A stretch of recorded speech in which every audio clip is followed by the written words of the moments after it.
rivers quench our thirst. Her soil satiates our hunger. Her trees give us oxygen. And when she calls out for us, her heroes always answer. Marching in unison, day after day, every day.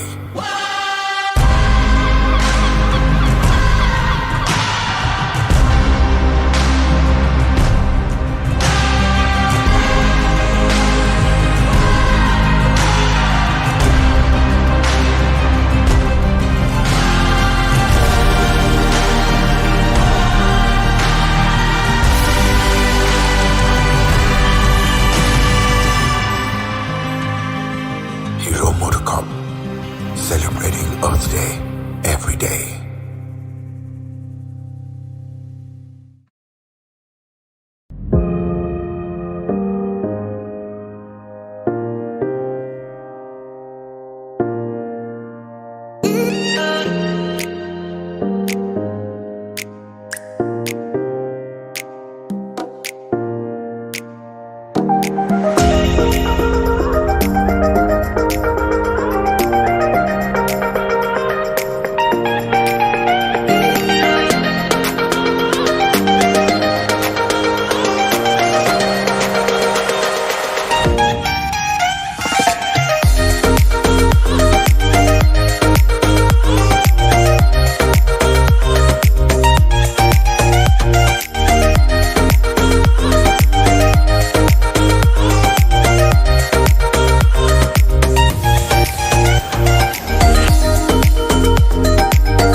जो हवाओं का रुख मोड़ दे वो तूफान है तू।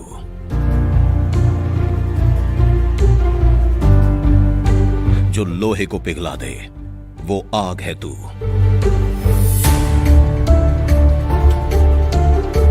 जो चुनौतियों को मात दे वो हौसला है तू। जो वक्त की चाल बदल दे, वो जीत का जज्बा है तू। इसीलिए तो कहते हैं सिर्फ नारी नहीं, चिंगारी है तू। महिलाओं के इसी जज्बे को इंडियन ऑयल सलाम करता है और उन्हें दे रहा है दुनिया में अपनी खुद की पहचान बनाने का मौका।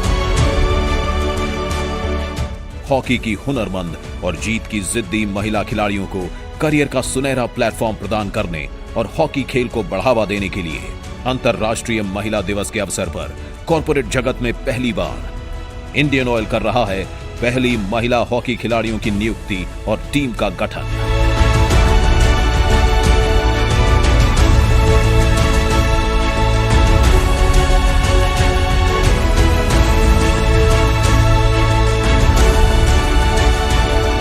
जहां महिला हॉकी खिलाड़ियों को मिलेगा हॉकी खेलने के साथ साथ अपनी प्रतिभा दिखाने और आगे बढ़ने का मौका।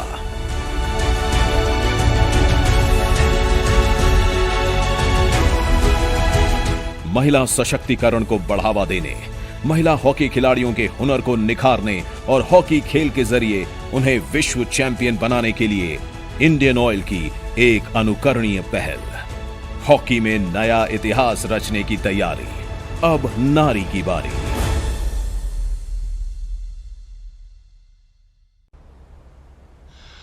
सूरज के जगने से पहले जगाती हूं इन्हें।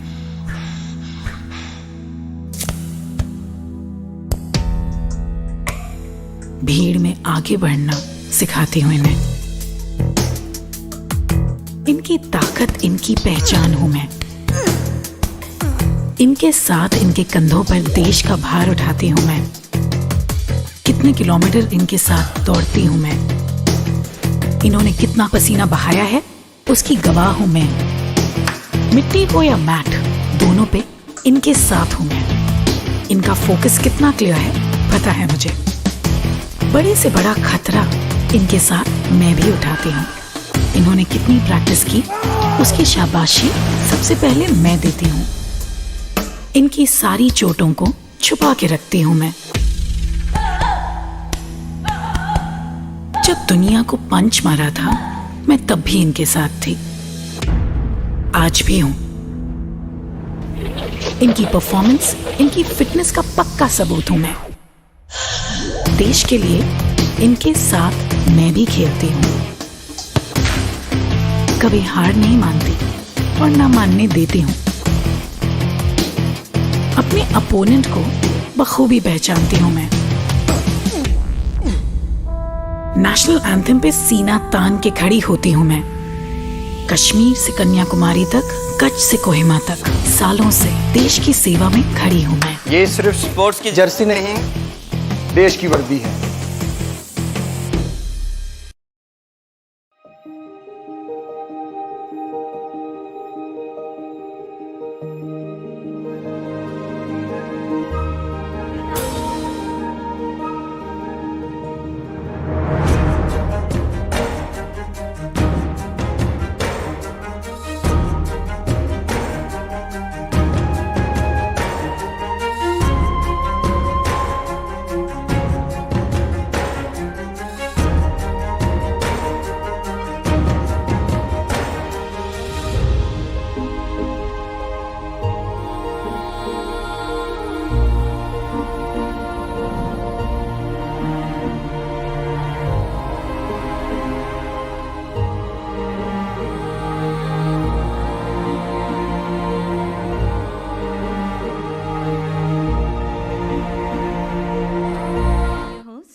is Mallika Yash Asthana, and it gives me immense pleasure to welcome you to this special event.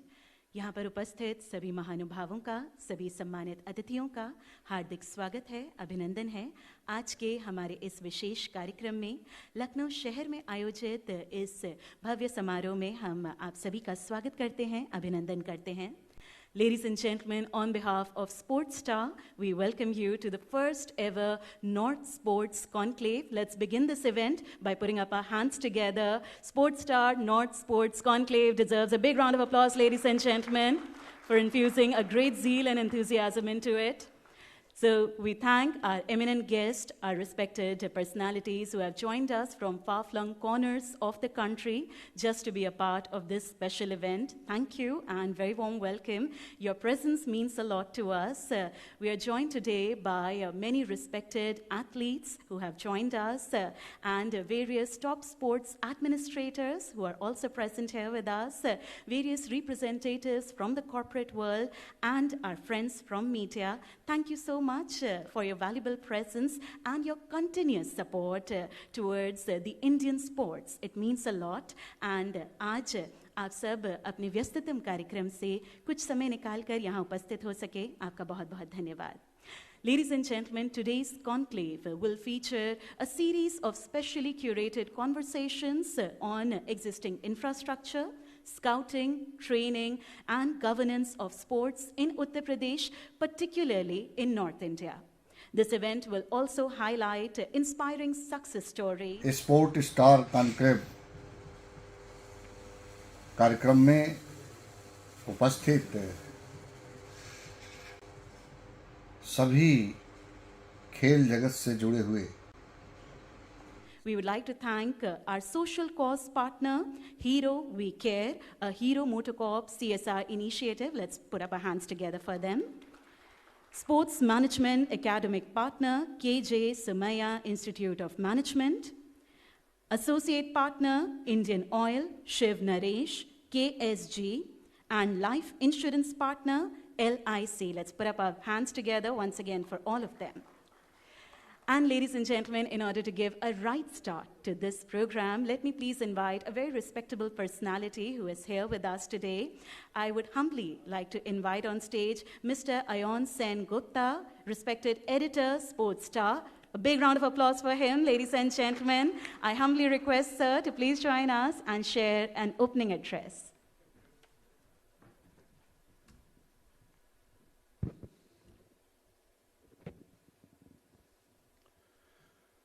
Friends, it's wonderful to be in Lucknow.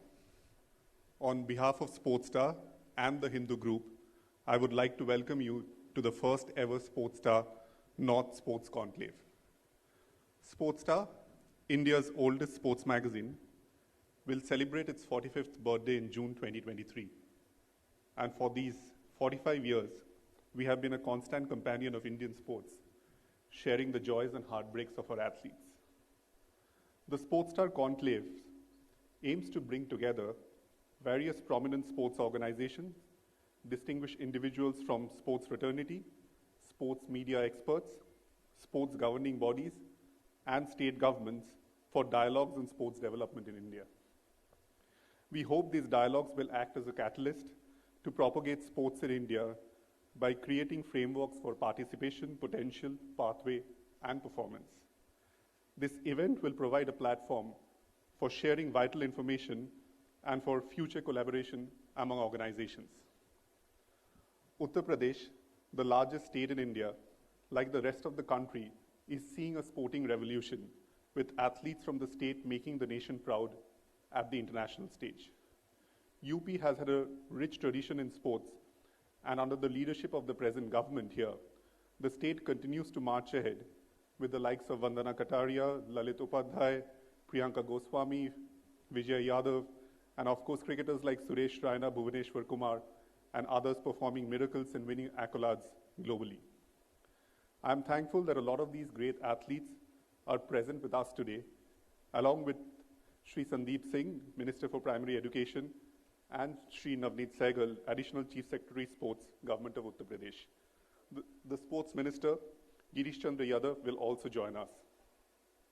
The state, under the guidance of the Honorable Chief Minister Yogi Adityanath ji, is formulating a new sports policy, which we think will bring a paradigm shift to sports in Uttar Pradesh.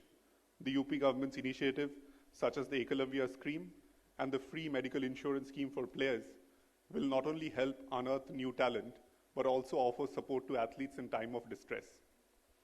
Uttar Pradesh is also the hub of Indian sports manufacturing industry, and I'm thrilled to see these critical players in the Indian sports ecosystem here. I can also see many other athletes, coaches, top sports administrators, and also our friends from the corporate world, the government, and media with us today. and I would like to take this opportunity to thank all of you for your presence and also for your continued support to Indian sports. The historic medal haul at the Tokyo Olympics and Paralympics have signaled to the world India's emergence as a serious player in world of sports. Now we are medal and podium contenders at the world stage, and not mere participants. According to the IMARC, a leading market research agency, the sports and fitness goods industry in India is $2 billion entity right now, and is expected to grow to $3 billion by 2027, achieving an 8.5% cumulative annual growth rate. India, however, in the last 100 years, has won just 35 Olympic medals, with a CGR of 3.7%. But with the encouragement and support from the Union government, state governments, and corporates, we can further enhance our sports ecosystem and increase our medal count. We believe Uttar Pradesh and the entire region have a lot more to offer and can produce many more champions and help India in achieving its dream of becoming a sporting superpower. The civil society, the corporate world, with their CSR initiatives, and the government need to work in tandem to achieve this. In this first ever Sportstar North Conclave, the fourth of the Sportstars Conclave series, we would like to hear from all of you about your views and plans for the upliftment of sports. We at Sportstar have moved away from our role as dispassionate voyeurs of sports to active participants. We want to use our 40+ years of legacy to start conversations about betterment of Indian sports, conversation that will lead to actions. I believe all of us together, representatives of state governments, sports administrators, coaches, former and current players, and media, can brainstorm, understand the current sporting ecosystem in this part of India.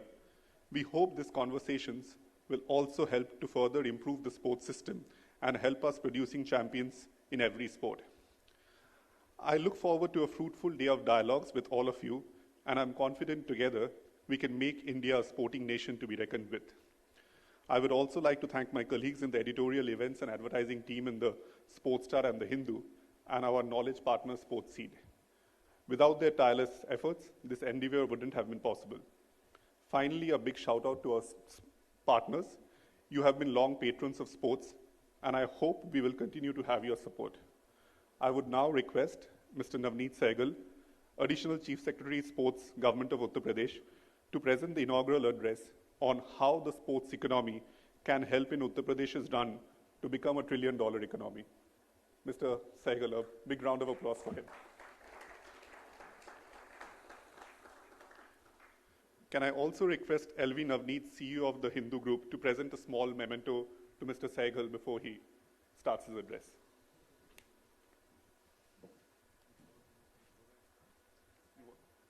Want me to keep it there?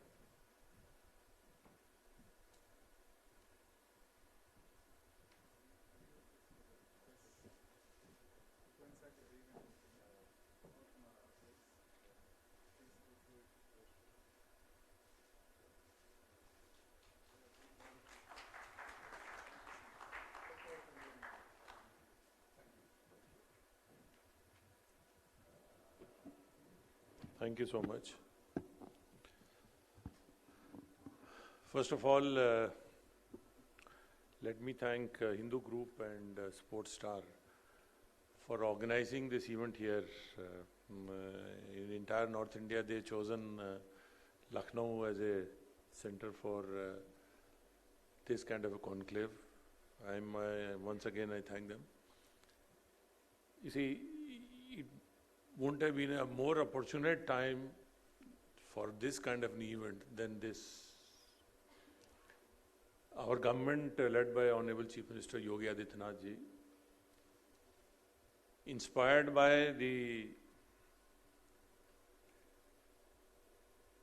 singular direction given by Honorable Prime Minister of India, Narendra Modi ji, that we must promote sports, we must promote sportsperson, we must look after the infrastructure for sportspersons, we must involve every young person in the field of sports. So that is the context in which the state government is working. And most opportune time because we are working on a new sports policy, a kind of revolutionary document that we are trying to pitch in. And today, the whole day, we will have all stakeholders. I think I was talking to the editor that as a stakeholder consultation, many times we restrict ourselves to associations and federations of the sports. And many times during those discussions, we miss many of the points that as a sports person, they would like to have it in the policy or government programs and government schedules. So this is the best way to reach out to sports person, and that too of eminence of our Olympic medalists, Olympians who have participated, so that we could prepare a better document, we could prepare better policies. Uttar Pradesh, under the leadership of Honorable Chief Minister, we've been working on creating first infrastructure. Infrastructure in terms of creating stadiums, sports facilities all across the state. Now we have almost stadiums everywhere except 4 districts where we are working on these infrastructure now. Simultaneously improving the existing infrastructure wherever the athletic tracks are old, we are trying to replace them with synthetic ones. Wherever there is a hockey hostel, we're trying to put AstroTurf there, so that our kids, our sports person, they start preparing in the right infrastructure. They get a right direction. They don't feel hesitation in playing overseas or playing in national level. As long as government is bothered about infrastructure, I think each sports person would be happy and would be certainly encouraging others to take part. The another important thing which is learning from today's conclave is corporate involvement, and I'm very happy that many of the private corporates and PSUs are present in today's conclave. We are building in our policy for the first time that we will do a new concept. We're working on PPP. Now we are trying to do it on a PAP, public association partnership.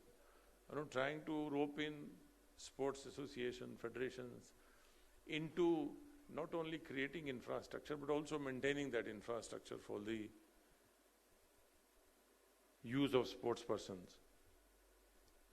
So that way the deliberations during the day would be much useful to us, and I have requested the editor to please prepare a detailed note and pass it on to us so that we could, while working on our sports policy and infrastructure,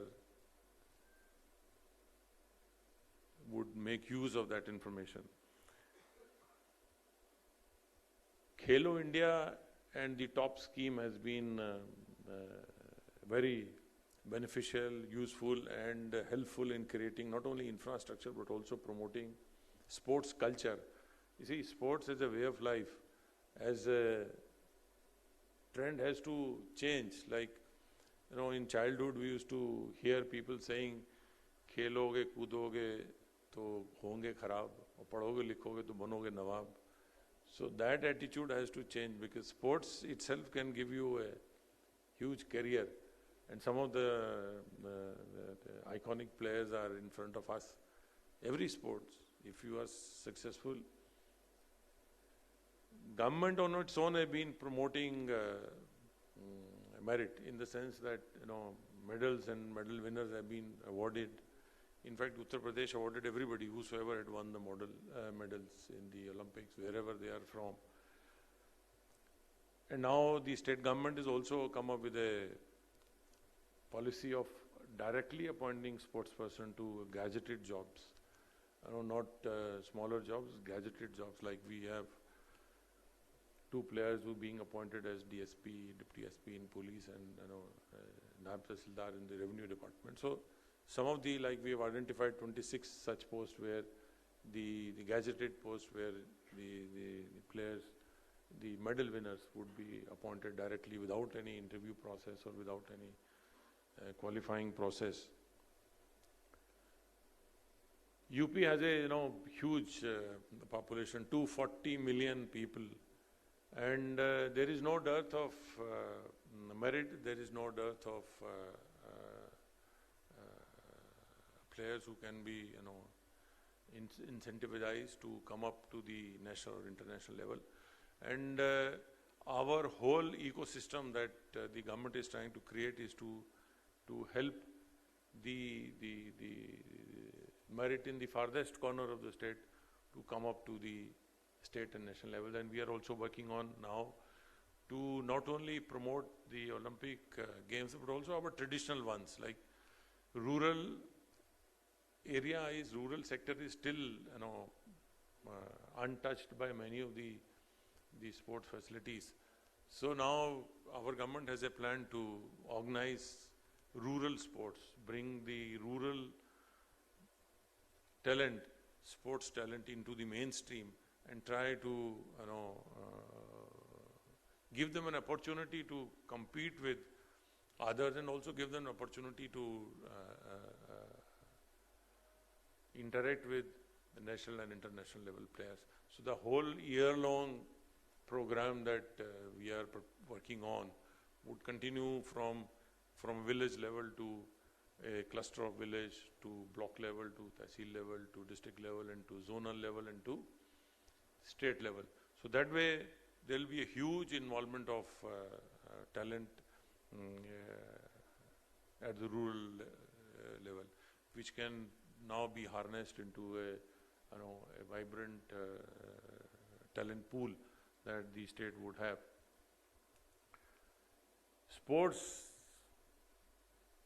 industry as a contributor to economy, as my friend has earlier said, there's a huge market, and UP, part of it, like Meerut is a place where we have a huge sports industry. It is contributing a lot towards the economy, and since there's a huge consumer market here, 240 million people, a large part of it is young, and our young population is a big consumer base for any sports industry. Further, we have a 100 years old tradition of sports goods in Meerut. Sports is a one district, one product for Meerut district, and we have a lot of exports from Meerut. And in our endeavor to make UP 1 trillion economy, sports industry as such would play a very significant role.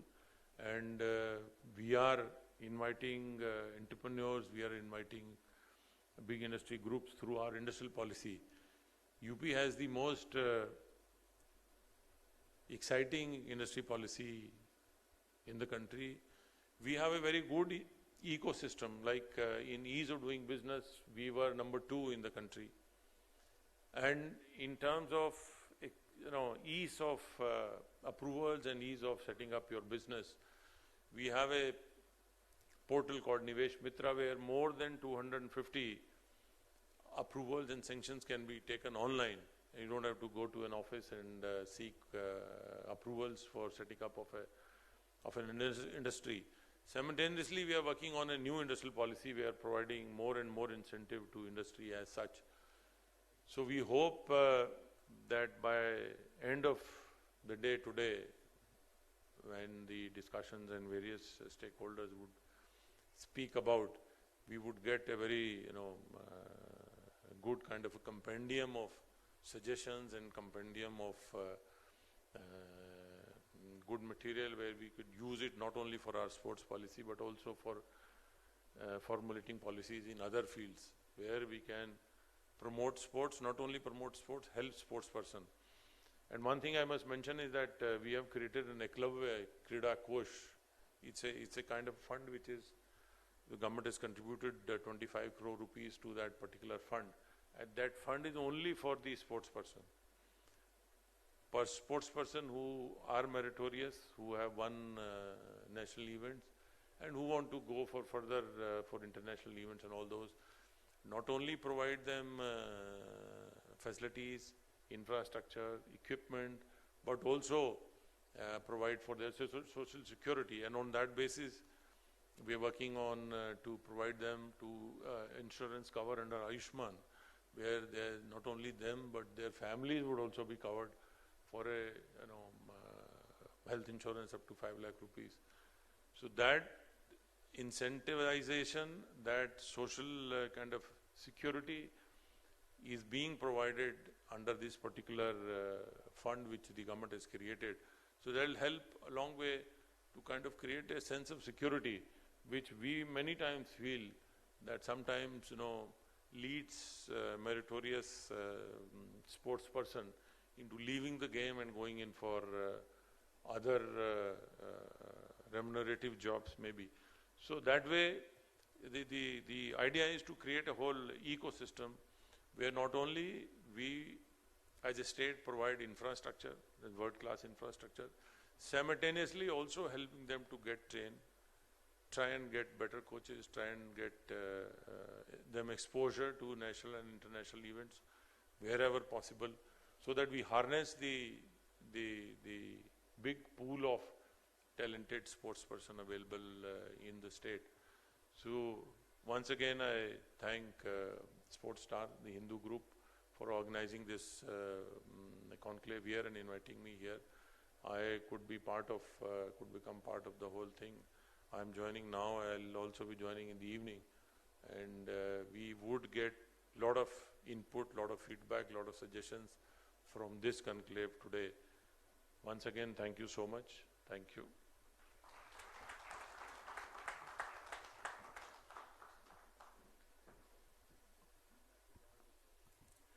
Thank you so much, sir.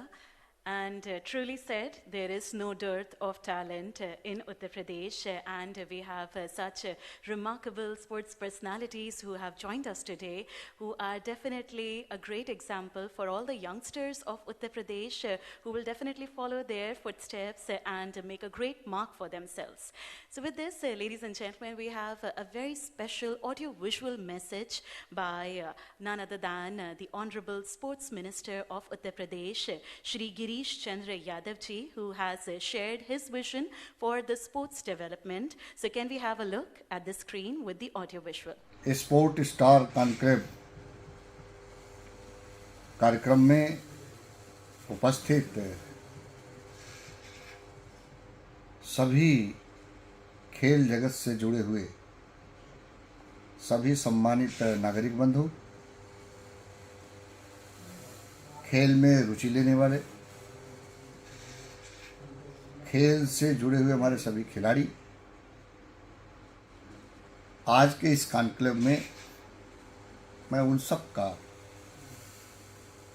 स्वागत करता हूं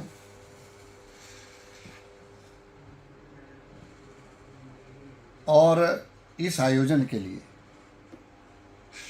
ion Sen Gupta, doctor Malini ji बहुत धन्यवाद देता हूं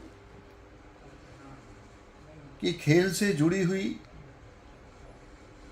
और खेल में कैसे सफलता प्राप्त करें, खेल से कैसे युवा को जोड़े, इसकी महत्वपूर्ण जानकारी के लिए उन्होंने कई बिंदुओं पर एथलीट्स को कैसे हम सफल बनावें, स्कूल पाठ्यक्रम में खेल को कैसे शामिल किया जाए, विकास और रोजगार के लिए खेल, स्पोर्ट की दुनिया में और उसकी शिक्षा, सुरक्षा और महिला खेल, उत्तर प्रदेश का एक खेल एक जिला कार्यक्रम, ये तमाम बिंदुओं पर इन कॉन्क्लेव में उनकी चर्चा होगी, उन पर विचार व्यक्त करेंगे लोग, जिससे खिलाड़ियों के लिए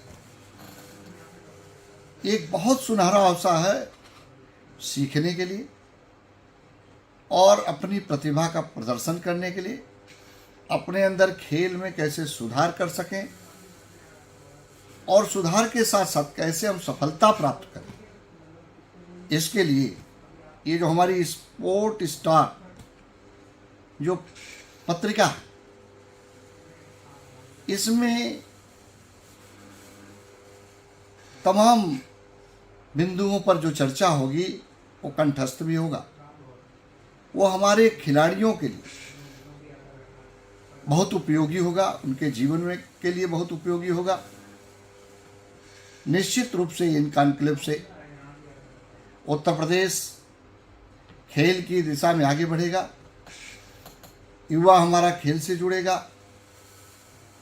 और तमाम तकनीकी जानकारियों को भी प्राप्त करेगा।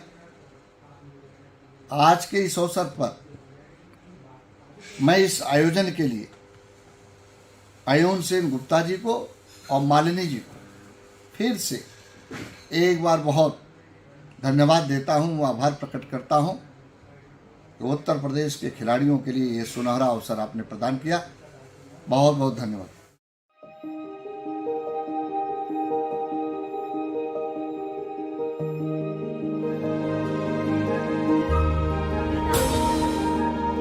खिलाड़ियों के जीवन में कैसे वो अपने प्रतिभा में और सुधार कर सकते हैं और उस पे और परिवर्तन ला सकते हैं, ऐसी ही कई बिंदुओं पर आज चर्चा करी जाएगी, जिसके साथ आज का हमारा प्रथम सत्र हम आरंभ करने जा रहे हैं। Ladies and gentleman, we will now begin with this session, what athletes need for success.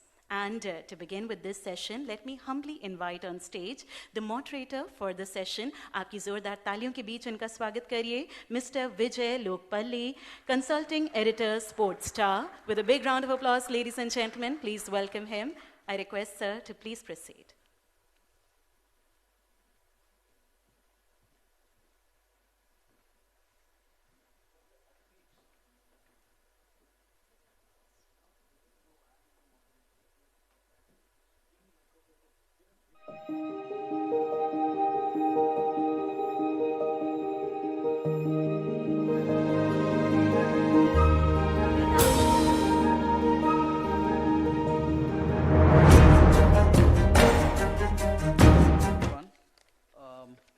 We'll straight away start with this session. I'll invite Lalit Upadhyay, Commander Rajgopalan, Sanjeeva Singh, Vijay Yadav.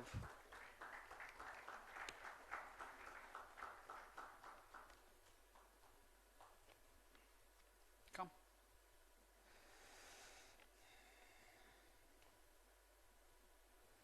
And Suresh Raina unfortunately had to go back, so he will be joining us online.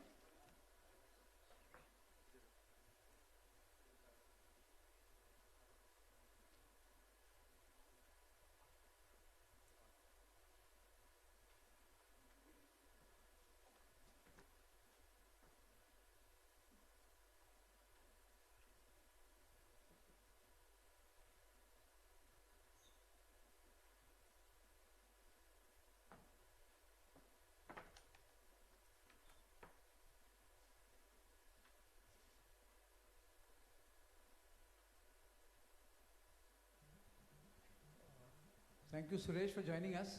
We have kept you waiting. We just started now, and I'll begin with Commander, because he is the one who has done a lot of work for our success at the Tokyo Olympics with his top scheme. That was his idea, and we have worked closely together. So, to begin with, I mean, in your view, what does an athlete need for success? Then I'll go to Suresh. First of all, thanks Sportstar for inviting me here in this conclave. You know, I was just speaking to Ayan and Vijay that it's like jog down the memory lane when you used to rush for every Sportstar, you know, periodical and fight between friends and family that who will get the centerfold of Sportstar, which used to have a big poster of, you know, all the sports person. So thank you very much for inviting me. Vijay, one correction. I didn't start the top scheme. Okay, the government started this scheme in 2000, you know, just before 2016, just before the Rio Olympics. However, there was not they did have a structured system at that point in time. There was no dedicated team. So when Colonel Rajyavardhan Rathore took over, he wanted a system where athletes don't have to run around for support.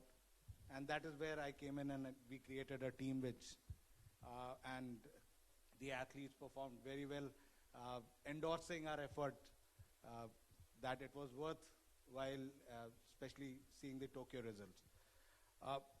Coming down to your question that what an athlete requires a whole support system around it.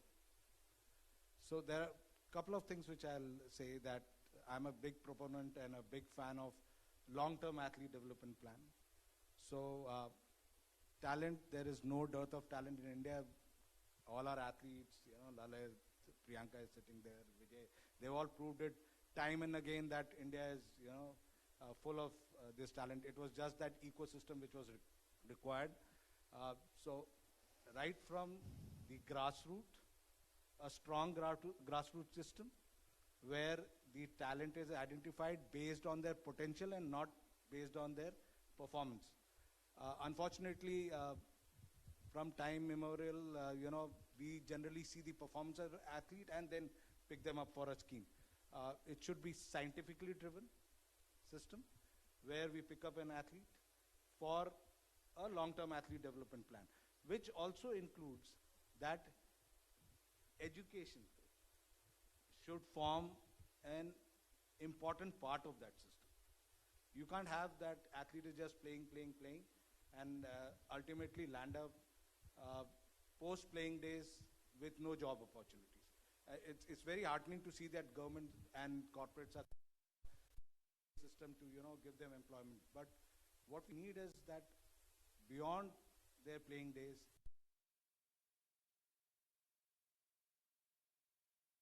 right? And that can only happen if they are afforded a good education system.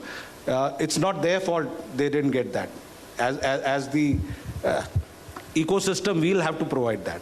Second thing is, any system has to be, centric, coach-driven, and system. So the system is very important, where either the corporate or the government or the academies come into place, where they create a scientifically driven system rather than landing up with an athlete, getting, it's a generic problem in India that they specialize early. So when we were in tops, we used to see that, okay, what is the high performance age of an athlete for a particular event? And based on that, we need to progress. So there are various facets which come into play while creating a champion athlete. And it is a slow progress. You try to do it in a hurry, try to achieve because an athlete is performing well. You try to train them more. That doesn't give you a result in long term. So it's the whole ecosystem which has to come into place. Suresh, on stage we have medalists from Commonwealth Games, Vijay Yadav, we have Lalit Upadhyay, Tokyo में bronze मिला था hockey में, and Sanjeeva, who has been with archery for very, very long time. And we know you, have known you from your school days. So what does it take for an athlete to be very successful, whether he's a runner, footballer, hockey player, or a cricketer? And for you, especially you coming from sports hostel, going through all the hardships, and UP को तो कोई importance नहीं देते थे cricket में, वहाँ पे आपने जगह बनाई. So what in your opinion are things which an athlete should do to become successful? First of all, thanks to Sir Sportstar and Hindu Group और जितने भी हमारे एथलीट्स सर हैं सबको मेरा नमस्कार. और यूपी से जैसे आपने बोला सर, स्पोर्ट्स हॉस्टल में मैं गुरु गोविंद सिंह स्पोर्ट्स कॉलेज लखनऊ में था. एकेडमी के लिए इतना पैसा नहीं दे सकते थे पापा, क्योंकि 10,000 मंथली एकेडमी के लिए पैसा देना वो बड़ा मुश्किल था. और लखनऊ में जो हमारा स्पोर्ट्स कॉलेज था वो बड़ा एकदम सेल्फ ड्रिवन था, एक डेडिकेशन वाला था. हमारे कोचेस बहुत अच्छे थे. तो as Navneet Sehgal sir said earlier कि जो क्रिएटिव होता है, मतलब मेंटेनेंस होना बहुत जरूरी है प्लेयर्स का. और जैसे सर ने भी बहुत अच्छा बात किया कि जो माइंड सेटअप है स्पोर्ट्स पर्सन का, अगर वो सिक्योर है, आसपास उसके पास डॉक्टर हैं, एक अच्छी फैसिलिटीज़ है, तो बड़ा इंपॉर्टेंट हो जाता है विजय सर कि किस तरीके से प्लेयर का जो एक परफॉर्मेंस का जो माइंड स्किल है वो किस किस जनरेशन में जा रहे हो। कभी कभी वो फेल होता है, कभी कभी उसको सक्सेस से सीखना पड़ता है, बट इम्पोर्टेंट क्या होता है कि वो कैसे उस प्रेजेंट में रह के उस चीज़ को ओवरकम करे हो, कि वो कोचेज नहीं बताएंगे बट वो प्लेयर को खुद आइडेंटिफाई करना पड़ता है। क्योंकि जब आप इंटरनेशनल हाई स्पोर्ट खेलते हो और every fans of yours, every person of your family wants to get a medal for India. So I think it takes a lot of courage, it takes a lot of responsibility, it takes a lot of discipline, it takes lots of process, क्योंकि वो आपका एक discipline life कैसा है, आप किस नज़रिए से उस स्पोर्ट्स को देखते हो और आपके अंदर जज्बा है, आपके अंदर जोश है, तो मुझे लगता है कोई भी मुकाम हासिल कर सकते हो। लेकिन उसके लिए आपके आसपास जितने भी लोग हैं आपको वो कैसे ट्रीट करते हैं, आपको वो किस किस तरीके से आपको मोटिवेट करते हैं, वो प्लेयर के साथ होना बहुत जरूरी है सर। तो एक सवाल और बस आपसे कि आपने कैसे अपने आप को मोटिवेट रखा, क्योंकि मुश्किलें बहुत थी। सो मोटिवेट आई वुड से कि मुझे देश के लिए खेलना था, उससे पहले मुझे अपने उत्तर प्रदेश के लिए खेलना था, उससे पहले मुझे अपने जिले के गाजियाबाद के लिए खेलना था, उससे पहले मुझे अपने जो मैं जहाँ पैदा हुआ था मुरादनगर के लिए खेलना था। क्योंकि पापा हमेशा बोलते थे पहले अपने देश का नाम, पहले अपने प्रदेश का नाम रोशन करो, फिर अपने देश का नाम रोशन करो। तो बड़ा इंपॉर्टेंट हो जाता है जहाँ पर आप पैदा होते हो वहाँ पर आपके कल्चर होते हैं, आपके रूट्स होते हैं, और उस तरीके से माहौल था। सर घर में मेरे पापा आर्मी में थे, भैया टीचर हैं, तो एक तरीका होता है कि आप किस तरीके से उस गेम को लेते हो। और जैसे सर ने बहुत सी बात बोली कि इन्वायरमेंट जो स्पोर्ट्स का होता है वो बहुत पॉजिटिव होता है, बहुत सारी यूनिटी लेके आता है, डिफरेंट कल्चर्स होते हैं, डिफरेंट स्पोर्ट्स होते हैं, तो नई नई चीज़ें सीखने को मिलती है और फिर हम उसको इम्प्लीमेंट करते हैं। जब हम एक बड़े बड़े मूवमेंट में खेलते हैं तो मुझे लगता है बहुत ज़रूरी होता है हर स्पोर्ट्स से सीखना।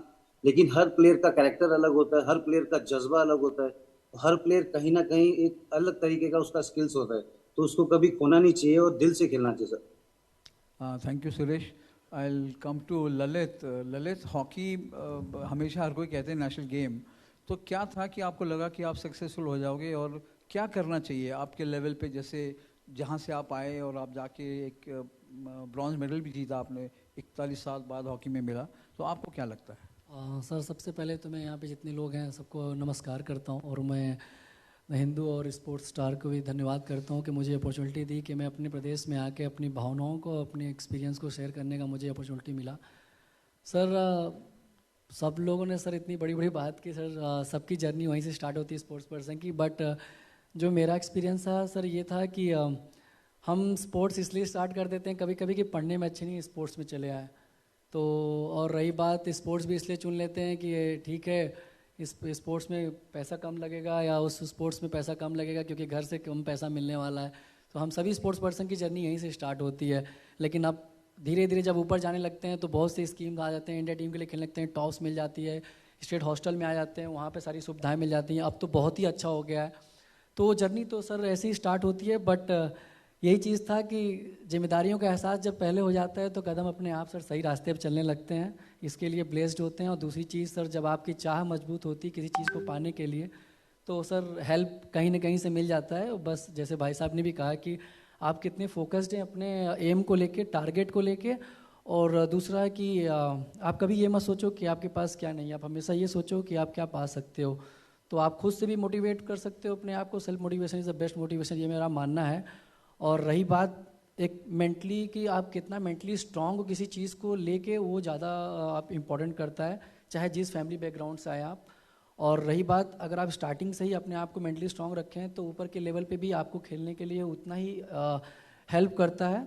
और उसमें बीच में ही आपके उसमें स्पोर्ट्स में आपके स्टेट का बहुत बड़ा योग होता है, मतलब योगदान होता है उसमें कि आपको स्टेट कितना सपोर्ट कर रही है। और अब मैं ब्लेस्ड हूँ कि मैं उत्तर प्रदेश से बिलोंग कर रहा हूँ, मुझे खेलने का अपॉर्चुनिटी भी मिला। और जैसा सर आपने कहा कि 40 साल बाद ओलंपिक में मेडल आया, तो हम ये भी कह सकते हैं कि 40 साल पहले मोहम्मद साहिद सर वहाँ से खेले थे हॉकी से, और 40 साल बाद बनारस से अगर मुझे भी मिला देश के लिए मेडल लाने का, तो उसमें मेरे शहर का, देश का और प्रदेश का नाम हुआ। तो उसमें सर ये एक ऐतिहासिक मोमेंट तो था ही सर। और इसमें मैं सबसे बड़ा योगदान सेंट्रल गवर्नमेंट का जितना ही योगदान है उतना ही हमारे प्रदेश, हमारे माननीय मुख्यमंत्री जी, हमारे sports department doctor RP sir, और जैसे हमारे माननीय सहगल सर बैठे हैं अभी, उन्होंने सब कुछ बताया। तो ये सब कुछ कड़ी से ही प्लेयर वहाँ पे निकलता है और उतने ही जाके सक्सेस मिलता है। तो इसमें किसी एक का रोल नहीं होता, सारा इकोसिस्टम सर ने जैसा बताया था उस सब का उसमें बराबर का योगदान होता है, तभी जाकर देश को पता चलता है कि उसका झंडा कहाँ पर जा रहा है। बस यही चल रही है सर। Thank you. और विजय, जूडो के बारे में ज़्यादा मुझे पता नहीं यूपी में कितना पॉपुलर है, और वहाँ से आप आए और मेडल भी जीता, तो क्या लगा आपको कि आपको सक्सेसफुल होने के लिए क्या चाहिए था, आपको मिला शुरू में या आपको लड़ना पड़ा उसके लिए? सबसे पहले तो मैं सबको नमस्कार करता हूँ। हेलो, सबसे पहले मैं सबको नमस्कार करता हूँ कि यहाँ मुझे बुलाया गया।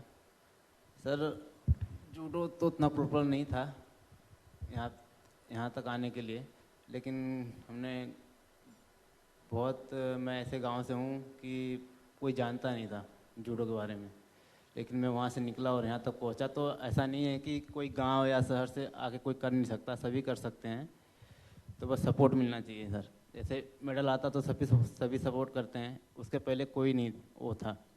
तो मैं अपने गवर्नमेंट हमारी बहुत अच्छा कर रही है और करेगी, उम्मीद भी कि और अच्छा करेगी भी। तो मैं उम्मीद करता हूँ कि जैसे सर हम मेडल लेते हैं तो हमें सब कुछ मिलता है, और उसके पहले जब हम तैयार होते हैं किसी गेम के लिए तो उसके पहले सपोर्ट बहुत ज़रूरी होता है, तो वहाँ पे कुछ होना चाहिए था। Correct. Sanjeeva, you been an archer, now you are high performance coach. What is it that an athlete would need, especially from sports like say archery, which is a very technical sport, judo, not much very popular in India actually if you go for it. What do you think is the main attribute for an athlete to succeed? See, they're basically, if you look at sports success, any state, any government requires 6 things to be done. The first thing which is very important for winning an Olympic medal or an elite performance is infrastructure. When we look at infrastructure, because I'll give you an example, what has happened in Korea. Korea has been winning for the last 8 Olympics continuously the medal. And one of the things they have done very well is they copy the Olympic, whatever is going, suppose it's going to be at Rio, it's going to be at Paris, they copy the entire Paris mein, whatever kuch bhi hone ja raha hai, the entire environment of the stadia, they copy it back to Korea.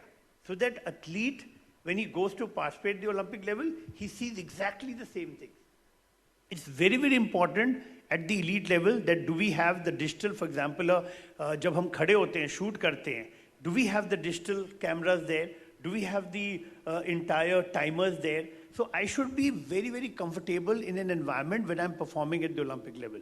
So it's very, very important to create an infrastructure. The infrastructure has to be at the grassroots level, which we feel, if you look at most of the countries, they have a grassroots infrastructure level, which is the block level, then goes to the school level, the university level, and then finally to the national center level. So you will have to have the academies at the top level. You should have the state level and the district level centers, and then the grassroots block level center. So that is the first part. Now the second part, which is very important for an athlete to achieve success, is there are 3 elements to it. One is a physical element, the other is a mental element, and there is a technical element. So when we look at the technical element, I need to have good coaching. If I do not have good coaches at any state or at the national level, so is the pyramid there? Do you have a district level coaching system to a state level and then to the national level? And do you have level 1, level 3? Because if you look at the world level, they are level 1, level 2, level 3 defined. So that is a certification system. Because if you don't have good coaching, you will never be able to produce a good player. The third thing which is very important is the physical part. When you look at the physical part, do you have strength and conditioning experts? So in order for me to achieve success for an athlete, do we have the physical infrastructure? For example, the gymnasium there, you have the strength and conditioning expert, because without physical, and now it has become so much expertise-oriented that it's not no more that the coach hi batayega aapko kya physical karna hai. You should be having your strength and conditioning expert as an ecosystem to train him. The other aspect which comes to is the mental part. So you have taken care of the infrastructure, you have taken care of the physical, you have taken care of the coaching. Now you come to the mental part. Because when you play in the Olympics, whether it's a question of all the countries, they are basically at the same level. When physical preparation is same, but the mental edge only becomes the winner. So बहुत important है the role of a psychologist as part of the ecosystem, that do you have a psychologist as a team? Because finally a player is fighting when he's making challenges, split decisions लेने होते हैं उसको, और वहाँ पे उसके जो anxiety आता है, जो fear आता है. Today commander has seen that in the Tokyo Olympics, the heart rate पहली बार monitor किया जा रहा था. So when I'm shooting, or when what is my heart rate? So that heart rate को control करना, and therefore if you look at the talent scouting, we are now looking at people who have lower heart rate. So in games like shooting, games like archery, you'll require lower heart rate, so that anxiety level, so that mental training becomes a very, very important part of the entire thing. The other thing which is very important, which is if you look at the Olympic preparation, is the sports science backup. Many of the states don't have a sports science setup. That means they don't have a sports science institute. They don't have, when you talk about sports science, we are looking at biomechanics. Because today, if you want to excel at the top level, you need to measure the angles of the body. You need to measure at what speed which you are performing. So the entire, so there's software is available now. For example, Dartfish. Are you having biomechanics to measure your angles? And if the angles are not same every time you're playing, whether it's flicking a ball, whether you're shooting an arrow, whether you're playing a golf, everything is depending on the angular movement. So are you able to optimize your resources, that means your energy, in an optimum level so that you are able to perform? Lastly, what becomes important is, and there where Mr. Sehgal comes in, is that do you have a sports policy? If you are wanting to achieve excellence in sport, you should have a sports policy which encourages, incentivizes good performance and rewards good performance, because at the end of the day, if I'm not able to take care of that, I'll not be able to do it. So it's important that as sports science, look at a nutritionist, look at a dietitian, look at a physiotherapist for recovery, for your proper nutrition. And if you had an amalgamation of all of that, which Commander said about the ecosystem, this is a part of the ecosystem. So it's no more a coach and a player.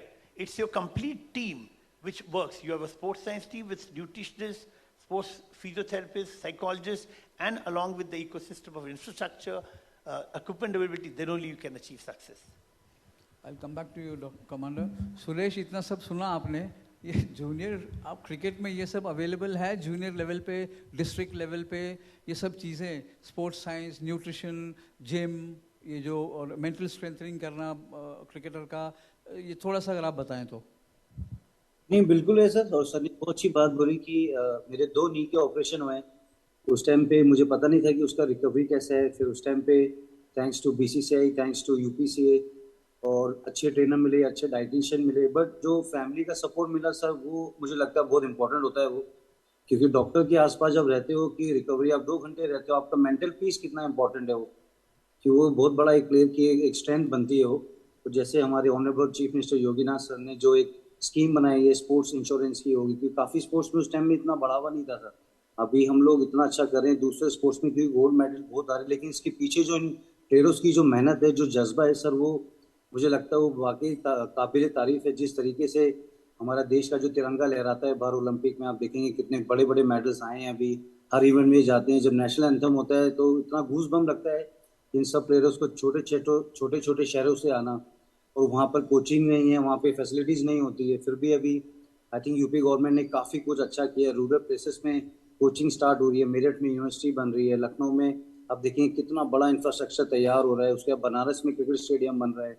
तो जैसे sir ने बताया कि nutrition बहुत important है sir, लेकिन मुझे लगता है बीइंग ये देसी, आपको दूध भी खाना है, देसी घी भी खाना है. एक तरीका होता है कि सबकी डाइट अलग है. वो जो माँ बाप ने बताया कि घी नहीं खाओगे तो ताकत नहीं मिलेगी, न्यूट्रिशन बोलता है घी खाओगे तो फैट आएगा. तो वो पर्सनल होता है सर, सबका अपना अपना चॉइस हो, सबकी बॉडी अलग है, सबके अपना एक, मुझे लगता है कि अपनी की बॉडी को जानना बहुत ज़रूरी है. क्योंकि ये जो स्पोर्ट है सर, कल नहीं पता कि आप ग्राउंड से वापस आओगे कि नहीं आओगे.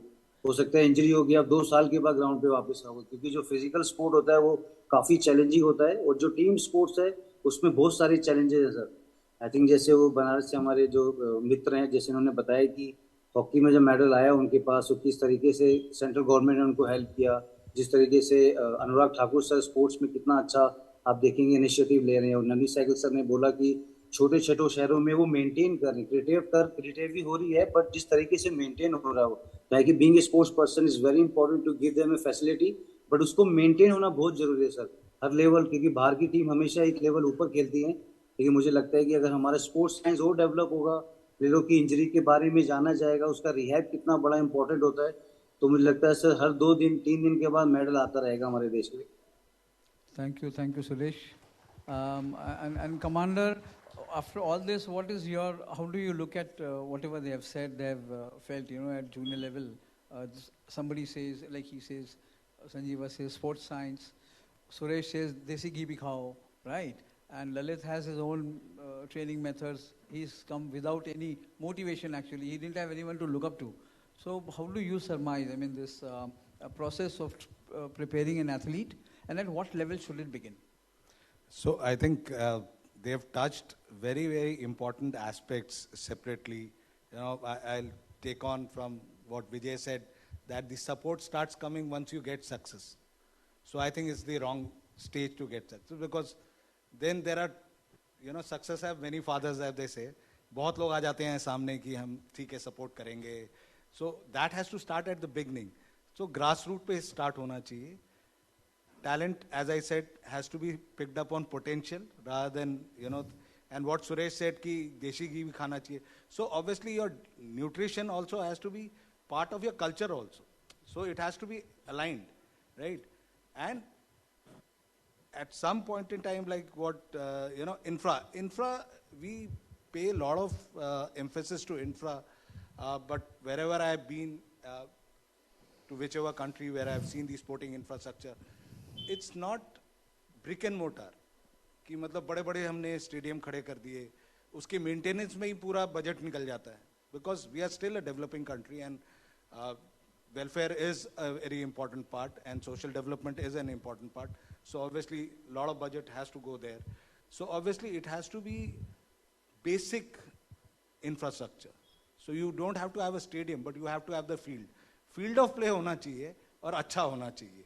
And उस stage से start करना चाहिए, and you need to give that support, because half the talent leave the sport because the support is not there at that level.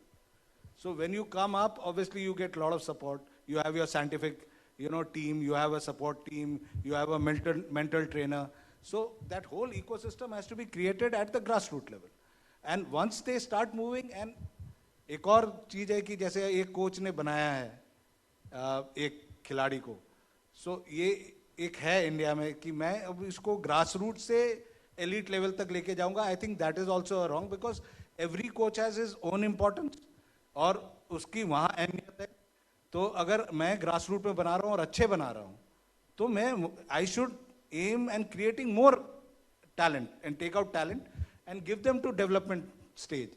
वहाँ का अलग एथलीट होगा एंड उसके बाद एलीट एथलीट अलग है, बिकॉज तब तक एथलीट बिल्कुल तब के एक बेहतरीन एथलीट बन चुका है, उसको बस अभी एक टैक्टिकल इनपुट चाहिए या मेंटल ट्रेनिंग चाहिए, तो वो उसका input is total different. Whereas जो व्हाट संजीवा सेड की technique which is important at grassroots. So that whole system has to be created where at every stage what an athlete requires is provided. So they've touched very, very important aspect, and of course talent, own motivation and the support of the system which is there. और ललित आप क्या agree करोगे कि किस level पे आपको मिलना चाहिए? जैसे उन्होंने बोला कि मेडल मिलने के बाद तो सब मिलता है, लेकिन उससे पहले कुछ नहीं मिलता. नहीं सर, ये टोटली एग्री है सर कि मिलने के बाद तो सर जाहिर सी बात है कि अगर हम टॉप से स्कीम की बात करें तब भी हमें इंडियन कैंप में ही मिलता है, वो उसके लिए ही बना हुआ है.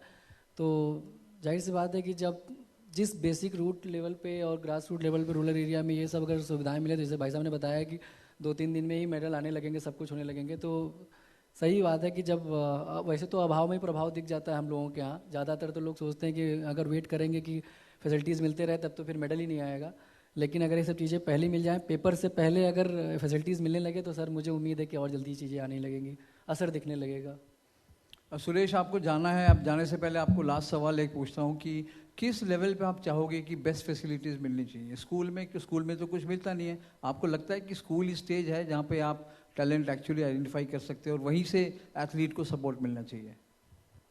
नहीं, बिल्कुल सर. घर में जैसे सपोर्ट के, जैसे ललित भाई ने बहुत सी बात बोली कि अभाव है तो प्रभाव है, ये बहुत बड़ा शब्द है. और इससे होता है कि घर में जब बड़े भाई आप ग्राउंड पे लेके जाते हैं, क्योंकि लास्ट 2-3 साल देखोगे जो पैंडेमिक में चीज़ें हुई हैं, अभी बच्चे लोग वो ग्राउंड स्पोर्ट्स नहीं खेलते हैं, बाहर जाना पसंद नहीं करते. क्योंकि ऐसे आपको जो आपकी बॉडी एक्टिव होती है, आपको स्वेट आता है, उसके बाद पहले आपको अच्छा लगता है, क्योंकि ये बड़ा चैलेंज होने वाला है आने वाले टाइम स्पोर्ट्स में कि छोटे शहरों से इसलिए बच्चे आ रहे हैं क्योंकि उनको इतना गैजेट का पता नहीं है।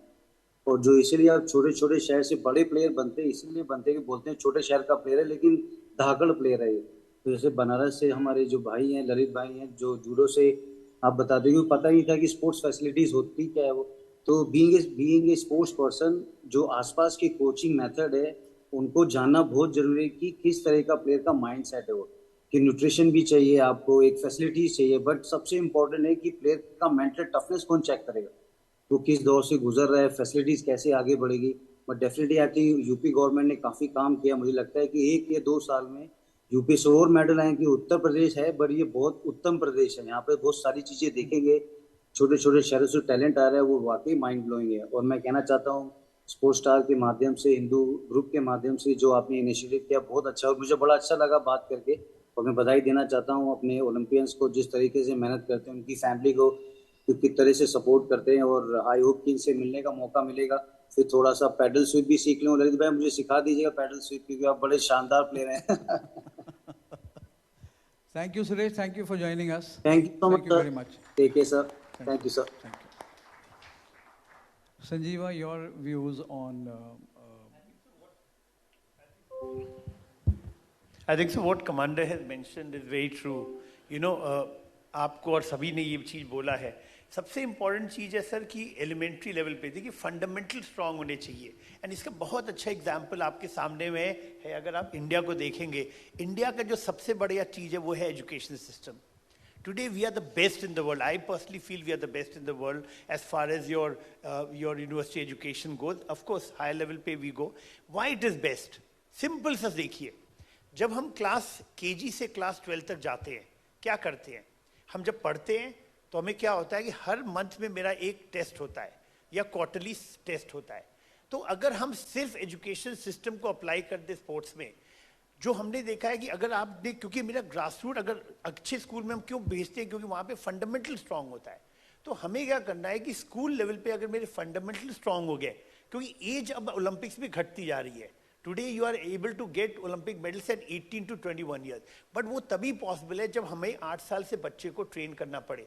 तो हम केजी से 12th तक तो बहुत अच्छा, हमारा 10th का बोर्ड का देखिए, 12th का होता है। सेम चीज़ अगर हम स्पोर्ट्स में फॉलो करें तो हमारा अगर स्कूल लेवल पे अगर हम फैसिलिटीज देना स्टार्ट कर देंगे, जैसे उन्होंने बोला basic infrastructure, you should have a field, you should have a shed where you can practise, तो वो एक कोच मिल जाए। तो basic infrastructure if you are able to provide in the sports policy that हम स्कूल लेवल पे करेंगे तो, और उसके साथ कॉम्पिटिशन्स होना बहुत जरूरी है। क्योंकि एक चीज जो हमने स्टडी किया जितने भी आपके कंट्रीज को, तो उन्होंने क्या किया कि बच्चे को अगर क्लास 2nd और 3rd में हम लोग को पता नहीं था कि टॉपिंग क्या होता है, लेकिन जब हम टॉप करते हैं ना, जब जाते थे किसी सोसाइटी में, तो मेरे फादर मदर बोलते यार मेरा बेटे ने टॉप किया, बट वो खुशी जो फादर मदर के चेहरे पे होती थी टॉप करने से, उसको हमें लगता है टॉप करने में बहुत अच्छा है, तो हम और पढ़ते थे कि टॉप करें।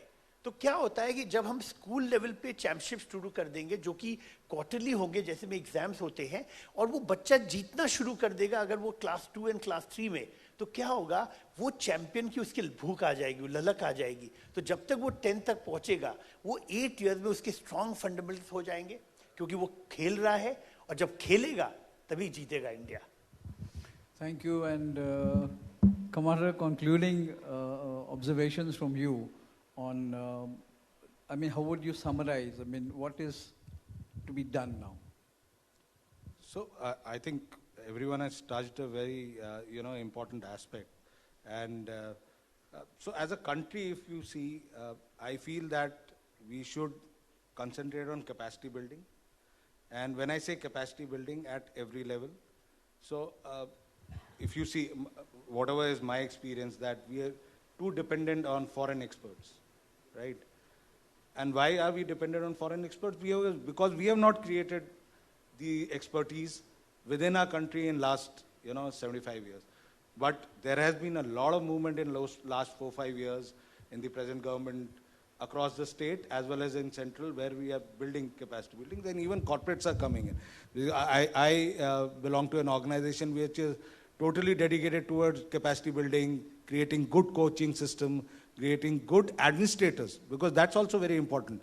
You know, people who are running the sport ecosystem, they also have to have that basic knowledge of running an elite system, a grassroots system, or a developmental system. So if we create that, because no country has succeeded at Olympics or any international arena if they have not created their own capacity. Talent is never short. With our country and with our population, I don't think so we will ever fall short of talent. But yes, India, it is an inflection point as far as sports is concerned. If we create good grassroots program, we give them support. Athlete does not have to run around for support. They have scientific, system right from grassroots level. It doesn't have to be very complicated ones or very technical ones, which an elite athlete requires. But basic knowledge of that, what is performance? How can you improve your performance? And not by taking, substance which is not allowed by, international agencies like WADA or NADA. And performance is done as a scientific process. That itself, knowledge is, if it is given at that level, that's good enough. And make sure that the talent is given support up from grassroots till the thing. Like Khelo India is one of the initiatives of the central government, which is trying to address that at every level. At the toss may be at the one end of the spectrum, which is also required. I'm not saying it's not required. And the other stakeholders, it may be an NGO, it may be a non-profit organization, it may be a corporate CSR, or even corporates who are for-profit getting into sports ecosystem has to provide that. So if we get all these, blocks of the puzzles into place, I'm sure India will only move upwards and northwards from here. Thank you for your priceless time for us. And Sanjeeva, thank you. Lalit, बहुत बहुत शुक्रिया आपका. Vijay, thank you very much. And we'll wind up this opening session. I've been told twice to leave the stage. So thank you all of you. किसी को पूछना है तो yes please.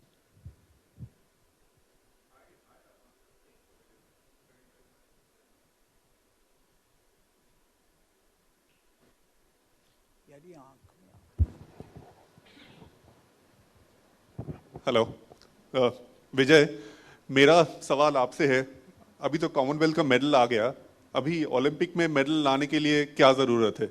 Judo में क्या फैसिलिटीज़ चाहिए, क्या सपोर्ट चाहिए आपको? सर ऑलरेडी गवर्नमेंट बहुत ज़्यादा सपोर्ट कर रही है. अगर ऐसे सपोर्ट मिलता रहा तो 100% मेडल आएगा.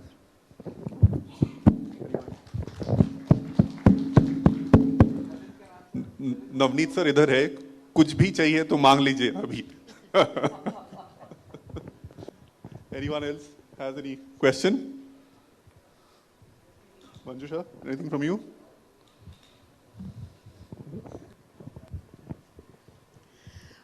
Hello to all the panel. It was wonderful to hear. And I just wanted to ask any one of you, or probably the athlete like Lalit Babu, कि जैसे हम बोलते हैं कि ऊपर तो बहुत सपोर्ट है, अच्छा सपोर्ट है. हमारे टाइम में अगर अभी जन्म होता तो it would have been, amazing to play in this era right now. But नीचे जो है develop करने में, वो when it comes to hockey, talent search is one of the biggest, I think, challenges for us in India, because every state is so different, culture is different, diet is different. आप उसमें अपने game के लिए अगर आप administrator होते और आप स्पोर्ट्स मिनिस्टर होते एक दिन के लिए, तो आप क्या करते टैलेंट सर्च के लिए? मैडम, पहली बात तो कोई भी टैलेंट एक दिन में नहीं ढूंढा जा सकता. टैलेंट को भी हार्डवर्क हम लोग जानते हैं कि बीट करता है. सबसे पहले तो मैं गवर्नमेंट स्कूल में जो खेलों के लिए केवल जो बोलते हैं कि खेल के नाम पे चल रहा है, वो चीज़ के लिए स्ट्रिक्टली बोलता है कि उसको सीरियसली लें, क्योंकि स्कूल जो गवर्नमेंट स्कूल है उसके साथ साथ जो CBSE बोर्ड है, क्योंकि जब हम पढ़ने के लिए जाते हैं वहीं हम खेलना भी सीखते हैं. इनडायरेक्टली अगर देखा जाए तो जहाँ पढ़ाई है वहाँ खेल भी है. अगर कोई बच्चा पढ़ने में अच्छा नहीं है, क्या पता वो खेल में अच्छा हो जाए, तो इनडायरेक्टली एक रूट हमारा वहाँ से तो निकलना ही निकलना होता है. मैं उस पर बहुत ज़्यादा फोकस करूँगा. और दूसरी चीज़, जो हमारी गवर्नमेंट ने इतना स्टेडियम बना रखा है, सब कुछ है, तो आओ फ्री खेलो, बस आप खेलो दिल से, जिस चीज़ के लिए हम छोड़ रखे हैं आपको. तो अभी रही बात उत्तर प्रदेश की, तो मैं ज़्यादा तो नहीं बोलूँगा, सब कुछ कवर ही हो गया है। लेकिन जो अभी हम सर ने बोला कि विजय जो मांगना है मांग लो, तो ऑलरेडी हमारे माननीय सीएम सर ने, योगी सर ने बहुत कुछ दिया है। हमारी स्पोर्ट्स की कैबिनेट से पास हो गया हमारा सब कुछ, जॉब का सर ने बता दिया। सबसे बड़ी बात जो आज तक यूपी में नहीं हुआ था कि पहली बार सुनने में आया कि यूपी में इंश्योरेंस भी प्लेयरों का हो रहा है। तो ये भी एक प्लेयरों को बूस्टअप करेगा कि उनको इंजरी का प्रेशर नहीं रहेगा। जो हम एक एज एथलीट सोचते हैं कि हमें इंजरी हो जाता है तो हमें अपना सर्जरी कराना पड़ता है, जिसके लिए 1.5-2 लाख रुपए लगता है। मैं वहाँ भी प्लेयर है, यहाँ कोई बात पता है अच्छे से। तो एक मेंटली जो सबसे होता है कि नहीं हम फ्री हो गए हैं, हम ऊपर के लेवल पे तो हमें सब मिलता है, लेकिन नीचे के लेवल पे जो ये स्टेप हुआ इसके लिए मैं सर जितना धन्यवाद करूँ उतना कम है। स्पोर्ट्स डिपार्टमेंट का, डॉक्टर आरपी सर का भी ये स्टेप बहुत ही मतलब सराहनीय है। और दूसरी चीज़ मैम कि जब एक गरीब बच्चा जब जाके ग्राउंड में केवल खेलना सीखता है ना, तो उसके जो टैलेंट होते हैं वो अपने आप बाहर आने लगते हैं, उसे ढूंढने की जरूरत नहीं पड़ती है। Thank you ma'am. Thank you.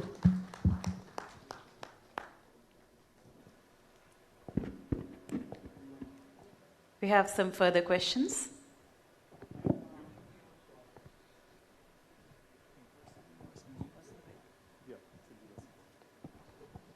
Hello everyone.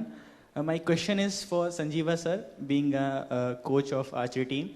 I'm also a shooter, so I want to ask what is the basic need? I mean, how can an athlete deal with the sudden climate change and the ambience change which he or she gets when he travels abroad? Because I have faced it many times, and what happens, either we get ill or we get a tremendous pressure due to the sudden ambience and climate change. इसमें जो सबसे important, जैसा आपको बताया था, पहला जो हमने स्टेप बोला था वो था इंफ्रास्ट्रक्चर। और जब हम कोच करते हैं एलीट टीम को, तो सबसे इम्पोर्टेंट 2 चीज़ का ध्यान रखते हैं। एक, हम क्या एनवायरनमेंट क्रिएट कर रहे हैं, क्योंकि एंग्जाइटी और फियर तब आता है जब आप खेलते कम है।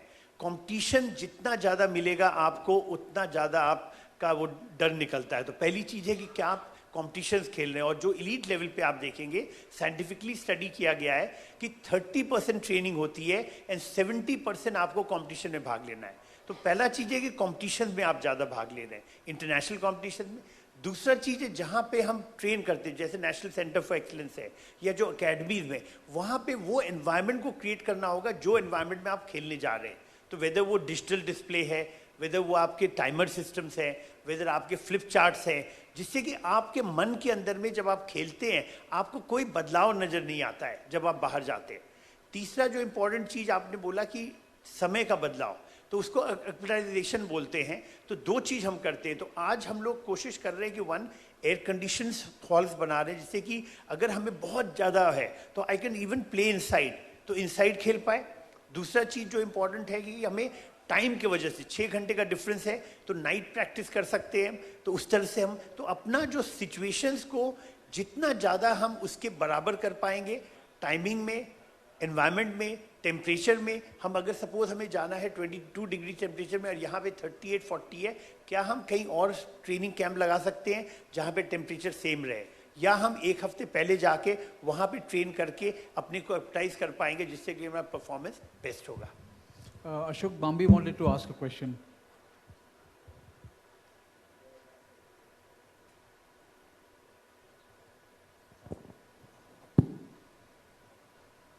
थैंक्स स्पोर्ट्सस्टार। मैं कमांडर साहब से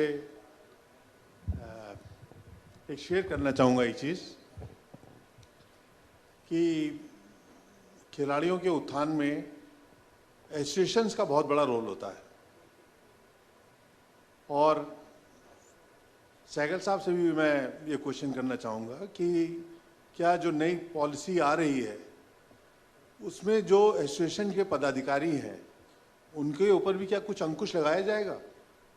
आज आप देखिए, अमूमन हर खेल में डिस्ट्रिक्ट लेवल पे, स्टेट लेवल पे जो ऑफिस बेरर्स 30-30, 40-40 साल से बैठे हुए हैं वो हटने का नाम नहीं लेते हैं।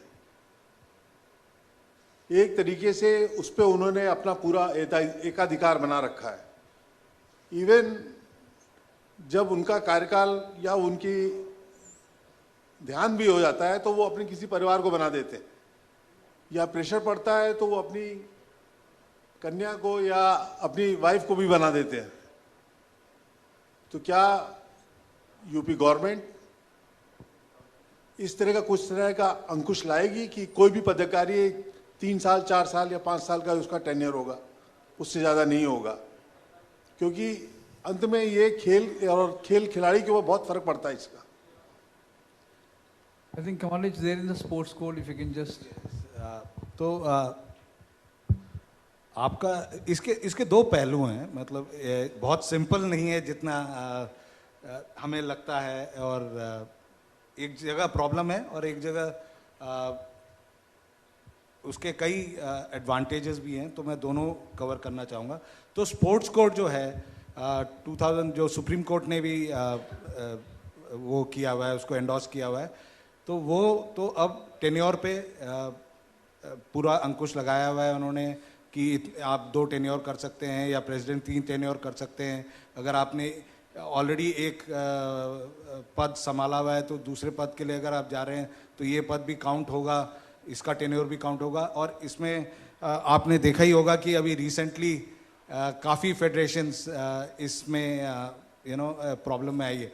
बट आपको एक और चीज़ समझनी पड़ेगी कि अगर आपको एक स्पोर्टिंग पावर हाउस बनना है तो आपको इंटरनेशनल फेडरेशन में भी आपका इन्फ्लुएंस होना होगा, और वो बहुत छोटा कार्यकाल से आप इन्फ्लुएंस नहीं कर पाएंगे। सो अगर आप बाहर कोई भी देश देखें जहाँ इंटरनेशनल फेडरेशंस हैं, वहाँ आप देखेंगे कि उनके कार्यकाल बहुत लंबे हैं। बट यस कि वो भी गलत है कि अगर आप अपना एक फील्डम बना लें कि बस एक परिवारवाद कर लें कि बस अगर मेरा टाइम हो गया तो फिर मेरे बाद मेरा बेटा ही करेगा, तो वो भी नहीं होना चाहिए, क्योंकि फिर आप एक अच्छे टैलेंट को उभर के आने नहीं दे रहे और फिर उसमें स्पोर्ट्स का फ़ायदा नहीं होगा। सो हमें दोनों एस्पेक्ट को देखना पड़ेगा। एंड आई थिंक लेजिस्लेशन बन गए हैं, स्पोर्ट्स कोड अभी उसमें इंश्योर करता है। बहुत सारे फेडरेशनों पे COA बिठा दिए गए हैं ताकि ये जो हमारे यहाँ चलता आ रहा है वो शायद बंद हो जाए अब। तो hopefully things will become better from here. And so you can see TT is right now, COA is there. There are COA in, I think, judo also as of now. And so obviously things will improve. Court is taking cognizance of it. The Parliament has passed the 2011, which has been, of course, endorsed by Supreme Court also. So things are improving. And as a मतलब जैसे खेल के प्रेमी हैं तो हम सोचते हैं कि ये इससे आगे ही बढ़ेगा, इम्प्रूव ही होगा, पीछे नहीं जाएगा. It will not be regressive. Thank you everyone. So we would request you to just stay back for just a couple of moments. So ladies and gentlemen, some really important aspects have been touched with this session.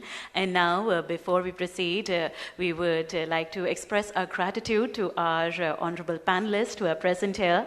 So I request our respected moderator for this session to please present a humble gesture of gratitude to all our panelists. So can we please present a humble gesture of gratitude on behalf of our entire team.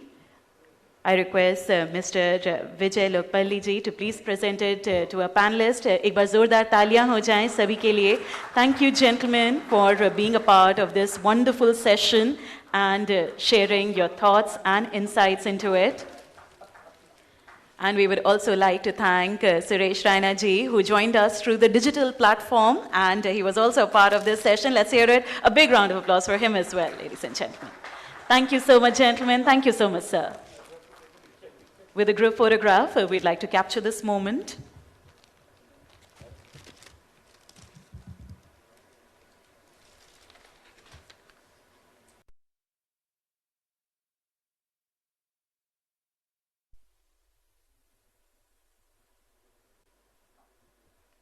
Thank you so much, sir. And with this, ladies and gentlemen, and now we will move on with the next session today, which is on making sport a part of school curriculum.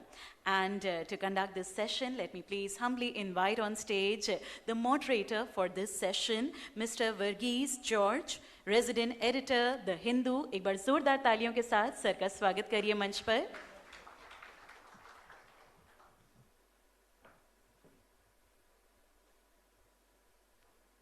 So taking the next session forward on the topic making sport a part of school curriculum, I request our respected moderator to please join us and proceed.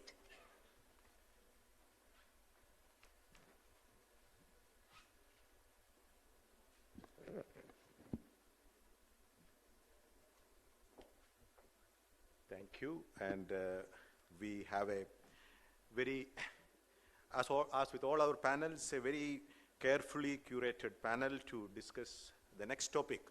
40 minutes or so, we'll discuss making sport a part of the school curriculum. And this part of schooling is not online. We have to be mindful of that. When education in general and schooling is all going online increasingly, we face a challenge of getting children to be more active in sport, and we are discussing this topic. And we have three very eminent people joining us for this discussion. One is a politician, Mr. Sandeep Singh. He is Minister of State, Independent Charge of Primary Education, Government of Uttar Pradesh. May I welcome you, Minister Singh, to the stage. We have someone who's made a very successful business out of this opportunity, sports. Sudhanshu Fatnis is CEO of Sportseed. May I have you on stage? And we have the third panelist who is somewhere in between state and policy making and private sector, who is helping how we connect these worlds, how these two different segments can work together. Is Mr. Tahseen Sahid. He is CEO. SPEFL is part of the National Skill Development Mission. Can we have you on stage, Tahseen?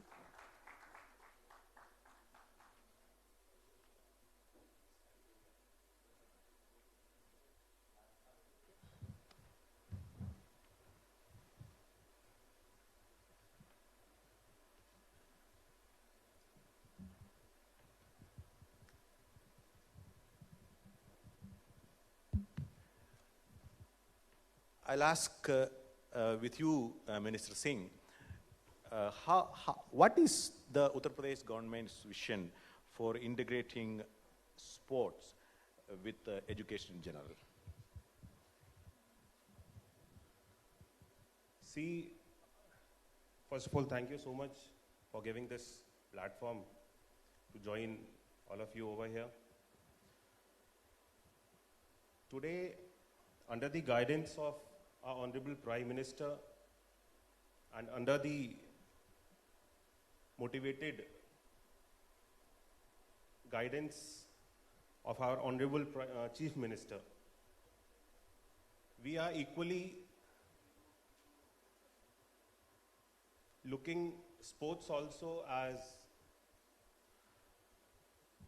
equal academics and other subjects are important for a student in his primary education. Sports also plays a very much important role. So we have implemented sports also as a part of curriculum. We have made, there are sports classes and sports period in normal schools. So in our primary schools curriculum also, we have implemented that same thing. We have almost around 12,000 plus sports teachers who have been specially trained to train these students into different fields of sports in which they want. Because when we talk about primary education, we have students up till 8th standard only. And they just need basic trainings and basic education and basic knowledge about the sport in which they wish to grow their future. So we are working on it. We have a vision that sports should also be given each and equal importance as other academics are. Nowadays, when we see parents are also getting aware that earlier they were only worried about their students to be performing in their academics, getting good grades in their science, maths, whatsoever subject they have been opted for. But nowadays, parents are also looking forward into sports also when we see. So that is the reason that in our primary education schools also, we have implemented sports and we are organizing state level, district level, block level events so that the students get an opportunity to polish their skills and get an opportunity, the fear which they have of facing the real challenges in life into that sports field in which they wanted to opt. In the primary education, in the primary level only, students are getting aware and they are getting a chance. Right. So I'll ask you one more question regarding policy before I move on to our other panelists. How does sport fit in as a priority in the national education policy? See, NEP is something which is taking care of all-round education of a particular student and education to all and same level of, same quality of, same standard of education to each and every student in the country, which is monitored by new education policy NEP 2020. So every student has a right that he should be given best possible education which he deserves, he or she deserves. We are working on it. First of all, we have to work on infrastructure. When we talk about primary schools and government primary schools, there was a lack of infrastructure due to which students were not engaging into the education system. So we have worked a lot. NEP also suggests that there should be a good infrastructure in the school, a good environment in the school, because when there will be a good environment, then only a student will be in a condition to grasp anything. So we have worked a lot to create better infrastructure. In past 5 years, Operation Kaya Kalp in our primary schools have played a major role in it. Almost there are 19 parameters, 19 different parameters on which we segregate the development of primary schools. And almost, I am happy to say, we have out of 19 parameters, almost 83% of the work has been done in almost around 130,000 schools, primary schools we have, to improve the infrastructure. Infrastructure also includes the better classroom. Side by it also includes to have each and every school to have better sports equipments, playing facilities, sports ground, not that huge, big sport ground, but a small sports ground for the students, because students up till 8th grade, they don't need that much huge playgrounds for the in a primary school, and when they are opted for to play any sport event, they are being taken to stadiums at the state level or the district level, which are equipped with all the facilities provided by the government. So I think new education policy is playing a major role in it, and each and every student is being now connected with the mainstream education system. I'm happy to say when we joined the government, when our government started, we had almost around 1 crore 30 or 1 crore 40 lakh students. And these numbers were continuously decreasing. When we started working under the guidance of our Chief Minister and under the guidance of our Honorable Prime Minister, we have now reached the strength to almost 1.93 crores, which is a major achievement. I think I should say that each and every student which was out of the stream, was not connected to student and all, not connected to all the facilities related to better getting his or her future, he is now getting connected. We are also working, there were several students who went to school up till 3rd or 4th or 5th grade, and they stopped going to school, out of school students. We have also traced such students, and I think around 4 lakh students we have traced, which were not going to school after a certain grade. So I think now With the help of new education policy, we get to work in a better planned way so that we can connect each and every student to the mainstream of education and the field of sports as well.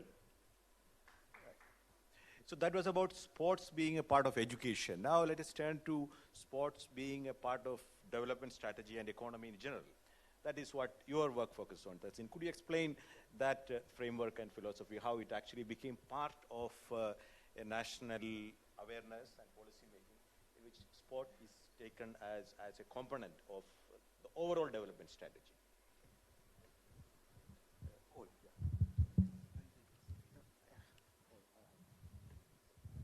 So thank you, Sportstar and Hindu. One of the most important topics you have chosen, and I must congratulate you and the Sports Ministry of Uttar Pradesh, Sandeep Singh ji and Navneet Sehgal ji for taking this initiative. Now coming back to the curriculum in school, integration of sports. So what I will see into three different categories. It is, I think, it's more than a school curriculum for sports education to be integrated in one's journey to life. So why I'm saying this? When we start sports or physical activity, it becomes a part of your muscle memory, right from your adolescent stage. At a very young ages, for example, in class, let's say class 2, a kid is, let's say, 7 years old. I can mix and match Hindi, English, I hope so, that's okay with the audience. So that at age 7, he may be requiring a different kind of physical education and physical fitness exercises from the age group of 10 or 12 years. This is one part which will help in schools by making your young people more fitter, healthier, and their mind and body both getting fitter. This is one part of this important thing.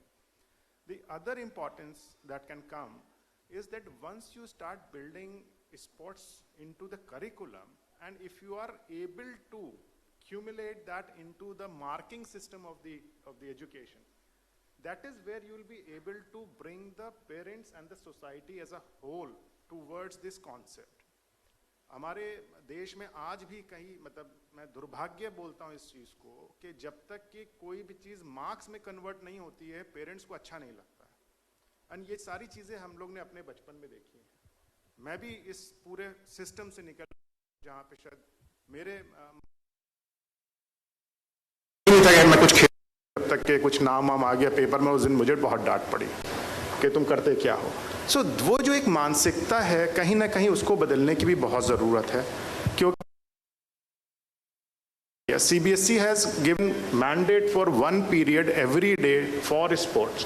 उसका concept ये कि 10th, 9th, 10th, 11th, 12th में जब आप vocational subject choose कर रहे हैं, तो वहाँ पे स्पोर्ट्स और फिजिकल एजुकेशन भी एक वोकेशनल सब्जेक्ट बना दिया उन्होंने, जिसकी आप मार्क्स ले सकते हैं और वो आपके टॉप 6 में count. That is the difference they have made. Our council create courses, content for these kind of policies. तो जो CBSE में फिजिकल एजुकेशन का कंटेंट है, जो कोर्स है, वो काउंसिल का ही है. We have seen over the last 1.5 years, the numbers have grown tremendously as soon as it became the part of the marking system. जैसे ही वो marking system में आया, huge admissions and enrollments started in schools for physical education. This is one part of sports education. The other part of sports education, I'll just finish that part also, that council has been mandated to create courses which are relevant for sports industry and physical education industry. तो जैसे आपके stadiums हैं, मैं school से थोड़ा और ऊपर जाना चाहूँगा so that I can connect all the dots together. Stadiums में लेट्स से 1000 बच्चे डेली खेलने आते हैं सुबह और शाम, अलग अलग गेम्स खेल रहे हैं, कोई बैडमिंटन खेलता है, कोई हॉकी खेलता है, कोई कुछ भी खेल रहा है. उन 1000 बच्चों में से आई थिंक 10 या जो एवरेज है बेसिकली 10 या 15 लोग ऐसे होंगे जो नेशनल और इंटरनेशनल लेवल पे खेलेंगे और उसको वो अपना करियर बनाएंगे और उससे उनकी अर्निंग या लाइवलीहुड बढ़ेगा. बट बाकी 950 बच्चों का क्या होगा ये हमको पता नहीं होता है। और ये कई बार मीडिया रिपोर्ट्स में हम देखते हैं कि कोई स्टेट लेवल का बंदा था, कोई डिस्ट्रिक्ट चैंपियन था, वो कुछ मीगर सा काम कर रहा है। इन स्टेडियम्स में आप ट्रेनिंग सेंटर्स कर दीजिए जो स्पोर्ट्स रिलेटेड एजुकेशन दे रहे हों, तो जो बच्चे खेलने आ रहे हैं साथ में वो एक एम्प्लॉयबिलिटी स्किल भी सीख रहे हैं। वो उनका एक पैरेलल ऑप्शन हो सकता है कि अगर लेट से कल को वो स्टेट नेशनल या वो नहीं कर पाए, कम से कम उनको उसी लाइन में एक एम्प्लॉयबिलिटी एजुकेशन मिल चुकी है जिससे कि वो उसी लाइन में काम कर सकें। स्पोर्ट्स पर्सन एक दफ़ा बन जाता है तो वो स्पोर्ट्स पर्सन हमेशा रहता है, वो कुछ और काम नहीं करना चाहता और ना ही वो करना जानता भी है शायद। तो this kind of an holistic approach of sports education will work out in the country. I think Uttar Pradesh का अगर मैं बोलूं तो अभी मैं बात कर रहा था किसी से, 33,000 स्कूल हैं जो आपके उस पे हैं मिडिल एजुकेशन सेक्टर में। ये इंडिया का सबसे बड़ा इंफ्रास्ट्रक्चर आपके पास अवेलेबल है। अगर आप सारे स्कूल्स को क्यूमुलेट कर दें तो आपके यहाँ से ग्रास रूट लेवल से स्पोर्ट्स एजुकेशन के साथ साथ you can do wonderful talent scouting also through this entire process. So that is what I think, and that is what we are doing at national level. In fact, I think I have always thought that this job of a sports instructor or a librarian, I think that will be the most fun job. You खेलने और किताब पढ़ने के लिए आपको पैसा मिलेगा. Would you? So sports instructor for PTIs in schools. अगर आप देखिए मतलब अभी तक ये हो रहा था कि जो PTIs हैं generally they are given the administrative work, या तो वो कुछ administration में काम करने लगते हैं स्कूलों में, या फिर वो पता चला कि बस रूट्स वगैरह देखने लगते हैं. और मतलब I am very sorry to say, I am very open about these things. What we have done in past is past. Let's come to a new India, एक नया भारत जो हम सोच रहे हैं बनाने की. हमारे जो माननीय प्रधानमंत्री का सपना है 50 गोल्ड, दैट इज एक लाइन है 50 gold in Olympics. That is the vision of our honourable prime minister. वो ऐसे नहीं होने वाला कि जिसने मेडल जीत लिया हमने उसी पे ध्यान दिया, उसको और पैसे दे दिए, स्पॉन्सरशिप दे दिया. अरे उसको तो वैसे ही सब कुछ मिल चुका है. आपको कहाँ काम करना है? आपको काम करना है एकदम ग्रास रूट लेवल पे. और आई थिंक जो आप लोग बात कर रहे हैं स्कूल में इंटीग्रेट करने के लिए, यही एक तरीका है सर, जहाँ बचपन से टैलेंट को देखिए, उसको स्पोर्ट्स खिलाइए, सेलेक्ट कीजिए. सर आई थिंक इंडिया के पास सबसे ज़्यादा इंफ्रास्ट्रक्चर है और सबसे ज़्यादा यंग पॉपुलेशन है. दोनों चीज़ें हैं which is a very good combination for making our country a real sporting country. Right. So on that note, I think I'll bring in Sudhanshu. He is, you've been a badminton player at national level, if I... That's right. Yes, a badminton player, an engineer. Who's all, after all that, you started a company which is a social enterprise, I would say. And you made a business out of that opportunity. Can you share with us how did that thought originate and where do you stand now? So I think, I'll go down the memory lane a bit, So I think, sports education as an industry, if we can call that now, the inflection point probably was the Commonwealth Games, which happened in 2010. And, suddenly you saw people like me, and there are other industry colleagues who started working towards grassroots sports. And it all came because of certain shared passion for giving something or creating something which is not infrastructure. So I think there is an enhanced and always a high level of, I would say, emphasis always on infrastructure. But what I think brought us to this space was to try and create a structure. And I'll again, try to put it in this way that, when you talk about education in general, a student goes to a school or a child goes to a school, whatever he or she is learning is all acquired skills. But to us, or at least that is what I have learned in the last decade or so, sports or the ability to movement skills, if we can call it, it is inherent. So if when a child is born, he or she will probably not be able to obviously speak a language or learn or talk about mathematics, but the child will be able to kick, right? They will move their, so it is an instinct, almost like a basic instinct. And what has happened with our education system, unfortunately, is that basic instinct has been suppressed. So which is where we sort of tried creating a structure where we provide authentic and enjoyable experience. That was the motto which we thought was missing. So you have physical education teachers, but unfortunately they probably are not trained enough to provide that authentic and enjoyable experience. And I am saying sports education is education. And Can you break that down a little bit? Your company works with roughly a dozen state governments, if I am correct, and you work with schools within each of those states. That's right. So what do you actually do with those schools, your company? Correct. So I think, when we tried to create a structure, there are 4 components which any sports education program in school requires. You need basic equipment. You need a basic, I would say, infrastructure which could be as small as a ground. You need, probably a physical education trainer and or a sports trainer. And 4th, which was missing element, which is where we tried to fill the gap which we saw was existing, was a structured curriculum. So you had a curriculum 10 years back, I'm talking about 2010, 11, you always had a curriculum for maths or a science or whatever. You never had a curriculum in schools for sports, which is where, we tried to create that and we tried to take it to the schools to adopt it. I would say our journey has been moderately successful, for the very fact that in all these forums, and this is one of those forums, we always have government participation. We also have people like us who are more trying to create and take this opportunity to the schools, but we don't have the actual beneficiary or the stakeholder in this, which is school. So you don't have on these forums, you never see schools getting represented, and which is where I think that onboarding needs to be done. And I think with Honorable Minister being here, that's something which is very important. They need to be onboarded, and there are enough, I would think, agencies or organizations like us who are willing to take it to the school to create that structure. Right. So that actually takes me back to Minister Singh.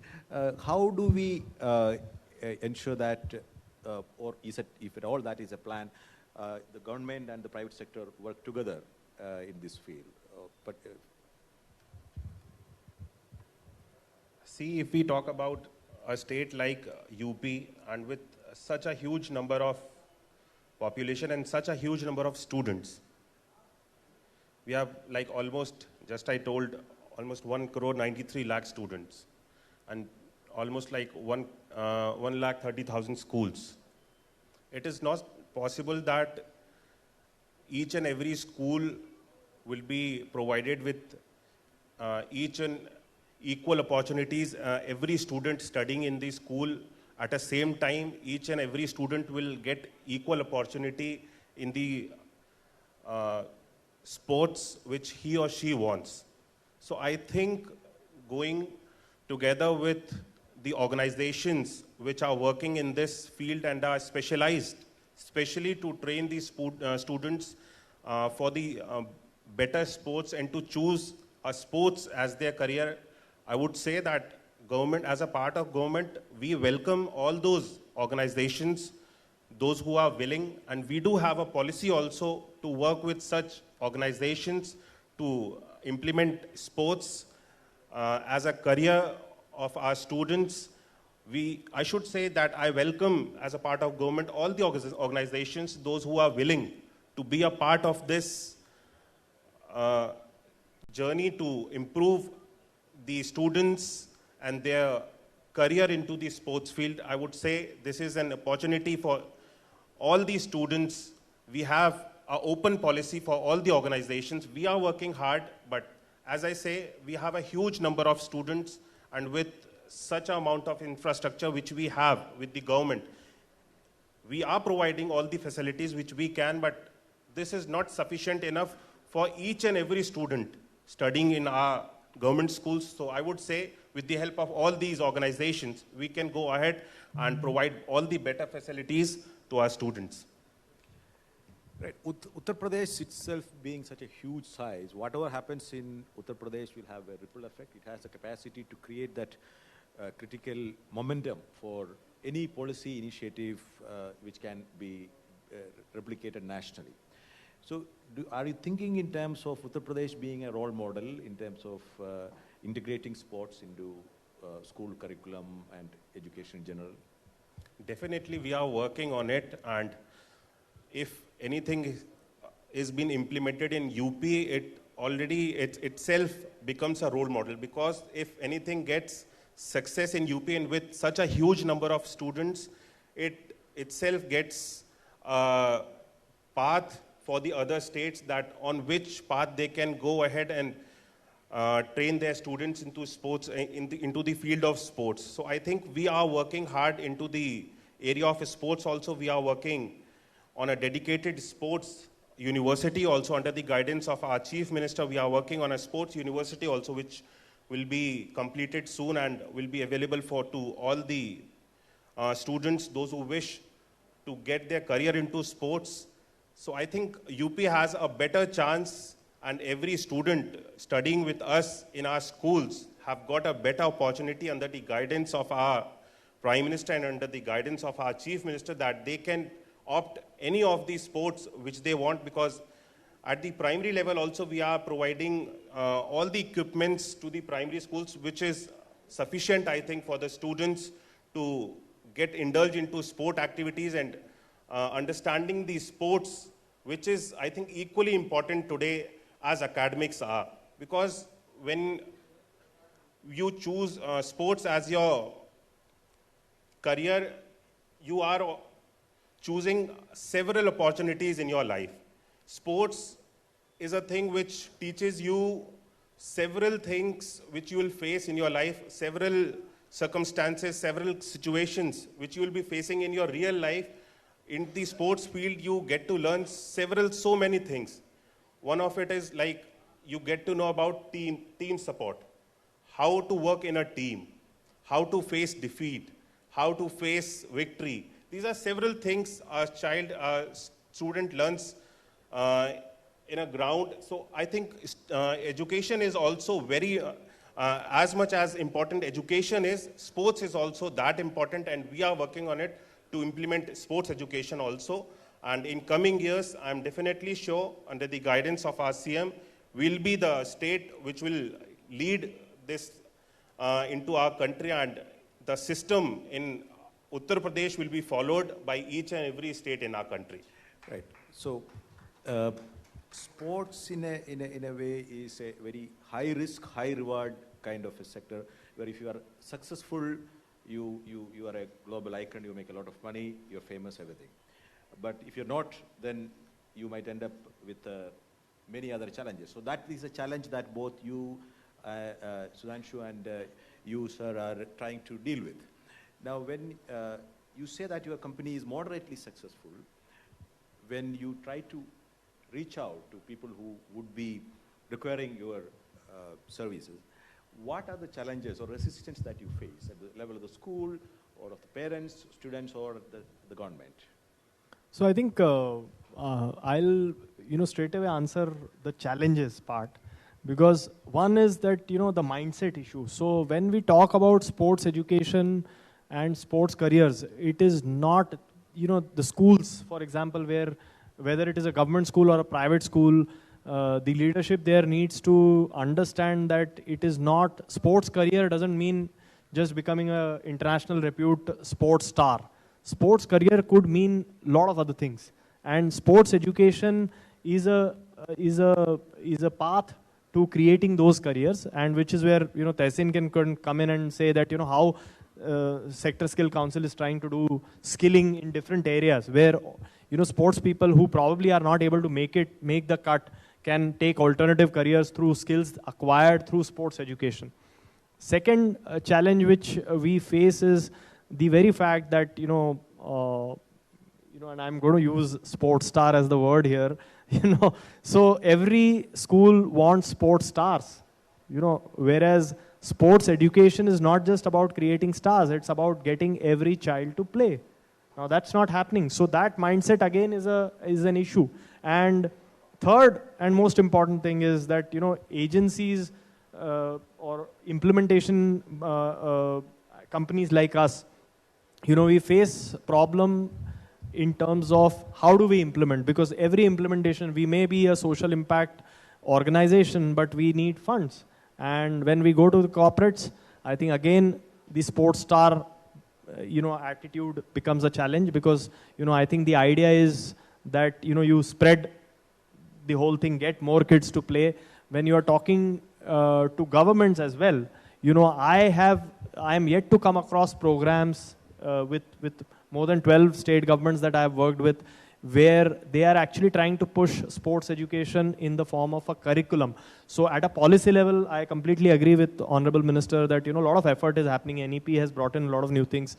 But I think when it comes to the ground level things, it will be important that if it is not possible to recruit and create a human resource force which can cater to implementing this, bring in private partners, implementation agencies who can do it.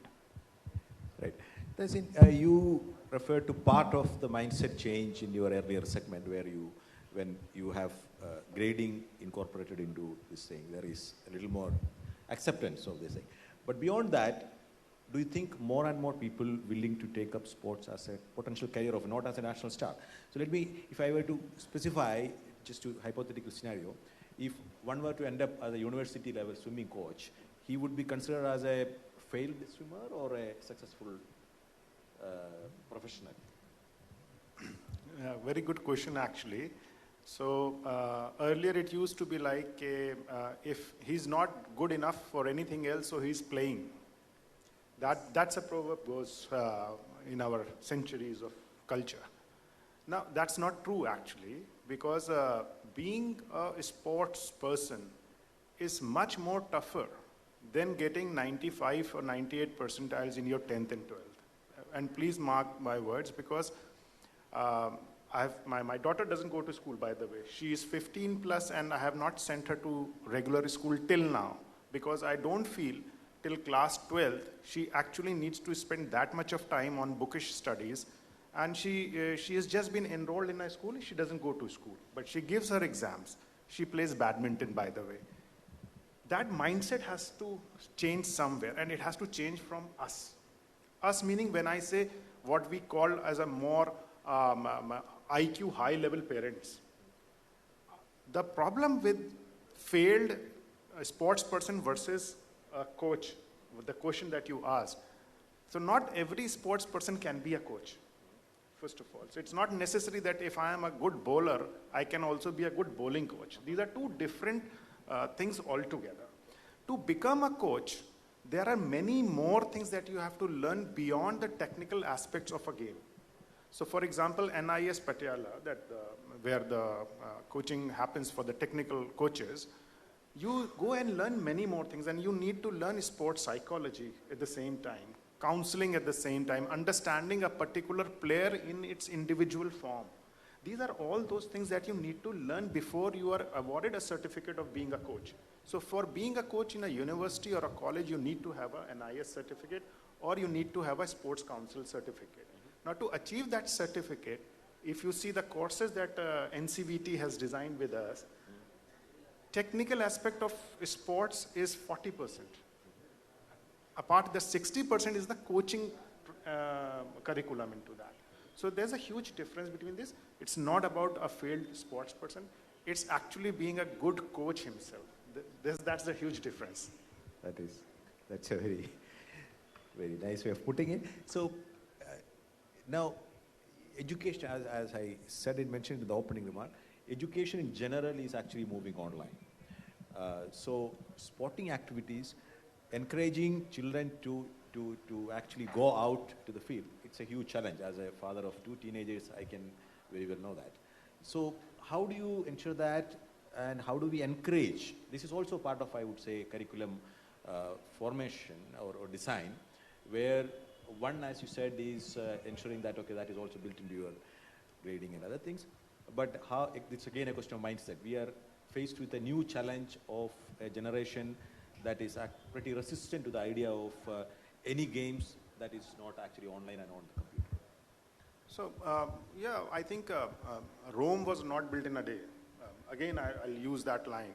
So I think the mindset is changing, and with the latest push from the government on like schemes like Khelo India, Fit India, and many more things like the infrastructure setups. The things are changing. The mindset is changing. It will take some time, for sure, because it's anything which is new takes time to settle down. And with CBSE pushing it to the curriculum, I think what I request all state governments, and Honorable Minister is here, is that please include sports as a scoring subject in your report card. At the initial level, I am saying let the board decide at 10th and 12th. That is their prerogative and their call. But from the school level, which is, you can decide on your own.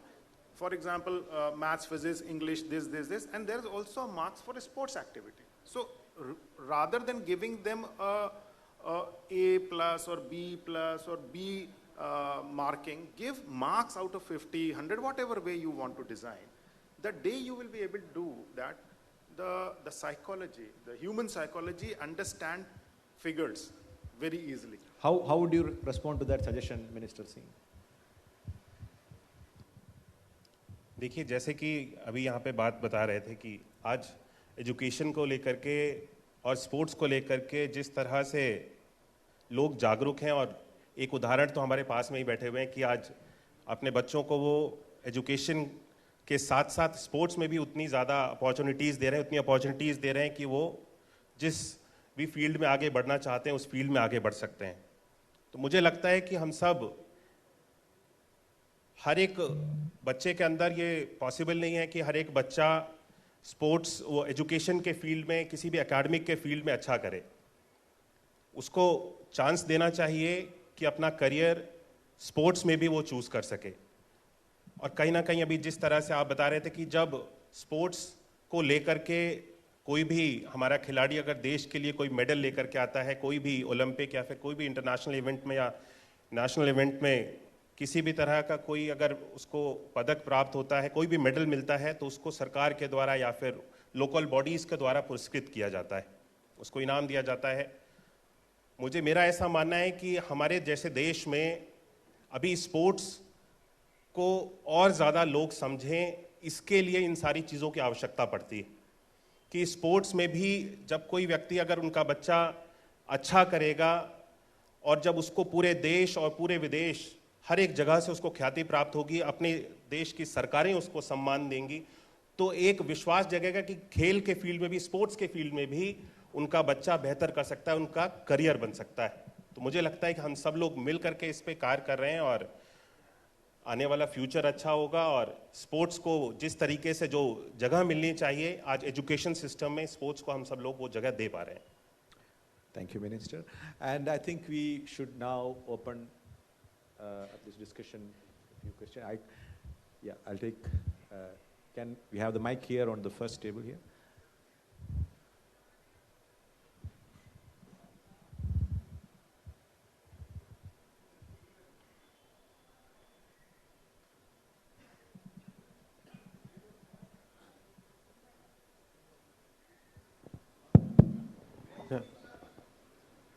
आप पहले इधर से, I'll come to that.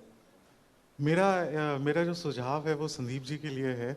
Sandeep ji इस तरफ, जहाँ पे आप बैठे हुए थे, इस तरफ, या सो संदीप जी मेरा आपको एक सुझाव है कि because obviously you are a very young guy, which obviously it's a very pleasant surprise to everybody. मेरा सुझाव ये है कि बिकॉज आप एजुकेशन यूपी में हैंडल कर रहे हैं, तो हमारी स्पोर्ट्स में भी जो मैं आपको सुझाव दे रहा हूँ वो स्पोर्ट्स में भी काम आएगा और बाकी सब एज ए जनरल पब्लिक भी हम सभी लोगों को काम आएगा कि जो हमारी हिस्ट्री की जो बुक्स हैं, जो हमें हिस्ट्री पढ़ाई जाती है, उसको हम रिवर्स कर दें, राइट। जो हमारा जो भारत देश का जो गोल्डन एरा होता है ना, वो जब हम छोटे बच्चे होते हैं ना, जहाँ हमें समझ ही नहीं होती, 4th, 5th, 6th तक में पढ़ाई जाती है, और 6th, 7th के बाद हमें वो सारा वो मॉडर्न हिस्ट्री के नाम पे हमें, जब हमें थोड़ी सी एज बच्चा जो होता है, जब उसको समझ आने लगती है, तो हमें वो गुलामी की जो होती है ना पूरी, वो राम कहानी हमें गुलामी की 4-5 साल सिखाई जाती है। उसका नतीजा ये निकलता है कि जब हमारे बच्चे आज भी, चाहे वो स्पोर्ट्स हो या कोई भी फील्ड हो, जब हमारे बच्चे बाहर के देशों में जाते हैं, जैसे इससे पहला पैनल एक एथलीट्स का था और मेरे ख्याल से यहाँ पे भी कोई एथलीट हैं, तो उन्होंने भी ये क्वेश्चन पूछा था कि जब हम बाहर जाते हैं ना, तो वहाँ के चीज़ों को देख के हम एक्लिमेटाइज नहीं हो पाते, होता ही है कि हमारे बच्चे बाहर जाते हैं, हम लोग भी कभी Sir, बाहर could जाते you हैं। ask the question, please? No, this was just a suggestion. तो उसमें क्या होता है, जब तक आप अपने हमारे जो युवा जो जनरेशन है, जब तक आप उनको अपना जो ग्लोरियस ईयर्स नहीं आप बता पाएंगे, जब वो बाहर खेलने you जाते made your हैं। point, sir. Yeah, thank you. Can we have the mic to that corner, this side? Would you like to respond to that suggestion, sir? देखिए, मुझे लगता है कि आपने जिस चीज़ को फोकस किया कि बच्चों को आज जो उनका कोर्स है, जो उनका करिकुलम है, उसको आज समय के साथ चेंज किया जा रहा है। बच्चों को आज किसी भी फील्ड में उनके एजुकेशन लैक ना हो, टेक्नोलॉजी के फील्ड में हम सब लोग बच्चों को बेहतर जो भी टेक्नोलॉजी पॉसिबल है उस टेक्नोलॉजी से बच्चों को शिक्षित दे रहे हैं और पठन पाठन का सारा कार्य कर रहे हैं। ऐप बेस्ड टेक्नोलॉजी है, स्मार्ट क्लासेस के माध्यम से हम सब लोग एजुकेशन दे रहे हैं। और मुझे लगता है कि सबसे ज़्यादा महत्वपूर्ण है और सबसे ज़्यादा इम्पॉर्टेंट है कि बच्चों के पास एक बेहतर इंफ्रास्ट्रक्चर हो और बेटर इक्विपमेंट्स हो। जिस भी स्पोर्ट्स के फील्ड में वो जाना चाहते हैं उसको एक प्रॉपर एनवायरनमेंट मिले। तो हम सब लोग कोशिश कर रहे हैं कि I am related to primary education, जहाँ पे हम सब लोग अप टिल 8th क्लास की एजुकेशन देखते हैं, अप टिल 8th ग्रेड। तो हम लोग कोशिश कर रहे हैं कि अपने 8th ग्रेड तक सारी वो फैसिलिटीज़ बच्चा, आई थिंक जब 5th to 8th ग्रेड में बच्चा ऐसा होता है कि किसी स्पोर्ट में वो आ सकता है। उससे पहले बच्चे किसी स्पोर्ट्स को ना लेकर के प्री प्राइमरी एजुकेशन और नॉर्मल एजुकेशन से ही रिलेटेड रहते हैं, केवल उनको बुक्स में पढ़ सकते हैं, उनके बारे में जान सकते हैं। लेकिन जब बच्चा 5th और उसके ऊपर ग्रेड में जाता है तो हम सब लोगों का प्रयास रहता है कि बच्चे को जिस भी स्पोर्ट्स में वो जाना चाहता है उसमें उसको आगे बढ़ाया जाए। और हमारे पास उन सब लोगों को सपोर्ट करने के लिए स्पेशली ट्रेंड स्पोर्ट्स टीचर भी हैं, जैसा कि मैंने बताया, तो उनके माध्यम से बच्चों की ट्रेनिंग होती है। Good afternoon. This is Major Abhimanyu.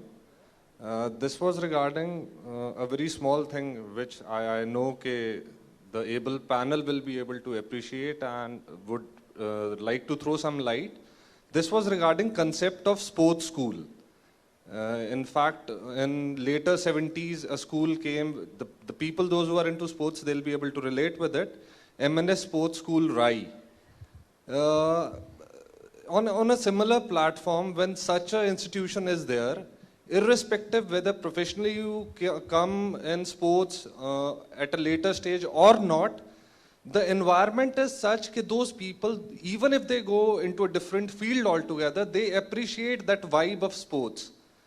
So should we look forward to similar things, somewhat like sports schools, in which, and I'll be able to tell you this thing, the alumni of that sports school, they have been doing extremely well in every sphere.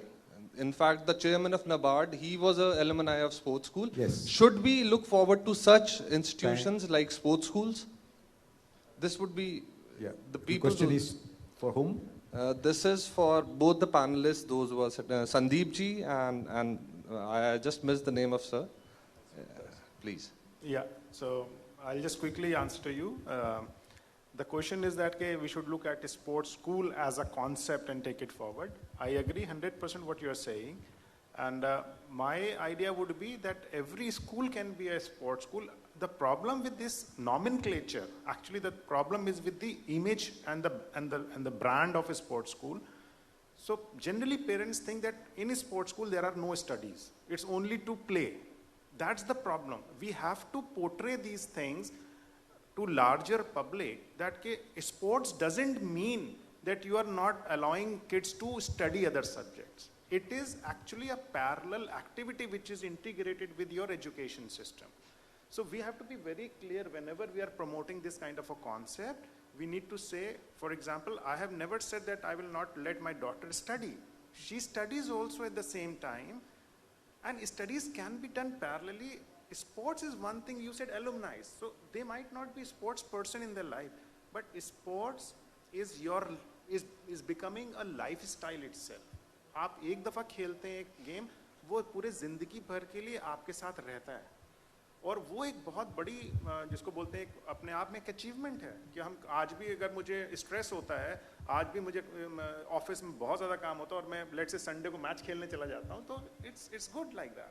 Sandeep ji से भी सुनेंगे your opinion on this issue. देखिए, मुझे लगता है कि जैसे आपने बताया कि स्पोर्ट्स स्कूल का कॉन्सेप्ट है, तो स्पेशली स्पोर्ट्स स्कूल बनाना प्राइमरी स्कूल्स को, I think it is a different concept. We can merge, because we are working up till 8th standard only, so we can merge sports and education together. अगर दोनों चीज़ों को हम साथ जोड़ते हैं, आज हमारे जितने भी प्राइमरी स्कूल्स हैं, सारे स्कूल्स में हम सब लोगों की कोशिश है कि स्पोर्ट्स के इक्विपमेंट्स हो, स्पोर्ट्स टीचर हो, एक वहाँ पे छोटा सा ही सही लेकिन एक प्लेग्राउंड हो जिसमें जा कर के बच्चे अपने स्पोर्ट्स की एक्टिविटीज़ को कर सकें. लेकिन साथ साथ जिस तरह से आपने बताया कि स्पोर्ट्स की इंपॉर्टेंस है, तो इसीलिए हम सब लोग, जो कि पहले कभी उत्तर प्रदेश में नहीं था, स्पोर्ट्स की यूनिवर्सिटी नहीं थी कोई गवर्नमेंट की, इसीलिए हम सब लोगों ने, मुख्यमंत्री जी ने भी इस चीज़ के ऊपर विचार किया और हमारी स्पोर्ट्स की यूनिवर्सिटी जो कि अंडर प्रोसेस है, अंडर कंस्ट्रक्शन है, आने वाले समय में इस स्पोर्ट्स यूनिवर्सिटी के माध्यम से मुझे लगता है कि हमारे जो भी हुनर हैं जो हमारे प्रदेश में अभी छुपे हुए हैं और जिनको एक अवसर मिलने का भी आवश्यकता है, उनको एक चांस दिया जाएगा. और मुझे लगता है आने वाले समय में स्पोर्ट्स के फील्ड में, एजुकेशन के साथ साथ स्पोर्ट्स के फील्ड में भी हमारे स्टेट का जो फ्यूचर है वो बहुत ज़्यादा ब्राइट है. On that very positive note, we conclude this session. Thank you, panelists, for being here, and thank you, audience, for being a nice one. Thank you. So, gentlemen, we request you to just stay back for just a couple of moments. Again, expressing our gratitude to our honorable panelists for joining us and sharing their insights. First up, I request our moderator to please present a very special memento to Honorable Minister Sir, who is right here with us, Sandeep Singh ji, जिन्होंने अपना बहुमूल्य समय हमारे इस कार्यक्रम को दिया. A very special book, India's 1000 ODIs represented in 1000 pictures, Sportstar Road to 1000. And for our panelists joining us, thanking you once again, and for all your thoughts and insights. उन लगातार तालियों के साथ हमारे अन्य पैनलिस्ट का भी हम आभार व्यक्त करना चाहेंगे. बहुत बहुत धन्यवाद, आपने अपने व्यस्ततम कार्यक्रम से कुछ समय निकाला इस कार्यक्रम में सम्मिलित होने के लिए. And we need one more, so can we please invite our helpers once again? उन लगातार तालियों के मध्य सभी का आभार व्यक्त करते हुए बहुत बहुत धन्यवाद माननीय. Thank you so much, gentlemen, and we request you to please have a group photograph to capture this moment.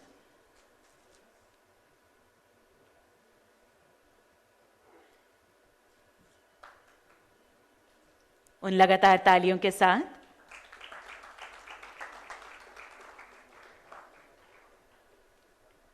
Thank you so much, gentlemen. So with this, ladies and gentlemen, yes, a lot has been done in sports, but a lot yet has to be done. So we will discuss all that and much more with our sessions further. But for now, we will proceed for a short lunch break. So I request you all, a sumptuous meal is ready for you. Please have lunch, and quickly we'll reassemble in this very hall. And I request you, further sessions await all of you. Please join us shortly. Thank you.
So once again, ladies and gentlemen, we are all set to proceed with the next session. I humbly request you all to please have a seat.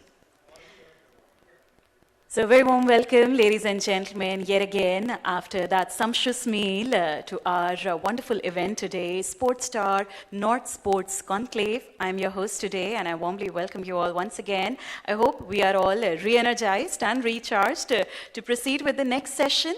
So our next session is going to be on the topic Sports for Development and Employment. And to moderate the session, I humbly request Mr. Rakesh Rao, Senior Deputy Editor, The Hindu Sports, to please join us. With a big round of applause, ladies and gentlemen, please give it up for sir.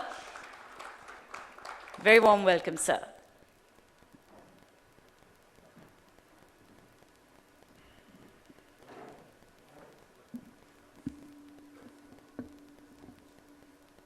Hello everyone, and a warm welcome to each one of you after a quick break for lunch. So far we have looked at certain aspects of sports development, what the state has done, and a lot of people, a lot of stakeholders have spoken about it. Up next is another issue which is pretty close to my heart. The role of sports, or rather what sports does in terms of employment, development. Sports as a tool, sports as a medium to enrich lives of people who normally don't have access to a lot of facilities, or they are not privileged enough to have access to sports facilities early enough. So in this particular session, we have two very special people. Special in the sense they play their roles in a way which is in contrast. I'll be able to explain that as we go along. Let me first talk about Dr. Nidhi Pundhir. She is the head of CSR with HCL. And this lady has done some tremendous work in this field, the kind of determination she has, the kind of conviction she shows, and the way she sounds. I was pretty impressed by Nidhi. Please welcome Dr. Nidhi Pundhir.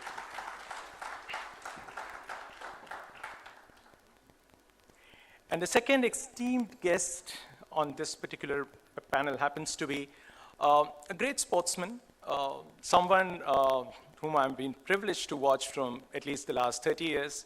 In fact, it was Lucknow way back in 1994 that she won one of her 10 national titles. When I say 10 national titles, means 4 singles, 4 doubles, and 2 mixed doubles titles.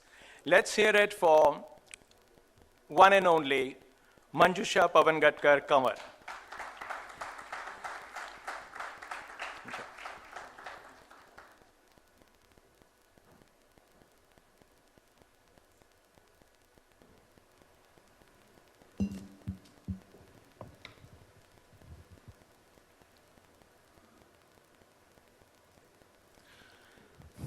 So ladies and gentlemen, here we are.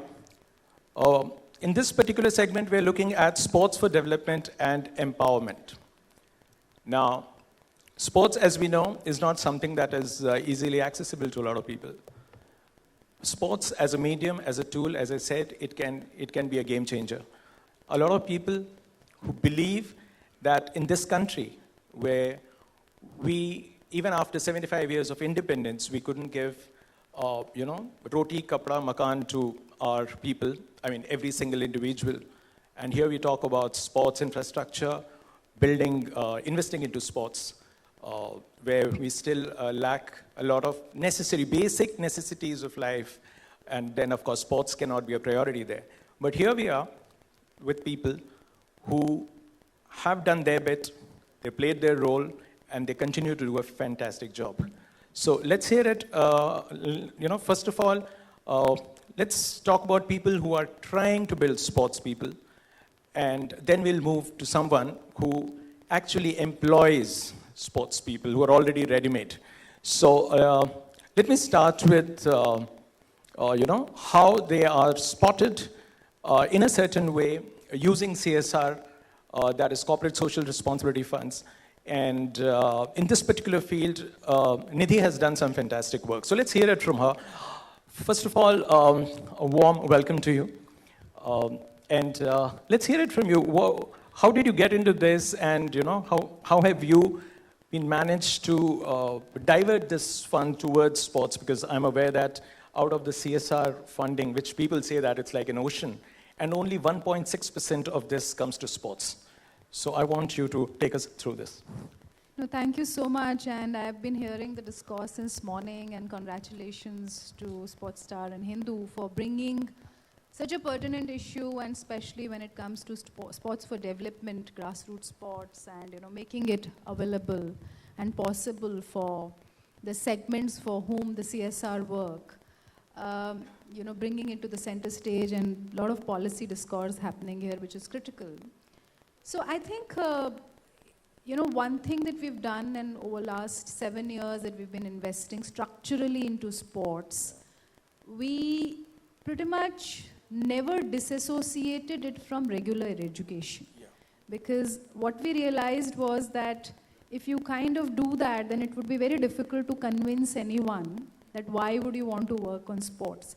So we redefined education itself, and we said that education is just not about reading, writing, arithmetic, and just about gaining some marks or working for the most underprivileged sections, bringing them to school, etc. We said that sports will be integral to everything that we do. So across 22 states, wherever HCL Foundation has its program, and it could be on any domain, it could be on health, livelihood, education, whatever, we made sports integral to it. So that helped us identifying from the right segment and the right students, children, players, young players, paras, and everybody kind of, at a higher age also, enter the program. And then we started to invest in identification of the talent pool.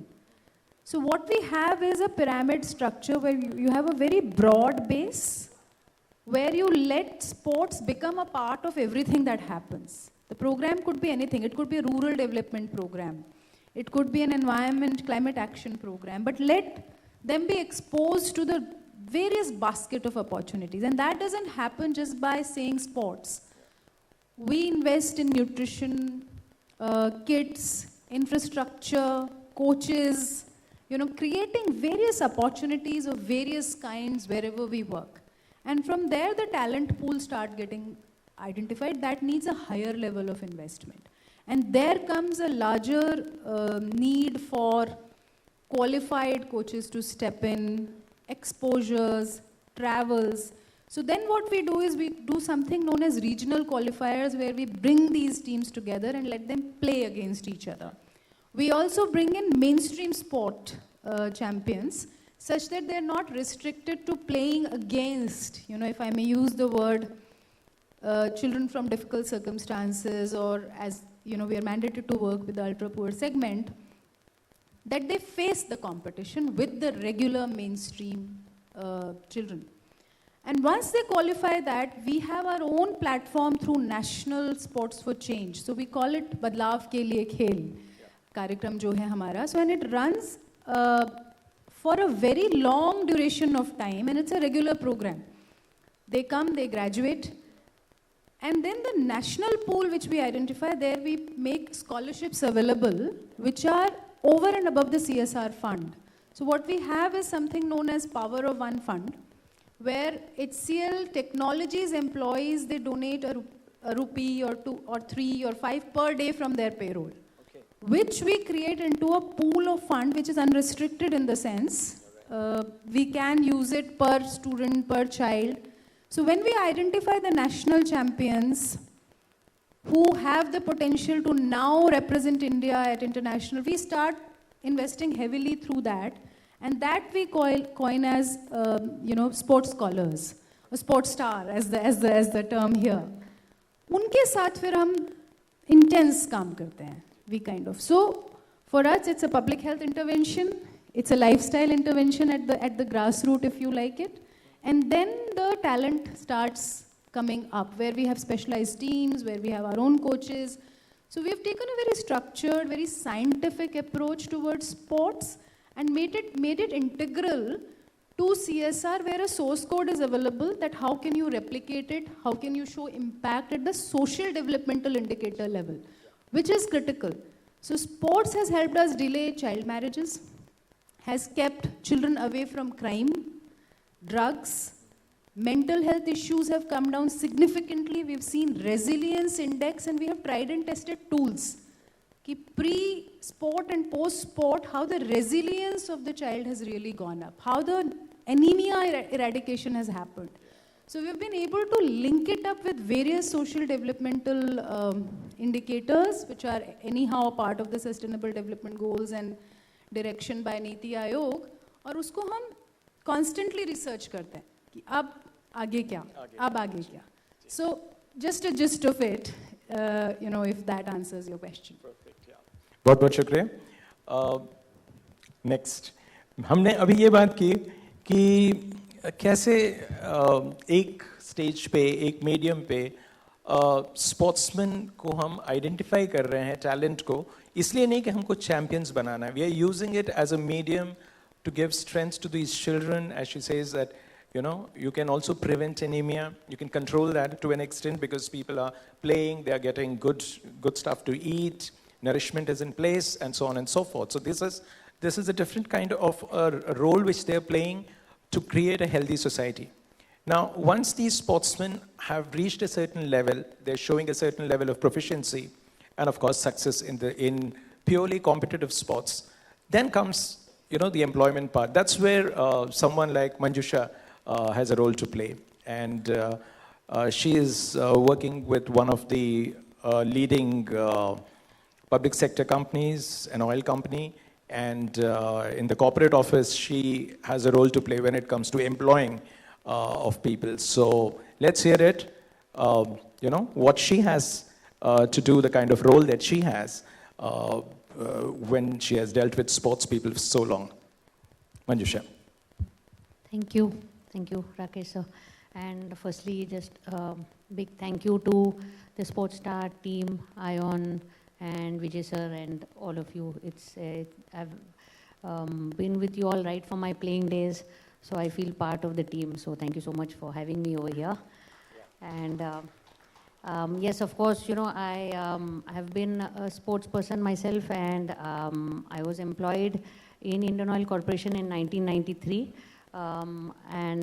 As a player, the corporation helped me. Of course, they employed me when I was a national champion. So like you said, the employment came when I had made it to the national level. But of course, a very, very important part at that time in the 90s, employment was very, very important because we didn't have the facilities that are given in today's times.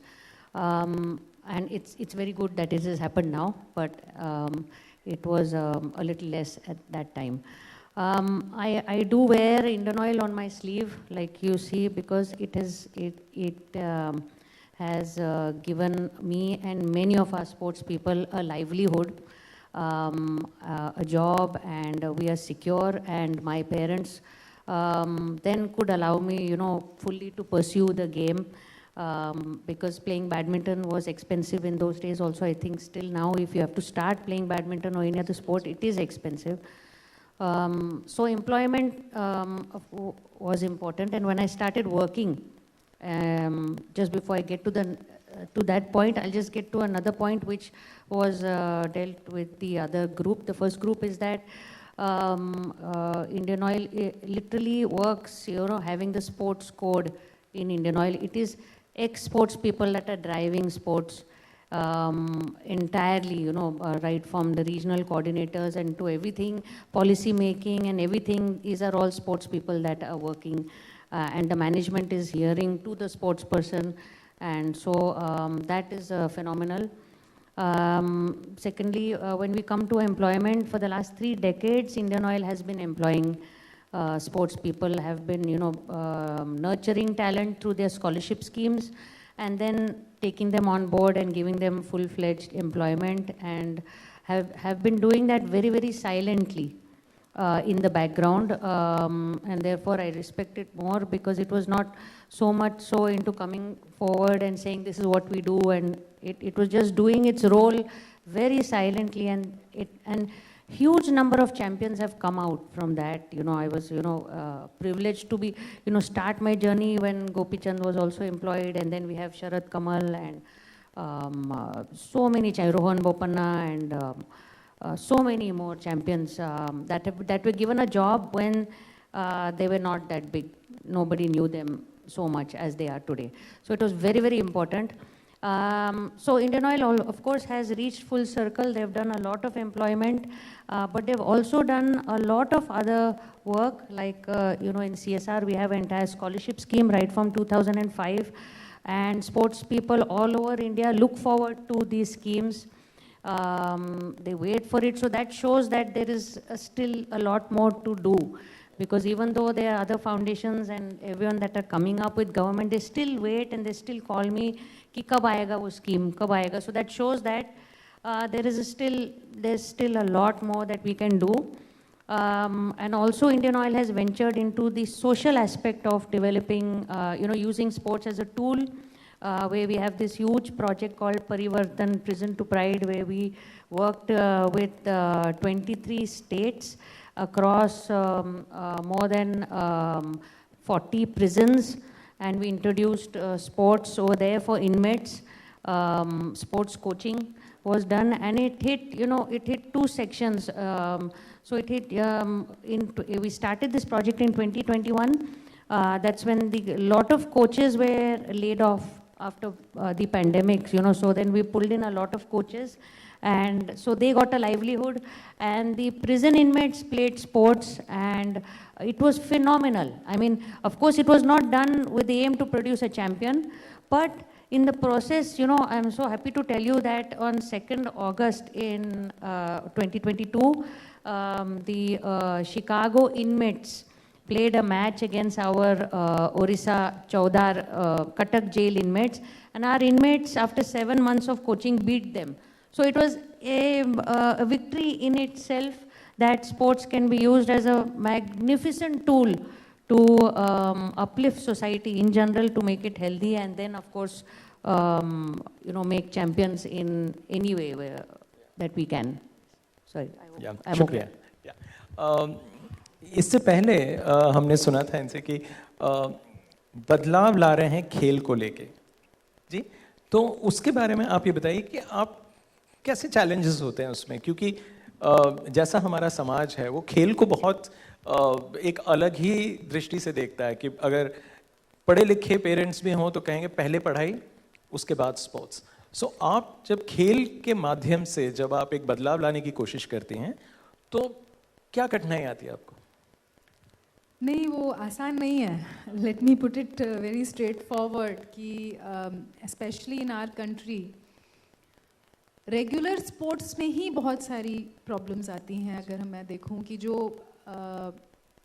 Elite schools के बच्चे हैं या जो afford कर सकते हैं education, वहाँ भी जहाँ बात आती है एकेडमिक्स वर्सेस स्पोर्ट्स की, तो academics is the natural choice. और मैं हमेशा कहती हूँ कि जब तक बोर्ड के लेवल पे हम पॉलिसी रिफॉर्म, अभी बात हो रही थी कुछ समय पहले कि 8th 9th तक तो खेलने दें, 8th 9th तक नहीं, यूनिवर्सिटी तक there has to be clear ranking system against sports. It needs a higher level of intelligence और a very different type of intelligence मैं कहूँगी, जिसको नापना ज़रूरी है हमेशा.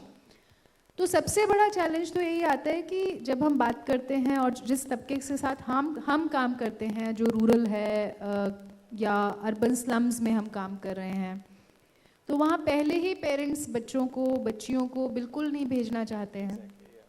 हम चाइल्ड लेबर के साथ भी काम कर रहे हैं, हम क्राइम अफेक्टेड एरियाज़ में काम कर रहे हैं, हम ड्रग अफेक्टेड एरियाज़ में काफ़ी डिफ़िकल्ट, हम कॉन्फ्लिक्ट अफेक्टेड एरियाज़ में काम कर रहे हैं, कश्मीर में काम कर रहे हैं, नागालैंड में काम कर रहे हैं.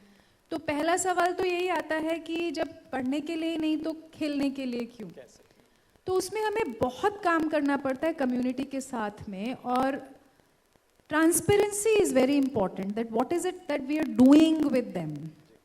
तो कम्युनिटी बेस्ड इंटरवेंशंस कि हम उन्हें पहले ऐसा ना हो कि कहीं दूर ले जाएं, स्टेडियम में ले जाएं, तो जो स्कूल्स कम्युनिटी के बीच में हैं, और प्राइमरी स्कूल से बात होती है, क्योंकि you can't wait for the child to grow up, and she as a player would know that कि 12 साल के बाद आप मसल्स को डेवलप ही नहीं कर पाएंगे, तो you have to do early interventions.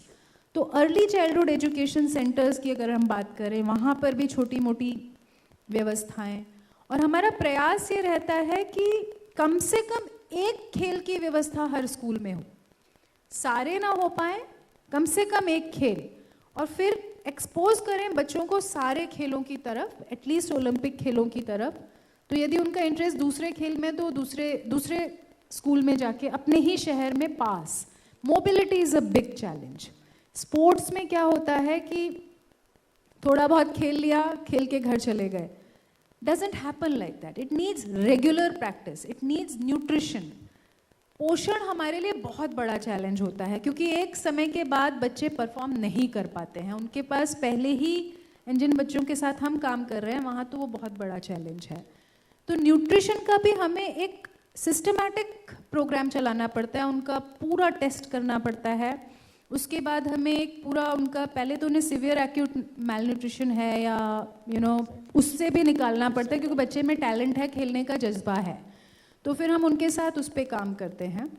Mobility के लिए बच्चों को नहीं वो कर पाते हैं, जहाँ रेगुलर स्कूल की बात करें या कम्युनिटी की बात करें तो स्टेडियम लाना है, तो हमने बसेस चलाई हैं, हमने अलग अलग तरह से उनको कोशिश की है कि उनको मेन स्ट्रीम तक लेकर आएँ।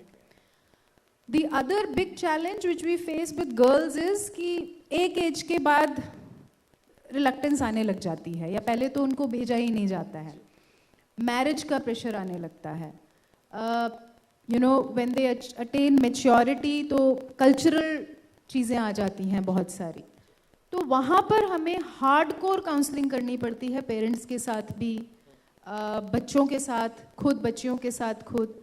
और पैरा में तो I tell you, we've not even woken up to the challenge. इतना challenge है क्योंकि the cost of investment is also almost 7 times the regular investment. Sports is otherwise also an expensive. अगर मैं cost की budget की बात करूं, क्योंकि हम अक्सर CSR में budget की बड़ी बात करते हैं, आपने भी बोला, it is, investing in sports education, we are talking about anyhow doubling or tripling up our, मतलब पेड़ के नीचे बैठ के स्लेट पट्टी पे पढ़ाना या एक कंप्यूटर देने की बात नहीं हो रही है, बात शूज़ की, किट्स की, प्रोफेशनल टेक्निक की, कोचेस की, मेंटल हेल्थ की, counselling support, right kind of infrastructure. अगर हम इंटरनेशनल स्पोर्ट की और नेशनल स्पोर्ट की बात कर रहे हैं, तो this is just not about talk, it's about structural investments which we have to make at all levels. So challenges are unlimited, but unless we prepare ourselves, और अगर हम वो एक commitment top to bottom नहीं लेकर आएंगे, it will be just a talk. और para पे specially we have to really pay attention, और बहुत सारी चीज़ें हैं जो अर्ली डिसेबिलिटी को आइडेंटिफाई करना ज़रूरी है। तो what I am trying to say here is कि एक चीज़ को यदि हम लें तो उसको करते रहें, चैलेंजेस के बावजूद भी करते रहें। हमें ट्रैवल पे भी खर्चा करना होगा, हमें उनको, और सब कुछ करने के बाद भी ड्रॉप आउट हो सकता है, क्योंकि यदि कल्चरली एक्सेप्ट नहीं होगा, यदि कम्युनिटी एक्सेप्ट नहीं करेगी, फिर 10th क्लास पे जाके वही बात हो जाएगी कि पढ़ाई करो। तो जितना आपने इन्वेस्टमेंट किया है बचपन से लेके वहाँ जाके ज़ीरो हो जाता है। The other thing is that one has to show the hope beyond medals and trophies. Sports is not about medals and it is about complete lifestyle reform and educational opportunities. जो कितने सारे हमारे बच्चे हैं, they've become coaches, they have found jobs in the quotas of railways, they have come into police, their selections in army has been easier. तो जो हम उनको करियर काउंसलिंग करते हैं 7th 8th से जो शुरू करते हैं, वो हमें बड़ा ज़रूरी है कि यदि आप खेलते रहेंगे और सिस्टमैटिकली खेलते रहेंगे और अपने खेल में स्कोर्स अच्छे रखेंगे, और उनके पेरेंट्स के साथ जब हम ये बात करते हैं, यदि बच्चे, we also have students who are without parental care, तो उनके इंस्टीट्यूशंस में जो बात करते हैं, कि इससे आपको एक assured employment मिलता है. You can, and जो हमारा एक vision है HCL Foundation में जो हम बार बार कहते हैं that any developmental work that we do is, you know, it envisions breaking the cycle of poverty. Sports is a wonderful medium to do that, and we have multiple examples. I mean, today we've been able to curate 27,000 athletes through our sports interventions. Completely they are out of that vicious cycle जिसमें वो आज होते यदि interventions नहीं हो रही होती. So yeah. और अब हम आपसे जानना चाहेंगे मंजूषा कि आपके पास जो challenges होते हैं जो कि sportsmen आए, आपने देखा कि उनमें talent है, इतना talent है कि आप उनको अपने company में ले सकें, लेकिन एक complacency आ जाती है कि साहब पेट भर गया मेरा, जब तक भूख थी परफॉर्मेंस था, जब पेट भर गया फुल स्टमक पे परफॉर्मेंस नहीं आता है लोगों का. तो वो जो चैलेंज आता है आपको, आप उससे कैसे डील करते हैं? Yeah, that's a big challenge. होता था पहले, I mean, of course we had that old school of thought कि थोड़ा डंडा मारते रहो तो, and then you know जब तक जॉब नहीं होता है तब तक the athlete is really, you know, striving, doing better and trying to do. And moment you give a job that, of course we've also had phenomenal other athletes who have, you know, aimed higher and have still gone further and used that platform to do better. So that is, there are a few of those examples. And therefore today, unfortunately, we might see a shift from employment to grassroots development programs, to infrastructure development programs, to more scholarships, because the outcome of giving employment, we haven't found a balance, and none of the companies are seeing value for, you know, taking them. They're not feeling that they're brand ambassadors, I think. So there's a little disconnect and there's still more work to be done. But I think now with the present government reforms and policies, and for the elite athlete, it is phenomenal. It is phenomenal. I say phenomenal because I compare it to my time. Of course, you know, there is a lot more to be done, but it is phenomenal with how much is being put in for the elite athlete to do well, so that we get medals at the Asian Games, Commonwealth Games, Olympic medals. So that is phenomenal. So I think now, just like we heard from ma'am, you know, there we have to now, you know, there are other tiers in the triangle or the pyramid that we call it, that I think organizations, whether it is government or private, can, you know, work backward now, because a lot has been, you know, I think now it's full, and now they're doing really well. They found this success formula for getting medals outside.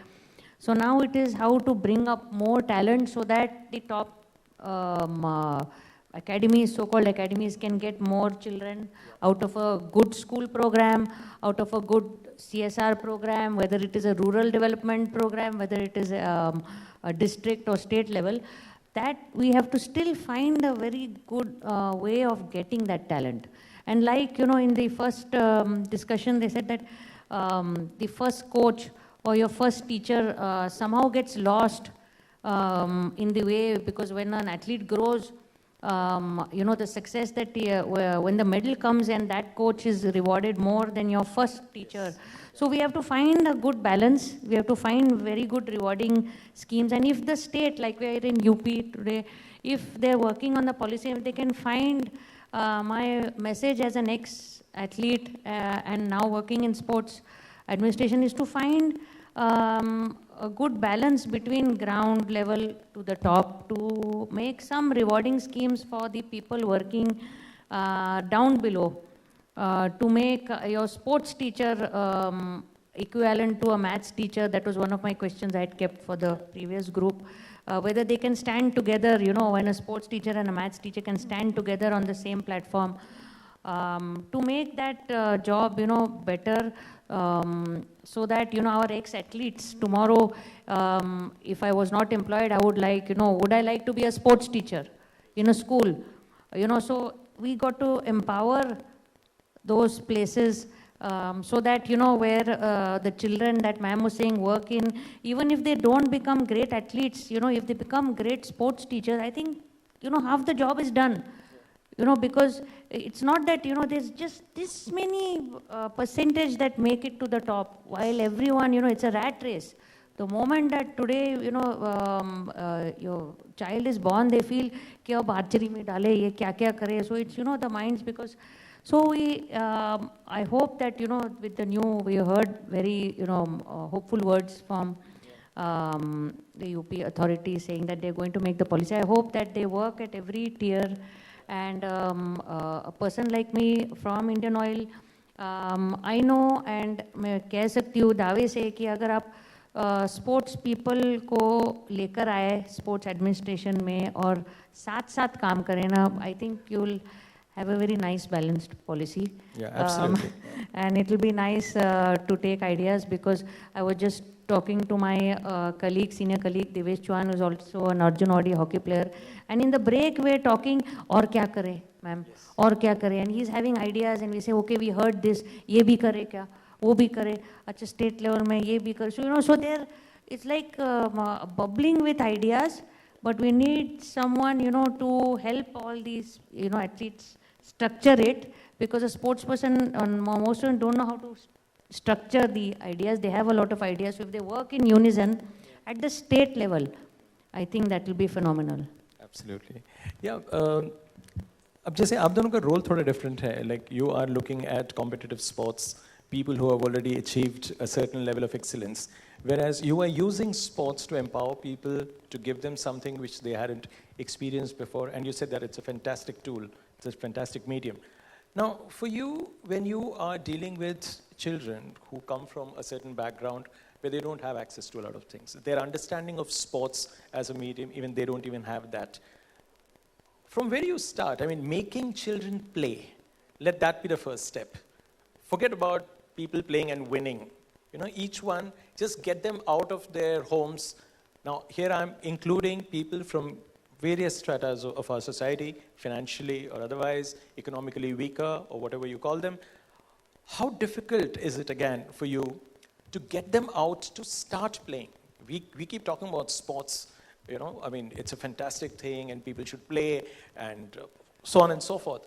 But take that first step, or to empower people to feel that they are one, they are like any other people, and, just getting them to play. That's one. Because I just want to add here, when I was covering equestrian years ago, I was told that a horse you don't have to make the horse jump.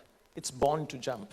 So, the effort is not there. You just leave a horse, it'll jump around. So, for a human being, a child plays. The moment it's able to walk a little, it can identify toys, colors, feel it. Even before the child knows the language, it does a lot of things. Now, for you, if we just take that analogy forward and say, okay, here is somebody who hasn't played. Now, Nidhi, how do you or your team, how do you empower them to take up a sport and stick to it and not just leave it in quick time?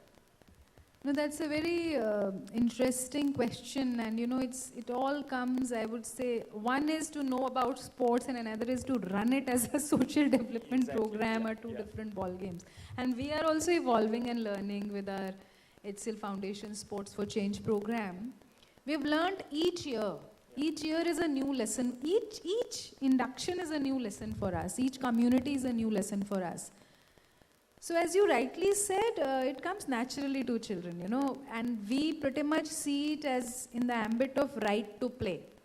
Each child has a right to a playground, and each child has a right to play. Absolutely. They'll come out, it's very, very, very natural. आप कहीं भी चले जाइए, किसी भी community में अगर आप सिंपल नेट लगा देंगे उनको, दो बैडमिंटन, वो आएंगे, तो आते ही हैं बच्चे. आप एक सॉकर, मतलब just a football is enough to attract, lots of children, वो आएंगे, खेलेंगे. तो what we do is we make it, I would say, enjoyable to begin with. जैसे आपने बोला कि mobilization जो है वो it's the first battle won. We invest heavily in just exposure. We don't hesitate from that, and that's when I said शुरू में जो मैंने कहा कि इसको शिक्षा कार्यक्रम का एक भाग बना के रखना है, कि जब भी हम एजुकेशन का बजट निर्धारित करें तो उसमें स्पोर्ट्स आर्ट्स एक सेक्शन होना चाहिए. इम्पॉर्टेंट है, क्रिटिकल है. CSR में, I am saying general education में तो है ही, जब नेशनल एजुकेशन पॉलिसी की बात हो रही है, CSR में ज़रूरी है कि we don't lose sight of that. Let them play, let them do free play. और बास्केट ऑफ अपॉर्चुनिटीज़ की जो हम बात करते हैं, तो हम बच्चों को अलग अलग खेलों में एक्सपोज करना शुरू कर देते हैं, और वो हमारे लिए एक बहुत बड़ा माध्यम बनता है to bring them out from very difficult. मैं आपको एक बस छोटा सा कॉन्टेक्स्ट देना चाहूँगी, कैसा कॉन्टेक्स्ट होता है. स्लम होती है, उसमें छोटी सी एक रहने की जगह होती है जिसमें 3-4 लोग रह रहे हैं, उसी में वो बच्ची भी है, स्कूल भी नहीं जा रही है. It's a very very difficult situation. वहाँ पर अल्कोहलिज्म भी है, वहाँ पर वायलेंस भी है, वहाँ पर वाइफ बीटिंग भी, मतलब क्या क्या वो बच्ची नहीं देख रही है जो उन्हें नहीं देखना है इस उम्र में. तो अगर मैं इसको देखूं violence against children combating programme, तो ये वहाँ भी फिट है. यदि मैं इसको जनरल डेवलपमेंट, तो ये वहाँ भी फिट है. तो एक मौका तो मिले उस बच्ची को कि वो उस वातावरण से बाहर आकर और वो खेले. That's the fundamental right of the girl child that we are talking about. Boys का भी वही हाल है. तो पहले हम उनको खेलने देते हैं, we let them play whichever way they like to play. उसके बाद जब हम उनके साथ कंसिस्टेंटली ये करते हैं कम्युनिटीज़ में, स्कूल्स में, अलग अलग सेटिंग्स में, तो हमें दिखने लगती है potential. And that's where the role of our regular development. हम ऐसा नहीं है कि मैथ्स टीचर की रिस्पॉन्सिबिलिटी केवल मैथ ही है और स्पोर्ट्स की responsibility. Everybody must have that orientation कि इस बच्ची में या इस बच्चे में रुझान दिख रहा है. And that's where we start identifying the talent and the opportunities कि इस बच्ची में या इसमें वो level है जहाँ पर ये शायद खेलेंगे. Then the investment starts, और वो एक लंबी जर्नी होती है. मैं कुछ और आपको examples देना चाहूँगी कि जहाँ पर अगर हम डेफ ओलंपिक्स की बात करें, तो अभी हमारे साथ एक बच्ची हैं, जर्लिन है उनका नाम है. अभी उन्होंने डेफ ओलंपिक्स में she has won 3 gold medals in Brazil. मुझे अच्छी तरह याद है जब हमने शुरू किया था, जब शुरुआत की थी तो छोटी थी, तो you know their family was little कि ये क्यों, because you know the like father had a small vending this thing, but we saw that talent.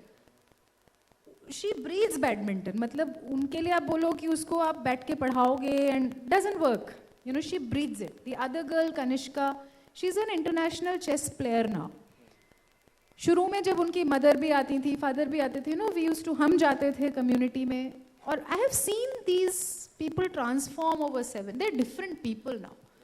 Confidence की बात करें, happiness की बात करें. I mean, imagine they're facing the world. I mean, just imagine the potential. What else can do it? तो जब हम लोग ऐसा देखते हैं ना, जब हमारे साथ इतने सारे बच्चे, जो हमारे नेशनल स्पोर्ट्स फॉर चेंज हम लोग करते हैं, अभी हमारे साथ 800 बच्चे from various states of India, कोई नागालैंड से टीम आई, कोई श्रीनगर से टीम आई, कोई झारखंड से आ रही, कोई अजमेर से आ रही, सब हमारे नर्चर्ड टैलेंट है जिनको शायद हमने कभी किसी चीज़ से एक्सपोज किया था. But the question you asked, ये स्ट्रक्चर्ड वे में उनको रखना साथ में, वो इज़ डिफ़िकल्ट, क्योंकि उसमें भी ड्रॉप आउट होता है. जैसे एकेडमिक्स में ड्रॉप आउट होता है, ऐसे स्पोर्ट्स में भी ड्रॉप आउट होता है. और प्रॉब्लम आती है, see sports is not about winning. 90% of the time sports is about losing. And how do you face that losing is what defines the sports person's spirit. यदि आपने बच्चे को हार सामना करना कैसे करना है वो सिखा दिया, तो दे टर्न इनटू स्पोर्ट्स. वहीं पे टर्निंग पॉइंट होती है. तो आप देखिए कि बहुत सारे बच्चे जब वो हार जाते हैं, हम लोग देखते हैं हमारे फील्ड में फटीग अटैक होते हैं, कोलैप्स हो जाते हैं बच्चे, एम्बुलेंस. तो a whole lot of ecosystem works around our sports just to handle sports injuries, just to handle sports injury is such a big thing. मतलब sports is just not about हम खेले. बच्चों को चोट लगती हैं और हम डर जाते हैं. शुरू में हम डर जाते थे कि ये प्रोग्राम हम चलाएं कि नहीं चलाएं, क्या करें, इसमें तो इतनी चोटें लग रही हैं. एक बच्ची थी लखनऊ के स्लम से आई थी, हम नोएडा में चैम्पियनशिप कर रहे थे स्टेडियम में, और वो कोलैप्स हो गई एकदम से। हमने कॉल किया इधर, पेरेंट्स ने बोला आप देख लो जो करना है, you know, because the difference between those elite वाला एंड हमारे बच्चों के साथ होता है, स्पेशली बच्चियों के साथ, नेग्लेक्ट का। नोबडी टेक्स केयर, तो आप देख लो जो करना है, आप लेके गए थे, you know. So we face those challenges कि मिडनाइट है, द चाइल्ड इज कोलैप्सिंग, अब हम क्या करें। वहाँ से वो विड्रॉल शुरू हो तो वहाँ पे हम सपोर्ट कैसे करते हैं? मेडिकल भी करना है आपको, काउंसलिंग भी करनी है आपको, हॉस्पिटलाइजेशन की कॉस्ट भी देनी है आपको, इंश्योर करना है कि immediately. So now whole lot of our research right now is going into taking care of sports injuries. इस बार जब हम नागपुर में कर रहे थे, शुरू में हमने 700 बच्चे थे और 11 गेम्स चल रहे थे वहाँ पे, स्पोर्ट्स चल रहे थे different. We had arranged for 1 ambulance and 5 paramedic and 2 doctors. We realized we were running short. हमें SOS arrangement करना पड़ा, हमें सारा, because इतनी injuries fatigue की वजह से। जो टीम हार रही थी उसमें ज़्यादा इंजरी दिख रही है, जो टीम जीत रही है उसमें बिल्कुल नहीं दिख रही है। तो what I'm trying to say is कि यहाँ पे बहुत सारे sports persons बैठे हैं। मैं personally I am not like you, but I do my classical dancing. I come from a different stream, but I am talking about it as a management professional, as a public health professional also I see it, and I apply that science to it, that it is about knowing the nitty-gritties of it, understanding and providing for it. आप उसमें withdraw अगर खुद ही कर जाएंगे as a sponsor, as a donor. Another thing is, everybody wants to we have minimum 5 examples now, जहाँ पे we've nurtured from grassroots, the sports person has come to a level, and now we have whole lot of people who want to sign up with them as their brand ambassadors. What we say is that our role is to nurture them to that level. लेकिन to curate them from that level to that level is where I think we need a lot of conviction, and don't let them drop out.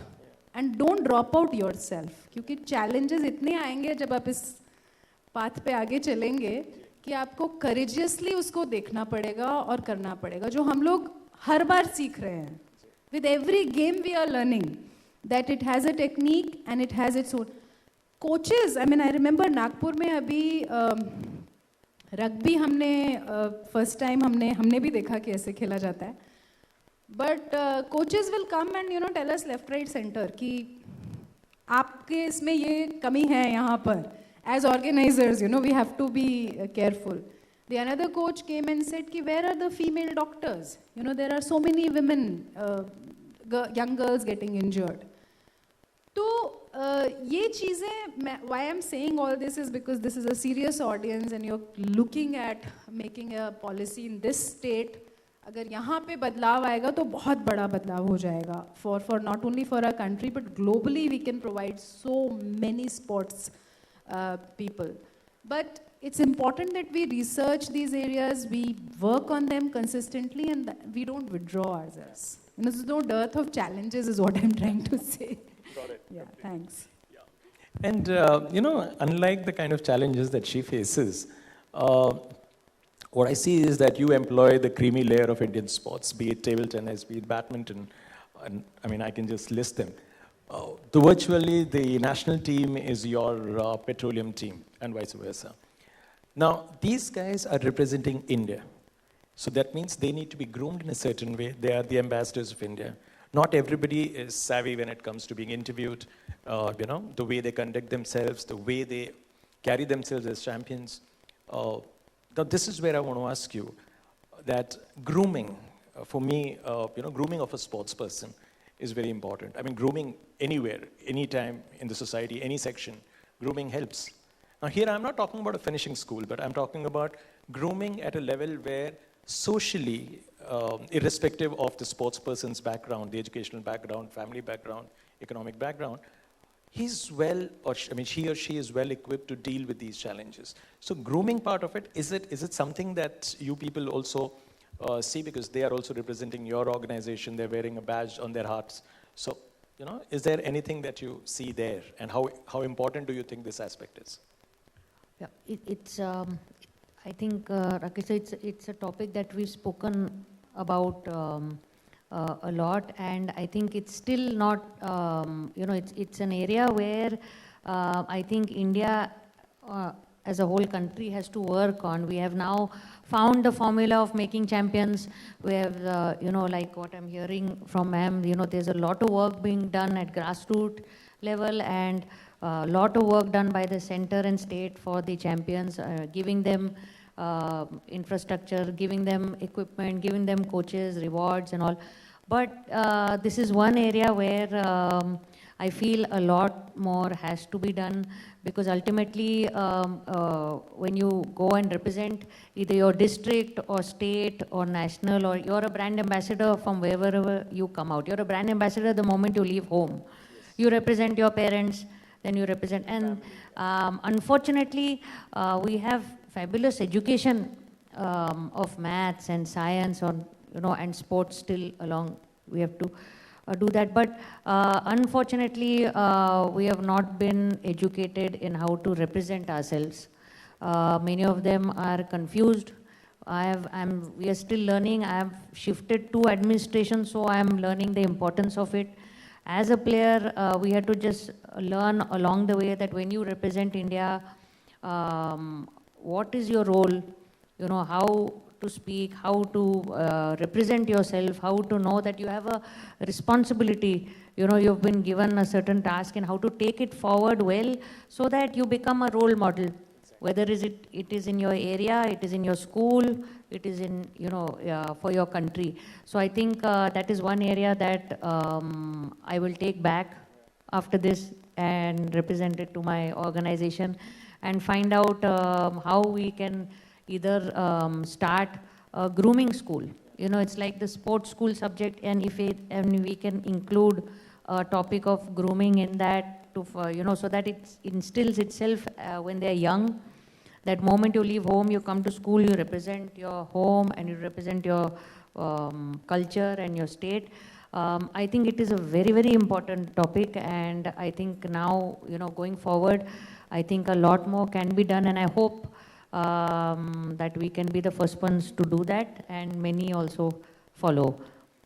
Yeah. बहुत बहुत शुक्रिया. हमने इस topic पे यकीन मानिए, दिल चाहे तो हम मतलब इस पे बात करते ही जा सकते हैं, क्योंकि काफ़ी फैसिनेटिंग सब्जेक्ट होता है. ह्यूमन डेवलपमेंट की बात हम कर रहे हैं, जहाँ पे कि हम सिर्फ स्पोर्ट्स को एक माध्यम के तौर पे लेके एक व्यक्ति विशेष के जो भी उसकी लाइक प्रतिभाएं हैं, उसको हम किस तरह से हम उसको ऑप्टिमाइज कर सकते हैं, उसको ज़्यादा से ज़्यादा उसको दुनिया के सामने लाएं हम. वो चाहे बहुत अच्छा स्पोर्ट्समैन बने ना बने, एक अच्छा इंसान, वो जो ना कि खुद अपनी काबिलियत पे ना वो खुद उसको उसका फ़ायदा मिले, उस जिस समाज में वो रहता है उसके जो घर वाले हैं उनको भी उसका फ़ायदा मिले, उसके आसपास के लोगों को फ़ायदा मिले. ये स्पोर्ट्स का हम जो एक लाभ हम देखते हैं, एक कमाल की चीज़ है. हालांकि हमने इस पे बहुत ज़्यादा काम अभी करना बाकी है. And also when I talk about empowerment, I mean sports is one of those, sports is a kind of medium, as I've repeatedly said, that we haven't really looked at a lot of other aspects where sportsmen, it helps a sportsman, given the kind of sports that he pursues, decision-making abilities, his ability to analyze and then take a call, and also the most important thing is confidence. There in the field of play, he's all alone, and all the training that he has done, all the coaching that he has received, he has to decide at that point in time. And there, it's like almost the life, it's like life has been fired at him from point blank range. And that is where all the grooming that these two ladies have been talking about, right from the inception of, right from the idea of initiating a child into a field of play, and then of course the next step, providing them with employment and making them worthy representatives or ambassadors of this country. So it's a long journey. So before I wrap this up, I would invite any questions if you might have.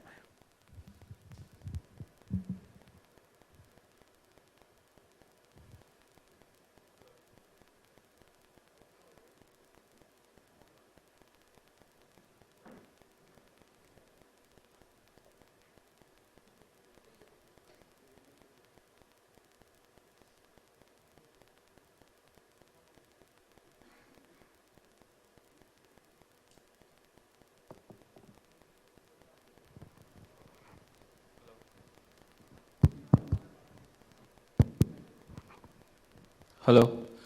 Yes, Vivek.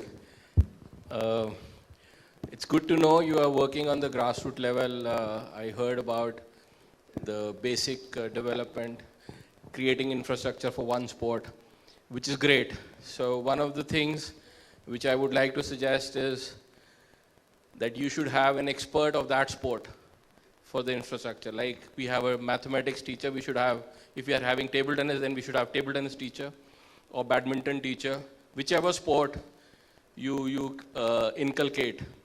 So there are 2-3 things I want to say. I don't know if it's the right platform to use, but it's an opportunity because most of us are here from the sports background. I've played for India in table tennis, and I've been through all stages. I'm currently chairman of the Commonwealth Table Tennis Federation. So my suggestion are 3 suggestions which can turn around sports in the country. And since you are prominent people who are here, so I would suggest, one is, the most critical, is to equate sports person with education. Right now, this is a basic problem. Tendulkar is god of cricket, but he's 10th pass. And if he applies for a job, he will not get even a peon's job with the regular norms. So what my suggestion is that a national level player should be equated as graduate in sports. An international player should be postgraduate in sports, then doctorate in sports, and then ISS, Indian Sports Services. So if we make that change, that will enhance the dignity of sports persons. And that's missing. And that's where we are struggling. The other thing is primary education. You're saying primary education. So if we employ sports teachers at that level, particular sport teachers. So if you do in every school 2 sports compulsory, and those 2 schools have national level facility of that 2 sports. So the change of the results, the medals coming India's way will be tremendous. The other suggestion there, sorry about it, but it's a platform, so I'm a little bit overwhelmed about speaking my mind. Prize money. Prize money directly goes to the player. So if we have for each sport, and you are a big company, HCL is a big company, and if you, let's say you take care of 10 sports, and you have a budget of 200 crores for these 10 sports, and these 200 crores goes as prize money, 20 crore for each sport. So imagine a champion of Meerut or a champion of a city gets 5 lakh rupees for winning a district championship. A state champion gets 50 lakhs or 25 lakhs. A national champion gets 1 crore. So how many people will start following the sport?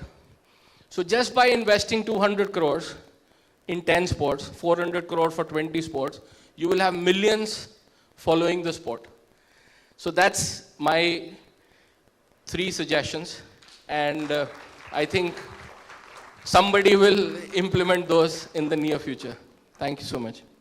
Thanks a ton. Now, Vivek, I've always admired your attitude towards sports, and you have a vision. And personally, I would love to hear you when you occupy one of these chairs a short while from now. And thanks a lot for sharing these with us. Any other question?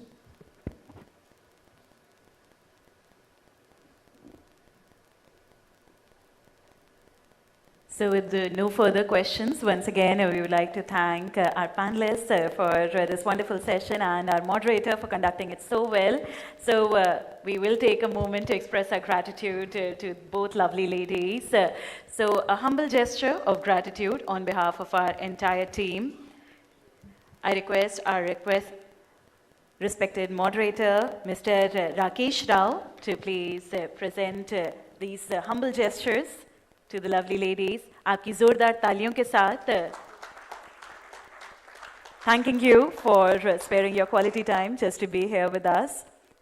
Some notable issues that were brought forward and some valuable suggestions that were shared. Thank you so much. And we'll capture this moment with a group photograph.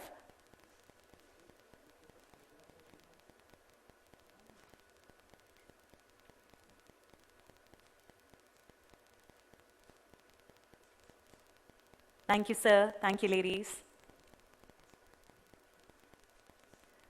So taking the program forward, ladies and gentlemen, with our next session.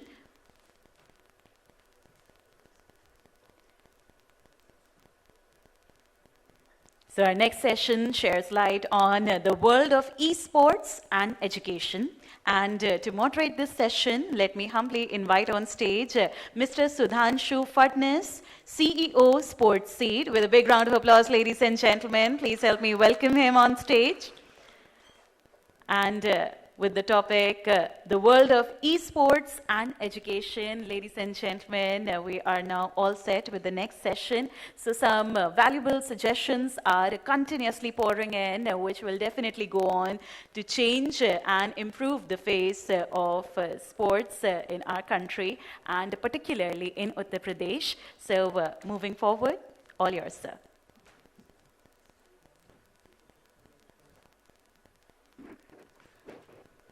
So very good afternoon after this extremely interesting session on sports for development. I want to start this another session which and I think it is an important session because the topic which we are going to be discussing, many people have doubts whether it is really a sport or not. So I think I have a very September panel. I would rather call them a September panel rather than an August panel, because they are, in my view, as august as any other sports people or people associated with any other sport. So we have with us joining online Tirth Mehta, our the first e-sports star who won bronze medal at the Asian Games in 2018 in esports. I would also request my dear friend and Esports Federation of India President Lokesh, who's also with us, to join us on the stage. We also have Mr. Boban, who's the International Esports Federation President, General Secretary rather, who's going to be joining us again online. And finally, last but not the least, we also have Mr. Daniel Pinto, the CEO of ITTI, which is an esports gaming company. So he's also going to share and bring his perspective onto the panel. Thank you so much. Anyway, I will let you know more the next week. Perfect. And this is my supporter. I don't know why is he joining me.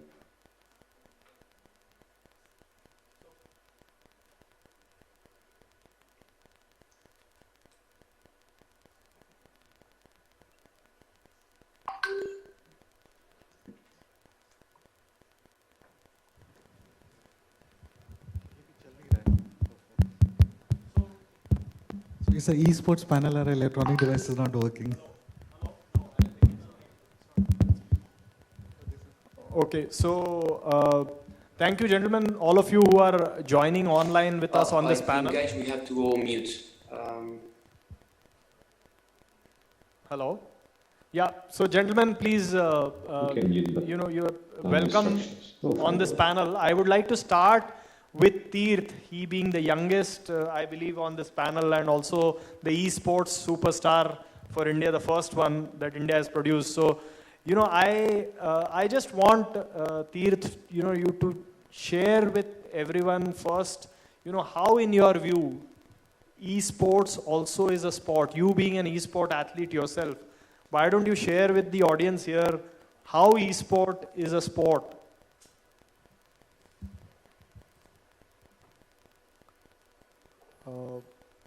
Tirth, could you hear the question?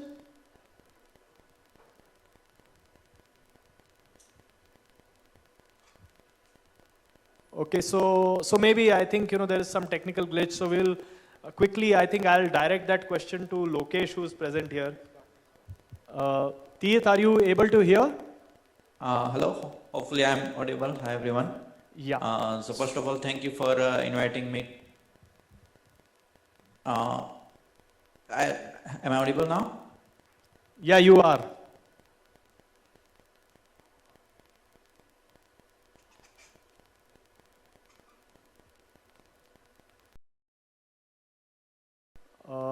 Teerth, can you hear us? Hello? Okay, so I think, till the time, Teerth, till the time you are back, Lokesh, why don't you address this question? I think, why don't you explain to the audience how e-sport is a sport? So very interesting question. So how many of you guys think that esports is a sport? So anybody from the audience? Okay. Obviously, I and you guys. So any of the audience sitting at the back, मतलब आप में से कितने लोग इस चीज़ को believe करते हैं कि e-sports एक sports है? या मतलब anybody किसी को idea है कि e-sports है क्या? तो मैं कहता हूँ वहाँ से शुरू कर सकते हैं हम लोग. So e-sports, so दो चीज़ें हमेशा ध्यान रखिए कि e-sports को लेके आप अखबारों में reports में बहुत सारी चीज़ें पढ़ते हैं. पर मैं आपको पहले बताता हूँ कि e-sports क्या नहीं है.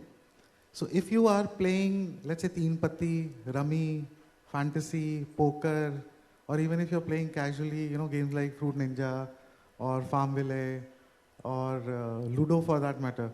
So that is not e-sports.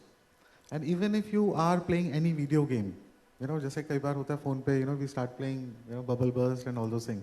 So वो भी सब e-sports नहीं है. So e-sports, there are only 4 or 5 genres of video games. If you are doing a competition on those genres of video games, that is when that particular competition would be called as esports. So the genres are typically sports. Say, take for example, you're playing cricket. So there's a video game for cricket, like let's say World Cricket Championship, or I think football is a good example. For football, we have a video game which is called FIFA. So if you're playing a competition on this video game FIFA, so that is the sports genre, and that is what esports, that will fall under the category of esports. Second genre is your real-time strategy. So that is where actually Teerth got us a medal. So he plays a game called Hearthstone. It's typically a card-based video game, and so it's a real-time strategy, but it's a chance-based game. So if you play those kind of games, if you're doing a competition on those kind of games, that is the genre which falls under esports. Third genre is very simple genre, which is first-person shooter. I'm sure during your engineering days or college days, everybody has played a game called, let's say, Call of Duty or Counter-Strike. So, it's a 5 versus 5 kind of a game, which is a first-person shooter. Obviously, you have to, kill the other, parties and teams to win that particular match. Fifth genre is MOBA, which is massive multiplayer online battle arena. Games like Dota or a League of Legends fall under the category. And the last genre is fighting. Fighting typically, coincides with sports also, but fighting has created its own community. So we have games like Mortal Kombat, Tekken. So these are typically games which are based on judo. Judo, karate, and all those things. So these are the 5 genres. If you are doing a competition on these games, then only it will be called as esports. Unfortunately, people confuse it with online gaming, then betting, gambling. That's not correct. And so answering to the question in the terms of why it is a sport. So just like, when you are, I saw, people from archery here, right? So archery mein agar aap kisi ko dekhte ho ki, somebody is, archery wo kar raha hai, when he's participating. So somebody would say, why is it a sport? Isme koi physical activity to hai nahi.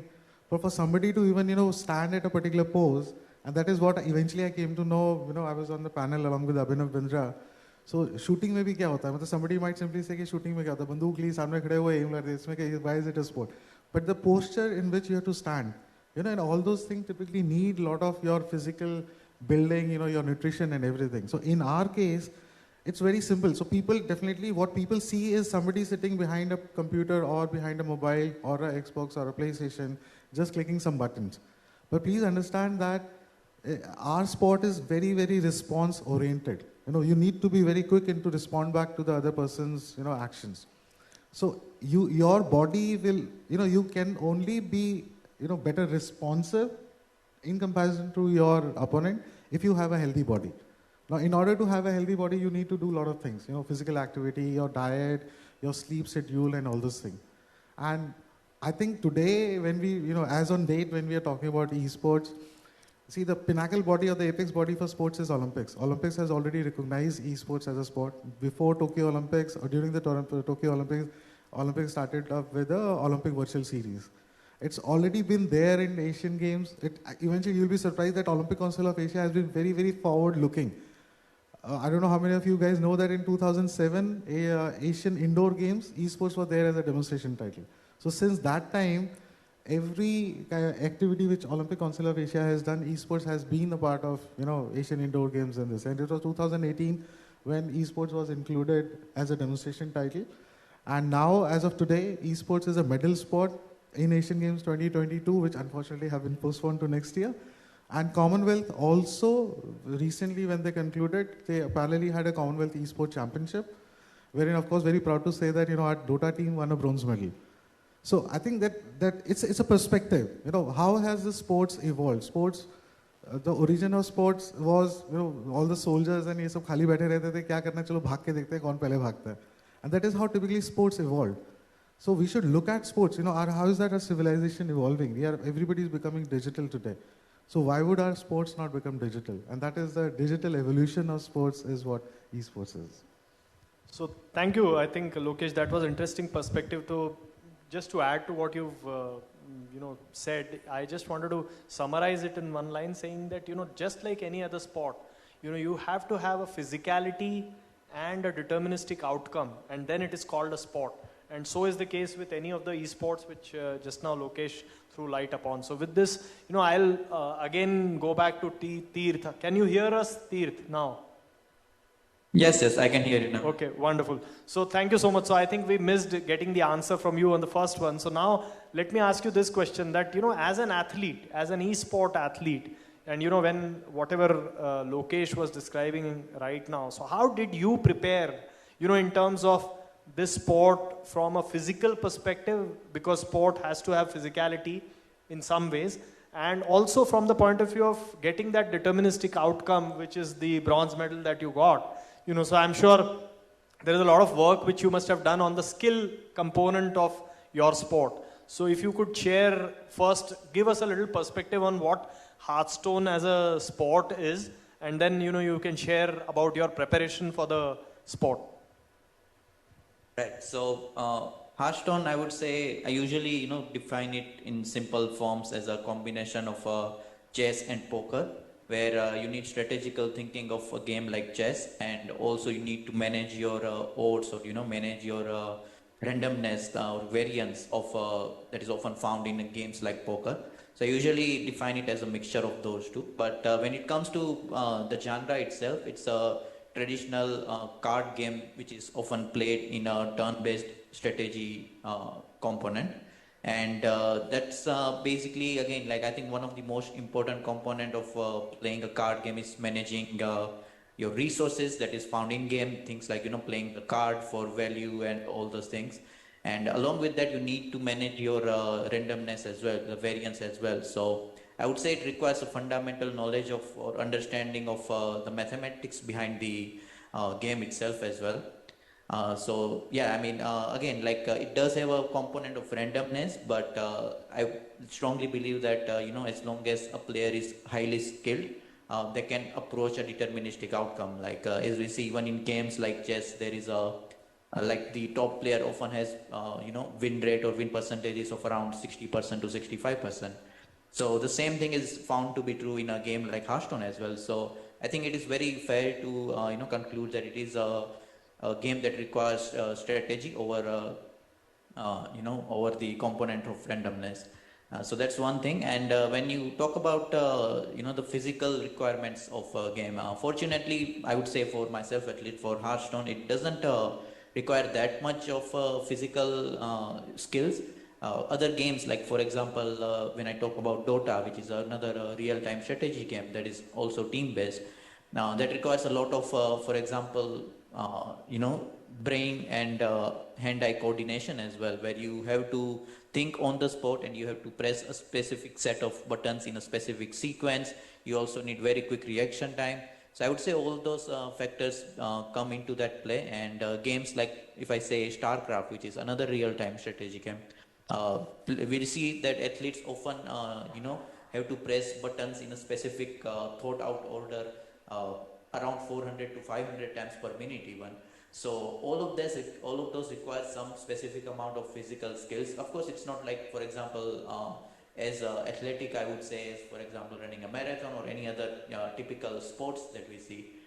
But like again, this is something that even when I explained to sports athletes like Himadas, they were appreciative of it, and even they acknowledge that this esports does require physical skill. And one more important thing that I think most players often forget is how long these tournaments or these events go for. So I think like physical fatigue or mental fatigue are two very real things when it comes to attending any esports events or any sports events.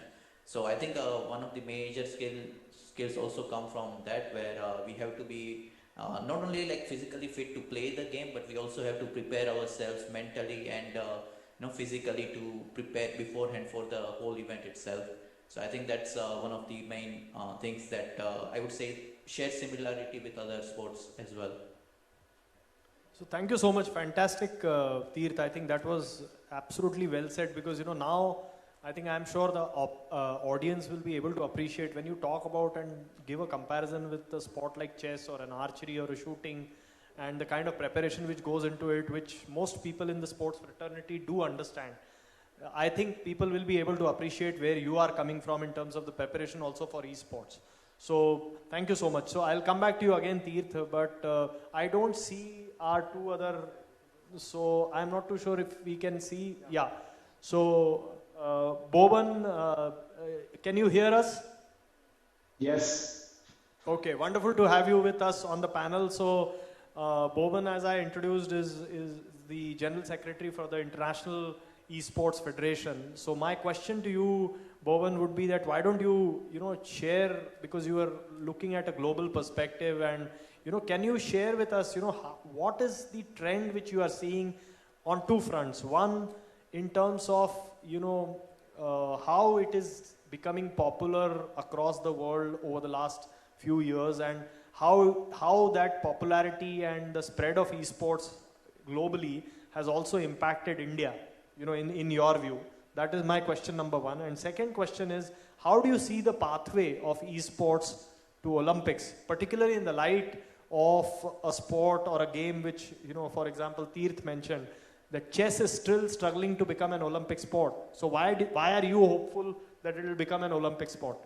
So my two questions: first, the global perspective on the trends in esports, and second, how do you see the sport becoming an Olympic sport? Thank you for the questions. I must say these are the two most asked questions that we get all the time.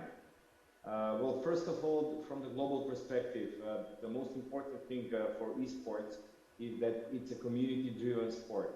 So it's not something that is done from top to bottom, rather it goes from bottom to top. So it goes from the community, from the gamers, from the players, from the esports athletes, as we refer to those that do this professionally, and it goes upwards to governments, institutions, tournament organizers, publishers, everybody that's included in the ecosystem in which we are functioning. In this segment, the national federations are a very important and crucial part, because they are the actual link between everybody in the ecosystem, because as we know, tournament organizers and publishers are all private companies and businesses, while on the other hand, all the kids that are playing the games, which are, now you can say that almost half of the world is gaming, but we know that that's true, but those are not professional gamers, they are mostly casual gamers, but there is a huge community and a huge pool of players who are practicing and playing esports professionally and want to find their future as athletes, not only as team managers or casters or influencers or working for a tournament organizer, like for broadcast of tournaments or competition coordinators or referees, because there are tons of jobs in esports. Those kids are now the essence of esports, those players, because without them, nothing else would exist. Now, I understand that the games are there and they want to play it, but not everybody wants to play it competitively. So this is the key difference, and this is something where the national federations and ISF, as the unifying body for esports, is striving to help everybody understand, especially the governments everywhere, because those kids need their protection, they need their skills, they need their education, and they need the know-how from the sports federations that are existing now that has been through this path 100 years ago, 50 years ago. They need to help us with their knowledge on how to better develop the system. So we make sure that all the players that we have are protected. They have their medical insurance, they can get their retirement fund in the future. They can be proud to go and represent their country and wave the flag of their country on all the competitions that we are organizing. ISF currently has 130 member nations, which is one of the largest esports organizations and sports organizations in the world. And this year, our World Championship is in Bali in December. We will have 120 countries participating there, which will make it the largest event with most nations being represented in a real-life event. So this will give huge opportunity to all the national federations to showcase what the World Championship actually is, what it means, and how the structure works and how it's properly done. On the other question regarding the Olympic route, ISF has applied to become a member of the Global Association of International Sports Federations in 2019, and in 2020 we received the opinion from their membership group that we fulfill all criteria to be accepted as full members of the Global Association of International Sports Federations, or GAIS. The statutes of GAIS and IOC are connected. In order to become a member of IOC, firstly you need to become a member of one of the bodies that are under IOC, in this situation GAIS. Since then, GAIS didn't have any membership general assembly where our application was put for vote. One of those was planned to happen in Russia, in St. Petersburg, but that was cancelled. So now we're waiting for further decision from them in order to become members of GAIS and then subsequently become members of IOC. This is a long road. It takes a lot of documentation, a lot of structure, a lot of projects, all of which with ISF has done in the past 14 years of our existence. This is our 14th World Championship. Regarding the actual need for it, I don't think the athletes, considering that they're not coming from sports communities, so they're not being brought up like from 3 years you're going to football classes, or from 7 years you're going to do badminton or tennis or basketball or whatever sport. It's a different way that they are being brought, and I think that what we need to focus on is actually what the community needs and explain to them the benefits of joining the Olympic family. Always there will be different opinions. Some think that we need to create our own E-Olympics or Olympics. Some of them believe that we need to be part of the Olympic family. Of course, it's always better to be part of the sports ecosystem, because as I said, we can bring something new to the sports ecosystem, but also we can take a lot from them experience-wise, and properly setting up the system where the players are protected by their own government, by their own national federations, and are properly networked between themselves, so they know that if they need to go and represent their country, they will actually be respected for it. Our president last year had a really good comment that there is no reason why esports athletes shouldn't receive the same level of respect and the same level of treatment as any football or other sports players receive, because they're giving their time, they're giving dedication, when there is not such developed ecosystem for them to become from amateur players or grassroots levels to the pro level. They're doing all of this on their own, and that's not being appreciated on the proper level. And I believe that all the athletes that are hearing this now are completely agreeing with me. Me, myself also, I came from playing games, working in a national federation, then becoming president of the national federation, and then continental body. And I have walked the path, and I understand how difficult it is for some of these athletes compared to people I know that are doing football. So they put you in a football school, you have coach, you have a system, you have competitions, everything is laid out for you. They're even covering you the expenses for equipment, they are providing you with the football field, and it's so seamless for them to succeed in other sports. But as we know, in esports, that ecosystem is still under development, and the national federations are the ones that are actually going to develop this everywhere in the world, because when you take into consideration almost 200 countries in the world, there is no publisher or tournament organizer or other institution that is ready, willing, and that better understands what needs to be done for this to properly grow. So we're not there to take anybody's position, whether it's publisher, whether it's the Olympic Committee, whether it's the Ministry of Sport, or any other institution. We are here to help. We are here to contribute with our knowledge, and we're here to represent our 130 national federations, which are the constitutive part of ISF. Every year we have democratic elections. This year actually is an election year, so we will have a fresh new board in December in Bali, and hopefully we will continue the steep progress, the huge progress that we had in the past 3 years, and hopefully multiply it and become more relevant for the community and as well more relevant for all the other stakeholders. Thank you again, and if there are any follow-up questions, I'm here. Thank you so much, Bhuvan. I think that was really insightful because, you know, it's important that the general audience and, you know, the people involved in sports understand that there's so much happening in esports around the world. And I think the trajectory which the sport is taking is absolutely the right trajectory, and we'll hopefully see you soon at the Olympics. So with that, you know, I can see Daniel also now back online. So Daniel, can you hear us? Yeah. Okay, wonderful. So thank you for your time. I think my question to you, so Daniel, I think, you know, with ITTI, you as a game publisher, you know, so for you, I understand that esports is more a market, you know, rather than anything else. But having said that, since on this platform we are discussing development of esport as a sport, you know, I wanted to get your perspective that as a publisher, how do you see, you know, your own products, for example, coming into the mainstream, and how, because I think, you know, people who are not involved in esports, including me, you know, we are always struggling to understand that with so many esports or game publishers, you know, how is it going to come to a stage where in Asian Games or in Olympics, you know, you have specific events, right? For any other sport in athletics, you have javelin. So javelin is javelin throw. It is not anything else, right?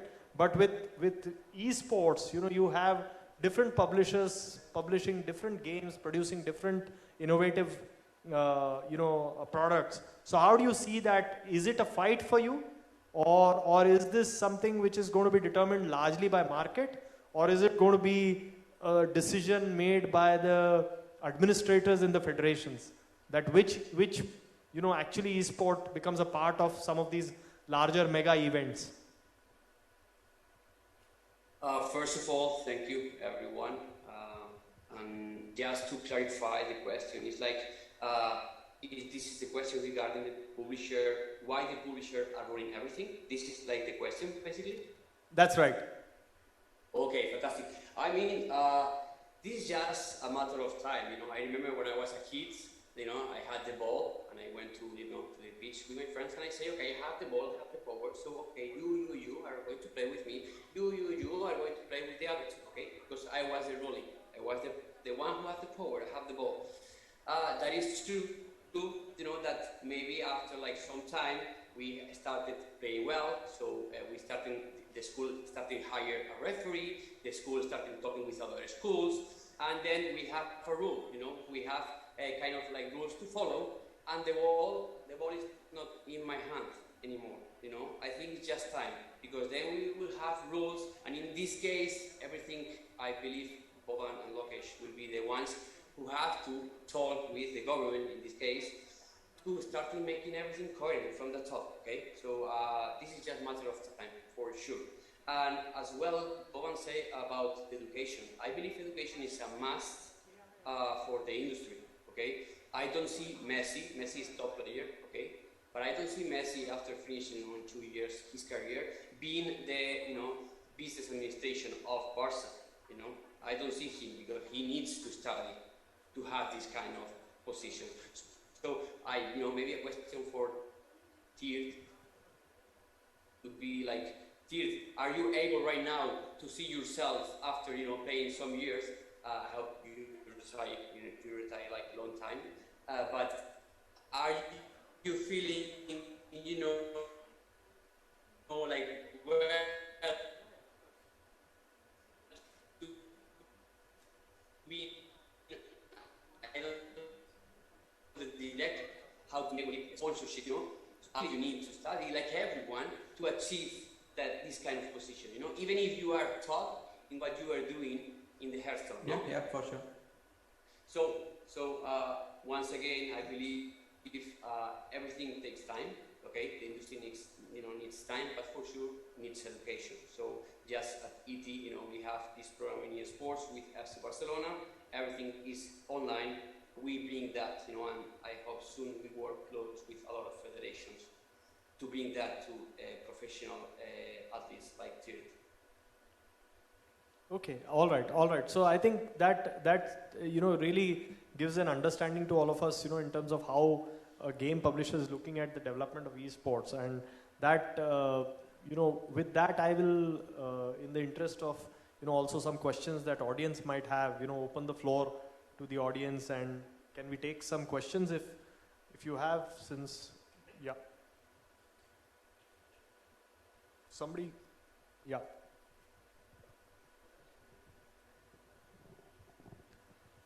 Yeah, hello. I think it's a new topic. Being from a sport like badminton, and we've had a lot of hockey players, and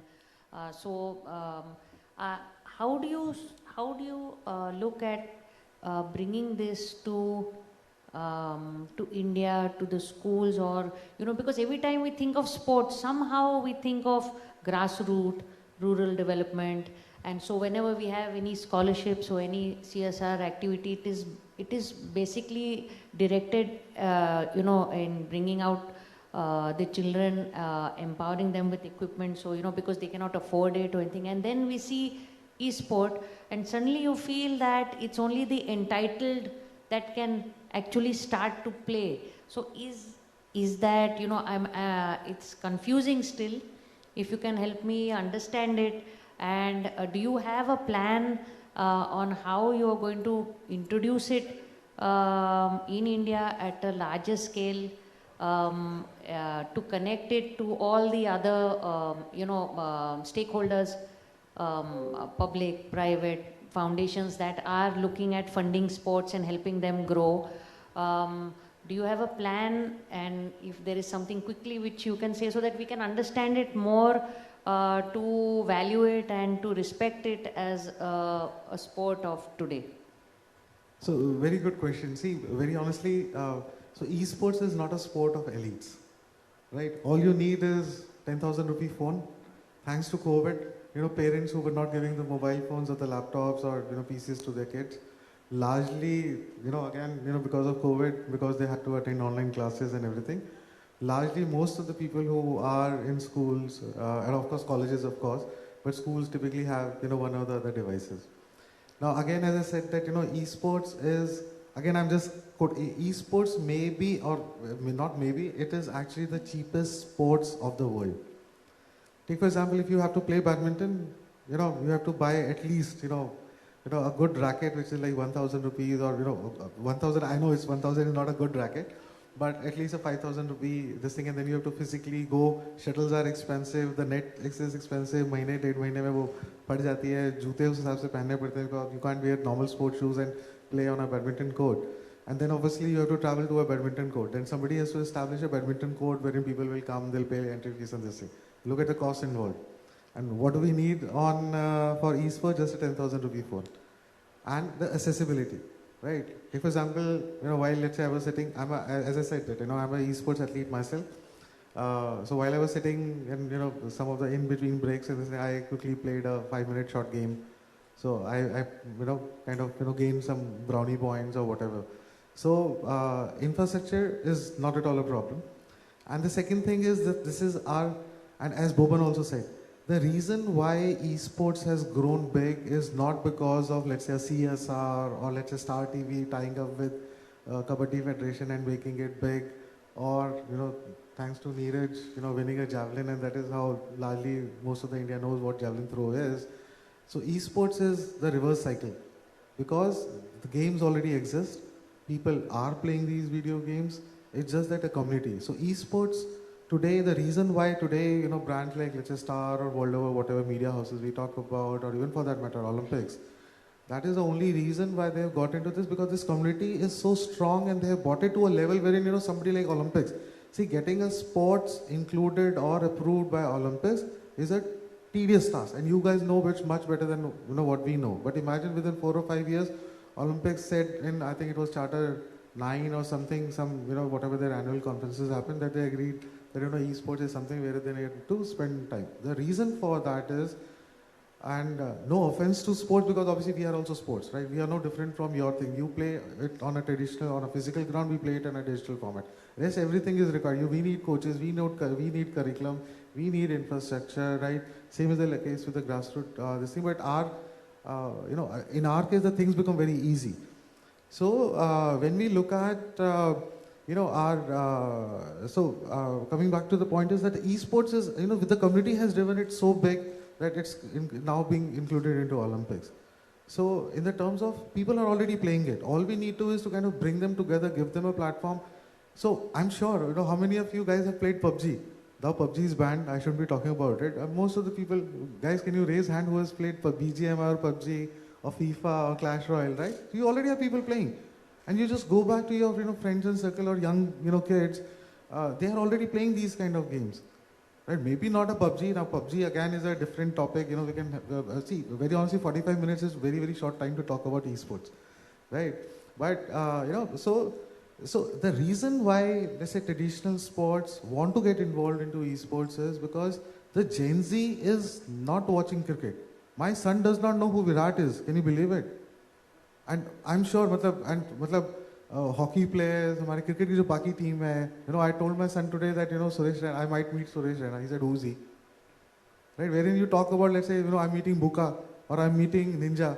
So obviously these Buka, Ninja, new names to us, people who are not aware of, let's say, esports. But the reality is that our Gen Z is highly digital, and our community is anyways is digital.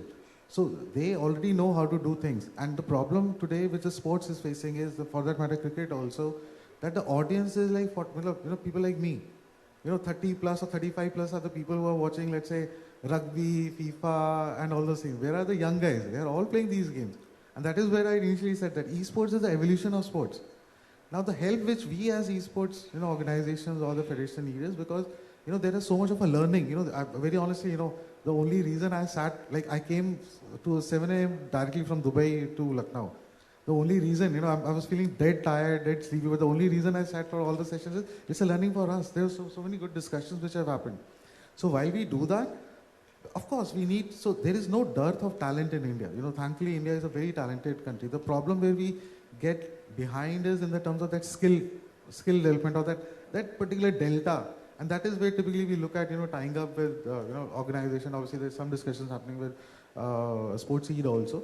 So we need to build those things. Now the problem, see, in your case, you're saying that coaches को वो status मिलना चाहिए. हमारे वहाँ पे question क्या है? भैया coaches कहाँ पर हैं? Because these are all players. So हमारे साथ चक्कर क्या है? We have to just go back. We have to first train the trainer, then he'll become a coach, then he'll train our athletes. So that is where it, but again, as I said, the plan is very clear. We don't need to go tell somebody, guys, can you play FIFA? These guys are anyways playing these kind of games. So only thing is we need to identify good talent, and that is where typically the grassroots program, school, colleges, infrastructure हमें कुछ चाहिए ही नहीं. आपकी computer lab है, उसी में आप decent set of a computer, this thing, Xbox वगैरह 20-25 हज़ार रुपए का Xbox, PlayStation आया था. Mobile, as I said, kids आज के डेट में हर किसी का mobile phone है. All we need is to kind of give them a structure and take it seriously.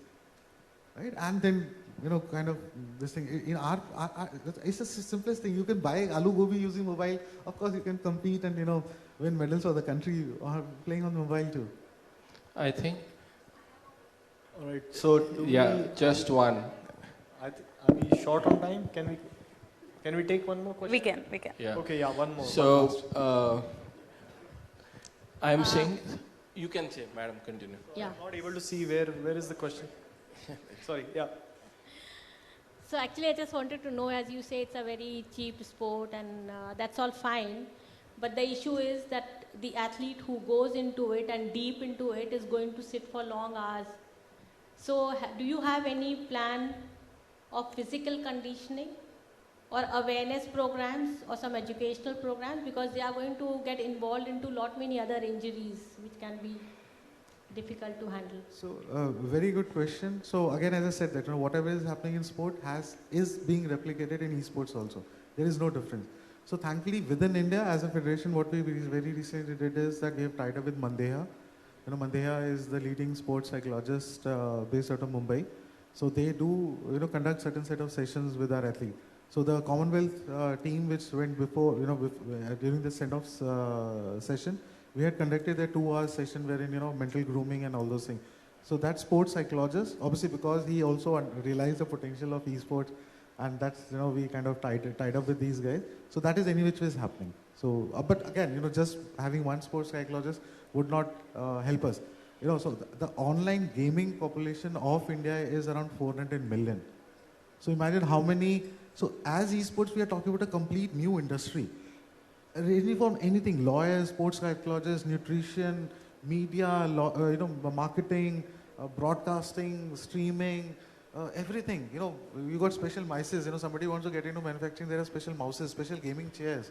And in the terms of they're sitting in this thing, so these gamers, the chair which Teeth is sitting on, unfortunately there is blood, this thing, so it's a gaming chair. So it ensures that you're proper, you have a proper lumbar support and everything. The headphone which he's using is a gaming headset, which is obviously not less than 20,000 rupees. Of course, Teeth can afford it, but yeah, but without, see, in our case, you don't need not to have a 20,000 or 50,000 rupee headset. You can just plug in with the normal, earplugs which you use for your voice calling and everything, hands-free, you can still play that game. So sports psychology and everything is any which is part of it. But again, I'm saying that it's a new industry altogether. We need infrastructure, we need, courses, we have to take it to the school and colleges. Colleges का आपको कोई भी college का event आज की date में without esports championship होता ही नहीं है. Whether you talk about IITs, whatever engineering colleges, whatever other university, Delhi University, Mumbai University and everything. It's just that मतलब वो हो रहा है, वो एक चीज हो रही है, हमें पता नहीं है. हमें पता नहीं है तो हम सोचते हैं वो चीज exist नहीं करती, पर वो exist करती है और वो बहुत बड़ी हो चुकी है. The gamers, the kind of money these gamers are making within India, मतलब international की तो मैं बात ही नहीं करना चाहता. Within India, if you are a gamer and if you have certain set of fan following and everything, gamers in India are making like 10-20 lakh rupees per month. I remember somebody saying 5 lakh rupees in a district championship. मैं अपने esports से 5 lakh रुपए में हमारे तो कोई tournament भी नहीं खेलने आएगा. So that is the kind of a money, and globally, so Dota, the game wherein we won a bronze medal, the world championship, uska jo hai, the prize money has already reached around 60 or 70 million dollars. So multiply that by 80, and that's the kind of a money which will be won by the top 10 or top 9 teams. So there's a massive amount of money also. But ऐसा नहीं है कि and again, in esports, very honestly, थोड़ा सा आप उसको हमारा over confidence मान सकते हैं कि हमें शायद हो सकता है CSR की जरूरत ही ना पड़े. Company like HCL would anyways want all these guys to come and join company like HCL because it's a digital product, right? So they would want somebody, and very important and very good. Sorry, I might take 1 more minute. As I said, 45 minutes is too short a time to talk about esports. But imagine करिए कि आगे चल के future में क्या हो रहा है, right? I have always said that, and again, I'm not in favor of wars and all those things, but the reality is till the time the world will have geographies, wars and all those things will always keep on happening. आज भी India में Pakistan, China, and then Ukraine and Russia and all those things are in which is happening. जो पहले लड़ाइयाँ भाग-भाग के लड़ी जाती थी, फिर घोड़े आए वो सब, next wars कैसे लड़ी जाएंगी? Drones and everything. So ये एक war वाला part हुआ. But war के अलावा gaming का सबसे बड़ा advantage क्या है? आज हम augmented reality की बात कर रहे हैं, आप trainings की बात करते हैं. ऑपरेशन हम डॉक्टर्स की बात करते हैं. डॉक्टर जो गेमर होगा वो ज़्यादा अच्छा वो सीख सकता है ना, रिमोट ऑपरेशन कर सकता है. सो इसके यूज केसेस इतने मैसिव हैं. It's just about just read more about it. Do follow our social media. You'll get to know a lot about it. There is enough this thing. All I'm saying is, guys, this already exists and it is massive. It's just that we have to open up our. We should not shut our eyes onto that. So yeah. So one thing is for sure, we are already running short on time, that Lokesh is an excellent salesperson, so we have a bright future of esports. And on this Sportstar platform, I would like to end this by asking all of you to give a big hand for our first true eSports star, Teerth. Thank you for being there. Thank you, Daniel and Boban, also for joining us. Thank you very much. So yes, with that said, we would once again like to thank our esteemed panelists who joined us through the digital platform and here itself. So we will take a moment to express our gratitude to Sir over here, please. So I humbly request our respected moderator for this session to please present a humble gesture of gratitude to our panelists present on the stage. With a huge round of applause, ladies and gentlemen. Thank you so much, sir, for your valuable time. And concluding this session, ladies and gentlemen, now we will disperse for a short tea break and we will resume shortly. So please have some tea and we will rejoin in this very place just a short while. Thank you.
So with this, once again, a very warm welcome, ladies and gentlemen. I humbly request you all to please have a seat so that now we may proceed with the next session for the day.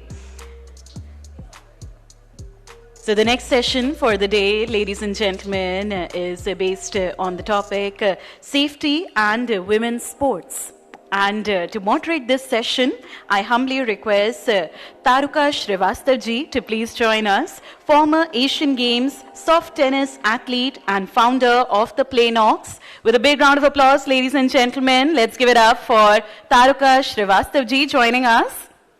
एक बार वो जोरदार तालियां हो जाएं, please.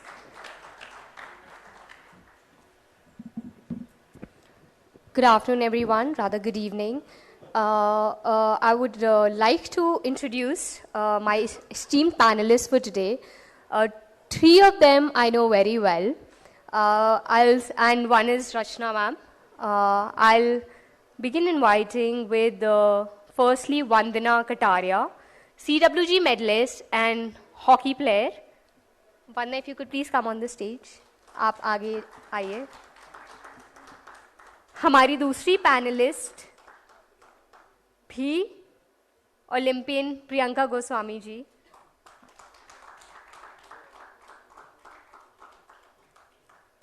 Arjun awardee or former ED of SAI, Rachna Govil ji.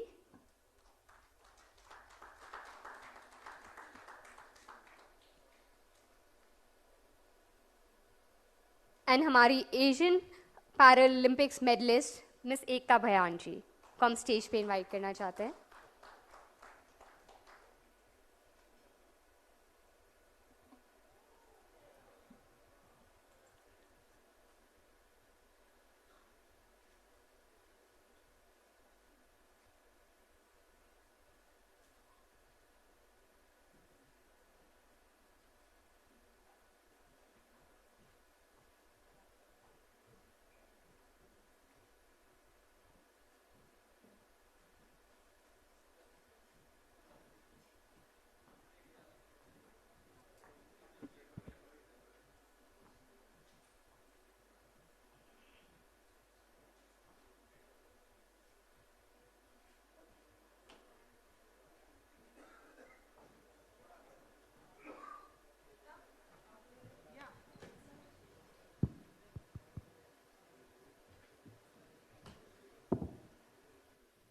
Okay, everyone's well seated. हमारा जो आज का विषय टॉपिक है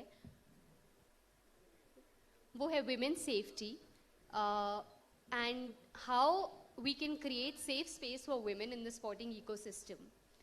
बहुत ही महत्वपूर्ण टॉपिक है क्योंकि हमने अगर खबर पड़ी है पिछले 1-1.5 साल में, चाहे वो यूएस जिम्नास्टिक्स टीम हो, चाहे वो बहुत ही रिसेंटली एक इंसिडेंट फुटबॉल में हुआ हो जहाँ पे महिला खिलाड़ियों का शोषण, sexual harassment, not just sexual harassment बल्कि मेंटल एंड इमोशनल हैरेसमेंट हुआ है. और हम बात करते हैं महिलाओं को आगे बढ़ाना, मतलब देश को आगे बढ़ाना, और उन महिलाओं का महत्वपूर्ण रोल है खेल में, और उनके लिए हम कैसे सेफ स्पेस क्रिएट कर सकते हैं within the sports ecosystem of our country. इसी बात पे हम आज चर्चा करेंगे. तो सबसे पहले मैं सवाल पूछना चाहूँगी वंदना कटारिया से. हम एक ही हॉस्टल में साथ पले बड़े हैं, स्पोर्ट्स हॉस्टल में, महिलाओं का स्पोर्ट्स हॉस्टल. और वंदना, बचपन से मैं आपको जानती हूँ काफ़ी, और आप स्पोर्ट्स हॉकी प्लेयर, आपका टीम गेम है. और जब भी मैं आप लोग को देखती थी वहाँ प्रैक्टिस करते हुए स्टेडियम में, बहुत बार हमने ये डिस्कस भी किया है कि क्योंकि स्कर्ट पहन के खिलाड़ी खेलते थे केडी सिंह बाबू स्टेडियम में, तो बहुत सारे कमेंट्स पास होते थे और उस वक्त कोई बहुत कुछ बोलता नहीं था. कोई स्टेप फॉरवर्ड भी नहीं करता था कि उनको आप लोगों को ऐसा नहीं बोलने के लिए. तो खिलाड़ियों को बहुत प्रॉब्लम भी होती थी. काफ़ी टाइम पे रिक्वेस्ट करते थे हॉकी खिलाड़ी कि क्या हम लोअर पैंट पहन के प्रैक्टिस कर सकते हैं. तो क्या कितना इम्प्रूव हुआ है उस समय से आज तक लेके, आप बताइए. Hi, good evening everyone. Thank you for asking this question. जैसे हम लोग पहले केडी सिंह में खेलते थे तो हमारा एक टीम गेम है, और हमारे जो मतलब कोच थे वो हमारी मतलब लेडीज़ कोच थी। तो मुझे जैसे ऐसा लगता है कि जैसे हम टीम गेम खेलते हैं तो ये हमारे लिए एक बहुत बड़ी बात है कि हम लोग टीम गेम खेलते हैं। हाँ, क्योंकि टीम गेम में एक यूनिटी होती है। तो हमारे साथ अगर जैसे कभी कुछ ऐसा होता है तो हम लोग शेयर करते हैं मतलब ये बात को कि अपने टीममेट्स से शेयर करते हैं और हम मतलब सब एक यूनिटी के साथ हम उस चीज़ को फेस करते हैं और इकट्ठे होते हैं। तो मतलब कभी मतलब ये हमारे साथ तो कभी हुआ नहीं है, पर अगर होता है तो हमें इस चीज़ को कभी डरना नहीं चाहिए। हमेशा ये अपने फ्रेंड या फैमिली या फिर अपने टीममेट्स को किसी न किसी को ये बात को शेयर करना चाहिए और हमें इस खुल के इस बात को बोलना चाहिए, डरना नहीं चाहिए। ज़रूर। और प्रियंका, दूसरा सवाल मेरा आपसे है। आप भी उसी हॉस्टल से हैं, वहाँ पर थी, पर जैसे आप मेरठ के रहने वाली हैं, वहाँ से आपने खेल की शुरुआत की और आपका इंडिविजुअल स्पोर्ट है। और हम जानते हैं कि जब स्टार्टिंग में जब आप 12-13 साल की जब आपने खेल शुरू किया था तो आपके पेरेंट्स थोड़ा झिझकते थे आपको अकेला भेजने में बाकी के साथ, क्योंकि महिला कोचेस की बहुत कमी थी उस वक्त। तो क्या ये एक रीज़न है? क्या क्या और अच्छा हो सकता है कि आज के जो पेरेंट्स हैं वो कंफर्टेबल फील करें अपने बच्चों को, खिलाड़ियों को, और स्पेशली जब यंग महिला खिलाड़ियों उनको टूर्नामेंट में भेजने के लिए, स्पेशली छोटे शहर से जो लोग होते हैं? हाँ, मेरे साथ हुई है ये सिचुएशन कि मैं 2017 में दिल्ली में हमारा नेशनल्स हुआ था एक बार। तो मेरे मम्मी और पापा दोनों वहाँ पे मुझे देखने आए थे मेरा इवेंट। तो मतलब लड़के लोग हाथ मिला के कांग्रेस कर रहे थे। तो उस टाइम पापा को ऐसा लगा कि लड़के लड़कियां ऐसे हाथ मिलाते हैं। तो उस टाइम उनके माइंड में थोड़ा, पर अभी वो समझने लगे उस चीज़ को। तो यही है कि हाँ, मेंटलिटी अभी भी लोगों की ऐसे है कि लड़के लड़की एक साथ खेलते हैं और ऐसा है। तो शायद थोड़े आने वाले टाइम पे ये सब चीज़ें सॉल्व होती चली जाएंगी। जैसे हम लोग खुद, मैंने फिर समझाया पापा को कि ऐसे ऐसे होता है ये, तो उनको भी थोड़ा समझ आया। तो हो रहा है अभी इम्प्रूवमेंट थोड़ा। एक्चुअली आपने बहुत सही बात कही है। सोसाइटी लेबलिंग एक बहुत बड़ा प्रॉब्लम है जिससे सारी चीज़ों की शुरुआत होती है, जिससे लोगों की हिम्मत भी बढ़ती है। जैसे वरना एक और चीज़ जो हम लोग हमेशा बात करते थे कि क्योंकि हम सब लोग एक महिला हॉस्टल में रहते थे, गर्ल्स हॉस्टल में, तो अगर महिला खिलाड़ी किसी और दूसरे जहाँ बॉयज़ हॉस्टल या बाहर के लड़कों से बात, तो बहुत ही कुछ कोचेस थे, और मैं महिला कोचेस भी इनमें इंक्लूड कर रही हूँ, जो बहुत ही आसानी से बोल देते थे कि ये लड़की ज़्यादा लड़कों से बात नहीं करो, या ये तो लड़की बहुत ज़्यादा लड़कों से बात करती है। उसके बारे में काफ़ी बातें भी होती थी। और उसी मामले में एक लड़की ने जब एक कंप्लेन किया था तो उसको डिफेंड करने की जगह, उसकी कंप्लेन रजिस्टर करने की जगह उनको बोला गया था कि वो इसलिए हो रहा है क्योंकि वो इतने ज़्यादा लड़कों से बात करती है। तो ये सोसाइटी लेबलिंग भी बहुत बड़ा प्रॉब्लम है। इसको कैसे टैकल कर सकते हैं Rachna ma'am? Because I think you are very senior person और आई एम श्योर आपको ऐसी काफ़ी कंप्लेंट्स आई होंगी या ऐसा हुआ होगा, तो अगर आप इस पे बताएं। Yeah, if you truly speaking, because I have been an athlete myself and I've gone through all these phases जहाँ पे बहुत जल्दी लड़कियों का कैरेक्टर को असैसिनेट कर दिया जाता है, और जब भी वो किसी लड़की से बात करती है, लड़के से बात करती है, तो कहा जाता है कि वो उसका बॉयफ्रेंड ही है। और जब भी मैं दौड़ने जाती थी, आई रिमेंबर कि हमारे मोहल्ले की लेडीज़ इस बात को कहा करती थी हमारी मदर को कि आपकी लड़की तो लड़कों के साथ जाती है, इसकी शादी कैसे होगी। So that extreme. But and I will also share one incident when I was doing athletics. कि एक कोई आदमी मुझे फॉलो कर रहा था, मैं साइकिल से जा रही थी, and some comment he was passing which I could not understand. But finally when I got frustrated, तो मैंने उसको बोला कि मैं तुमको बहुत मारूंगी करके कुछ बोला मैंने, and that fellow tells me कि हम देख लेंगे तुमको। So when I told this incident to my mother at home and she tells me कि तुम चुप क्यों नहीं लगा गई, अब कल वो तुमको परेशान करेगा, वो every day he will be after you, फिर तुम स्टेडियम कैसे जाओगी, how will you make your career?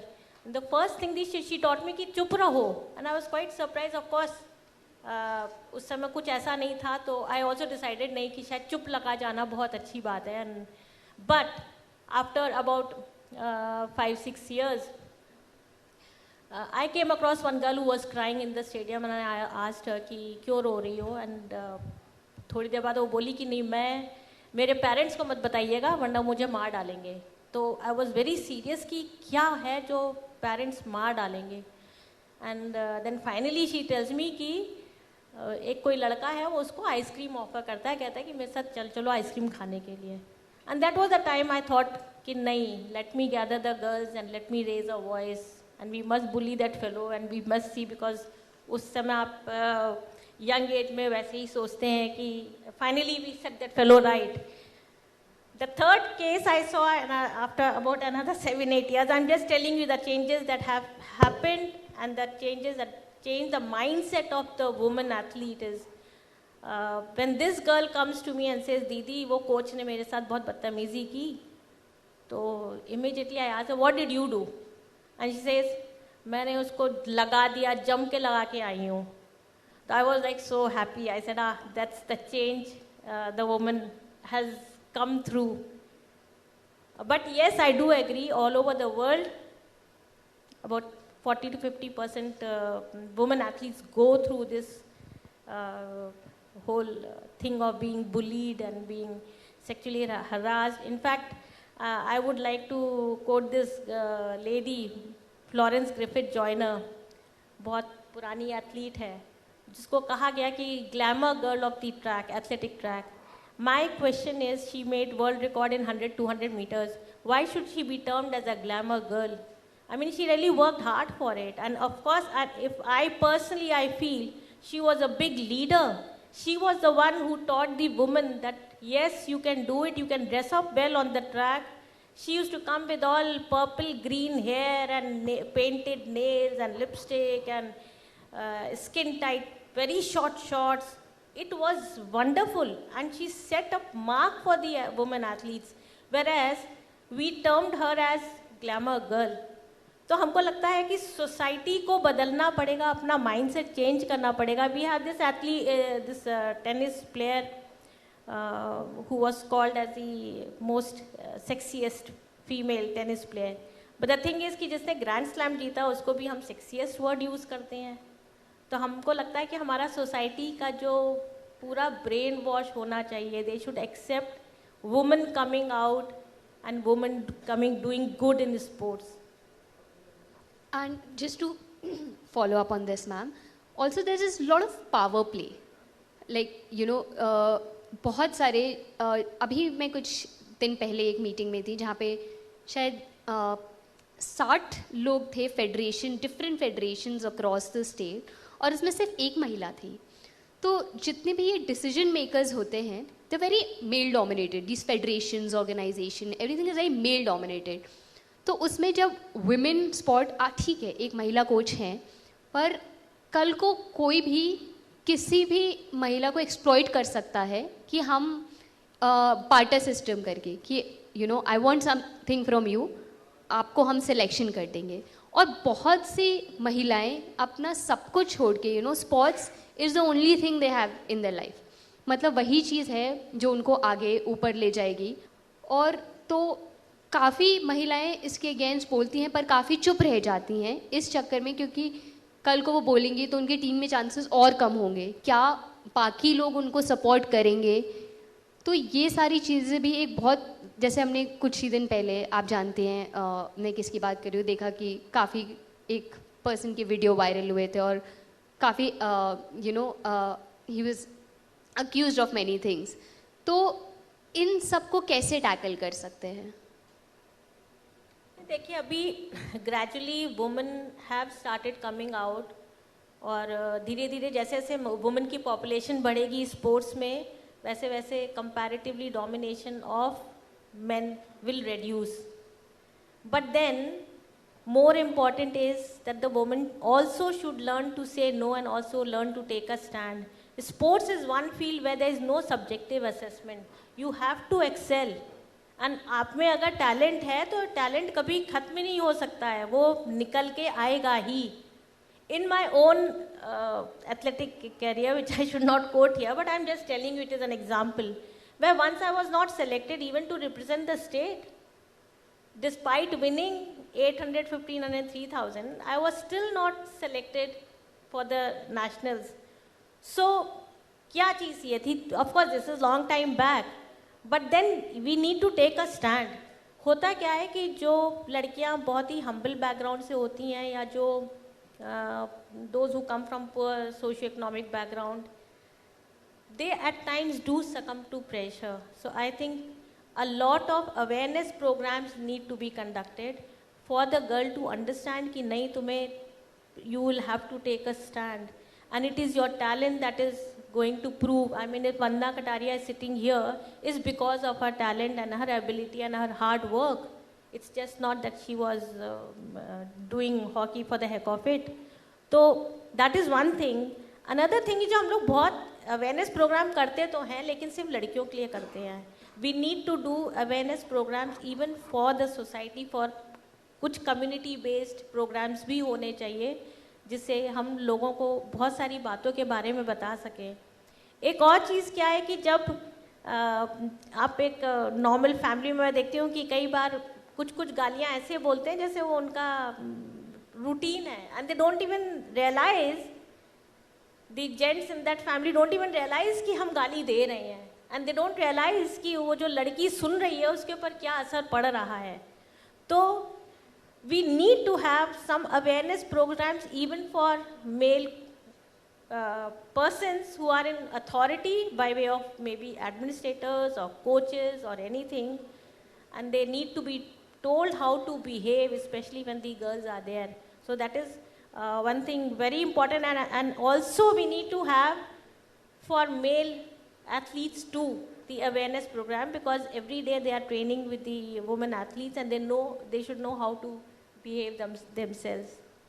One more suggestion I would like to have is that we should encourage to have more of co-education programs rather than segregate men and women. खुले environment में जितने भी बच्चे बड़े होते हैं वो हमेशा उनकी सोच भी बड़ी होती है. Absolutely. Coming to Ekta ma'am. Ekta ma'am, we've been discussing about the realm of problems which parathletes face. But to begin with, मैं आपसे ये पूछना चाहूँगी, accessibility एक बहुत बड़ी problem है जो आपने बताया. इस accessibility को हम कैसे और महिलाओं को पहले तो हम encourage करें कि वो आएँ और खेल को लें, जो पैरा women हैं, specially abled महिलाएं हैं, तो वो हम कैसे ensure कर सकते हैं? Good evening everyone. सबसे पहले तो बहुत बहुत धन्यवाद द हिंदू ग्रुप का. I always feel very close to the Hindu group because during my academic time, my studies, I religiously read this newspaper for 10 years for my competitive exams. I feel always so bonded to this group. And coming to the point of accessibility, yes, it is a big challenge for us, especially for persons with disabilities. क्योंकि आज भी हमारी country में बहुत सी public buildings accessible नहीं है, transportation accessible नहीं है, और सबसे बेसिक कोई इन्फॉर्मेशन भी हमारे पास एक्सेसिबिलिटी की फॉर्म में नहीं है, क्योंकि बहुत सारी वेबसाइट्स हैं ऐसी जो विजुअली इम्पेयर्ड लोग एक्सेस नहीं कर सकते. और इन एक्सेसिबिलिटी के कारण persons with disabilities are restricted to their homes. They don't get a fair chance to participate, to get the right opportunities for their growth. And this is the reason they cannot step out of their homes, and they are having very low literacy rate, low employment rate, and sports में भी अभी we are having a very low representation. So because of these factors, persons with disabilities are considered burden in the society. They are always looked at with a sympathetic way. So accessibility is a big challenge. Before stepping out of our homes, we need to figure it out कि ramp है वहाँ पे या lift है वहाँ पे. तो उस वजह से बहुत बड़ा बैरियर है. बट ये तो एक इंफ्रास्ट्रक्चर बैरियर है, लेकिन इसके साथ साथ एक एटीट्यूडनल बैरियर भी है हमारे समाज में, जिस एटीट्यूडनल बैरियर की वजह से उनको कमतर समझा जाता है. They are always considered inferior. And how to tackle it, and how to make the environment favorable to us. Firstly, the awareness is the key. Communication is the key. So with the right programs, with the right conduct, with the right ecosystem, we can also excel. और ये बात भी मैं कहना चाहूँगी कि we do face the discrimination. और being a para athlete अगर मैं बात करूं तो बहुत सारे स्टेडियम्स ऐसे हैं that they are not accessible. Even मना कर दिया जाता है कि आप यहाँ प्रैक्टिस नहीं कर सकते अगर रेसिंग व्हील चेयर है, नहीं इस रेसिंग व्हील चेयर की वजह से हमारा ट्रैक ख़राब हो जाएगा. या स्विमिंग पूल तो बिल्कुल इनएक्सेसिबल हैं. Even if I want to swim, the swimming pool is inaccessible, but somehow I managed to get there with the support system of my family. But फिर भी वहाँ पे मना कर दें कि कहकर कि it is risky for us, who will guarantee कि कुछ हो जाएगा तो infrastructure is not accessible to us. और अगर ऐसी हमारी complaints हैं, so अब मुझे पता है कि this is the person I can go to that person. But what about the beginners? What about the grassroots level पे जो रूरल बैकग्राउंड से लोग हैं, वो किसको एड्रेस करेंगे कि उनको ये कंप्लेंट्स हैं.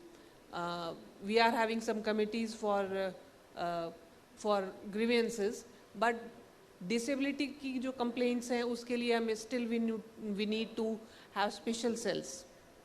हर स्टेट के साथ एक डिसेबिलिटी कमिश्नर होता है, बट स्टिल बहुत सारे स्टेट्स ऐसे हैं जहाँ पे वो post is lying vacant. And जहाँ पे भी हैं तो एक पूरी स्टेट में एक डिसेबिलिटी कमिश्नर, तो ऑफ कोर्स इतनी कंप्लेंट्स होगी या हर किसी को नहीं पता होगा कि कैसे कंप्लेंट करना है.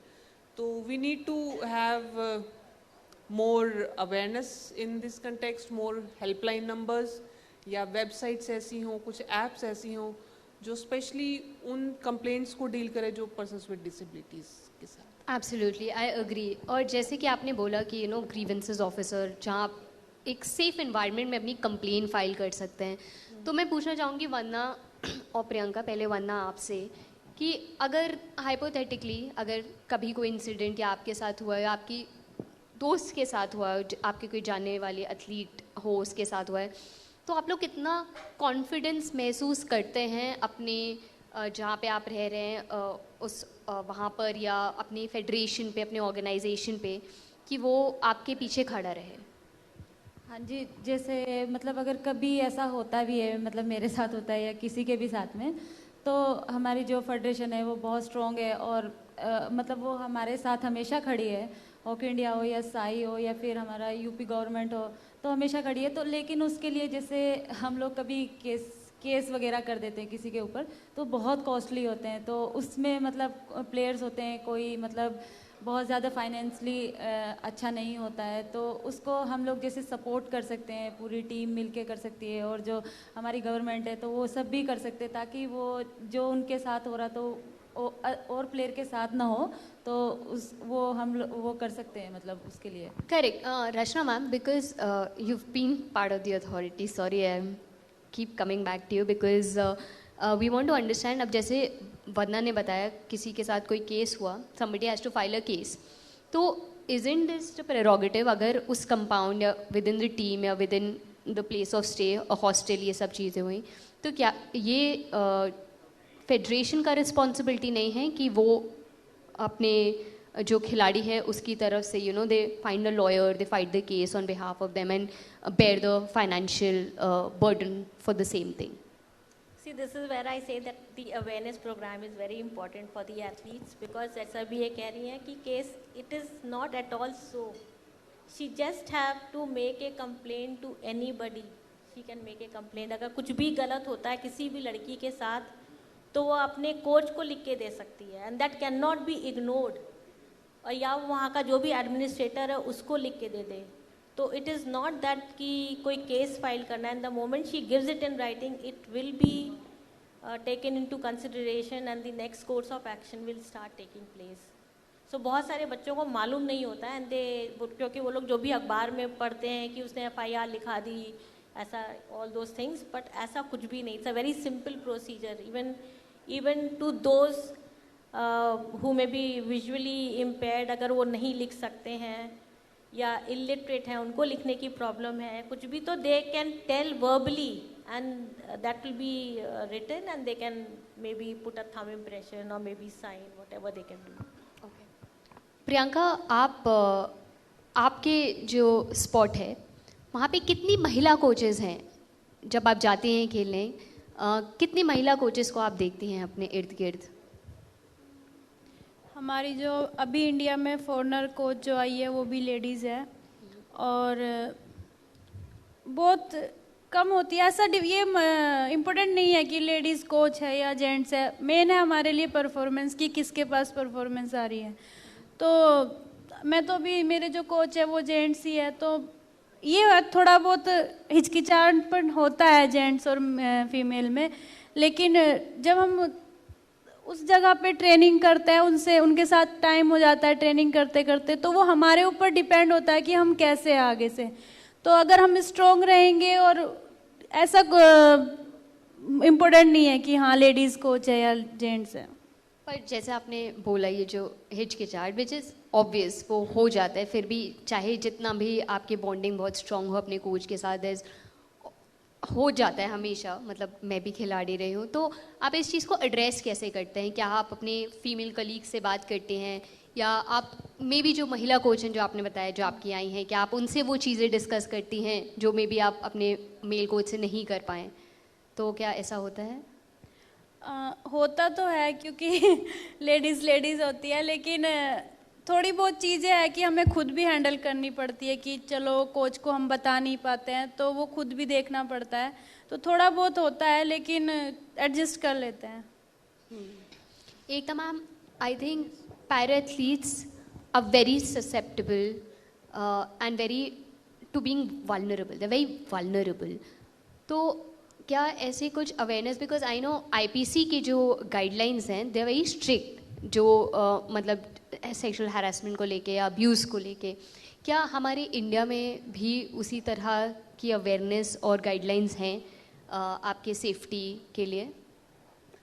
Guidelines are there, disability act है हमारे पास जिसमें सभी चीज़ें मेंशन की हुई हैं, but still awareness is not there. और जहाँ तक बात है डिसेबल्ड लोगों की, बहुत सी चीज़ें पार्ट एंड पार्सल समझी जाती हैं। एक सेफ एनवायरनमेंट वही है जहाँ मेंटल फिजिकल वेलबींग कंसीडर हो।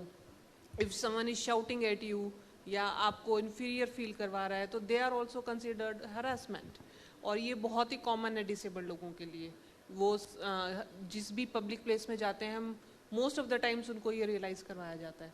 तो यस, मेंटल वेलबींग और फिजिकल वेलबींग के लिए अभी हमारे पास उतने सेफ एनवायरनमेंट्स नहीं हैं और अवेयरनेस भी नहीं है। और डिसेबल्ड लोगों में तो इतनी अनअवेयरनेस है, उन्हें पता ही नहीं है कि उन्होंने एक्सेप्ट ही कर रखा है कि yes it is the part and parcel, they will be treated like this, they will be discriminated, they will not be provided equal opportunities. So अगर हमें ग्रास रूट लेवल पे काम करना है तो that is the right way and right time in terms of physical literacy और physical education की भी हमें बहुत लिटरेसी देनी होगी, और एजुकेशन रेट भी बहुत कम है, वहाँ पे भी हमें बहुत एजुकेट करने की ज़रूरत है। और yes, awareness is the key. और जैसे मैम ने कहा कि we have to conduct the community programs for the families, for the society, because it is not always about the disabled people, it is also about the efforts on the part of non-disabled people. It is not always about athletes, it is about the whole ecosystem of the administrators, coaches, family. और तो it must be a collective effort, a team effort, और उन सभी को include कीजिए, सिर्फ athletes ही नहीं, सिर्फ डिसेबल्ड लोग ही नहीं, पूरा सोसाइटी के वो कंट्रीब्यूट करने वाले लोग, चाहे वो फैमिली है, चाहे वो फेडरेशंस हैं, एसोसिएशंस हैं, और कोचेस हैं, और sponsors हैं. We need to make a collective effort on that part. Absolutely, well said. Rashna ma'am, to come to you again.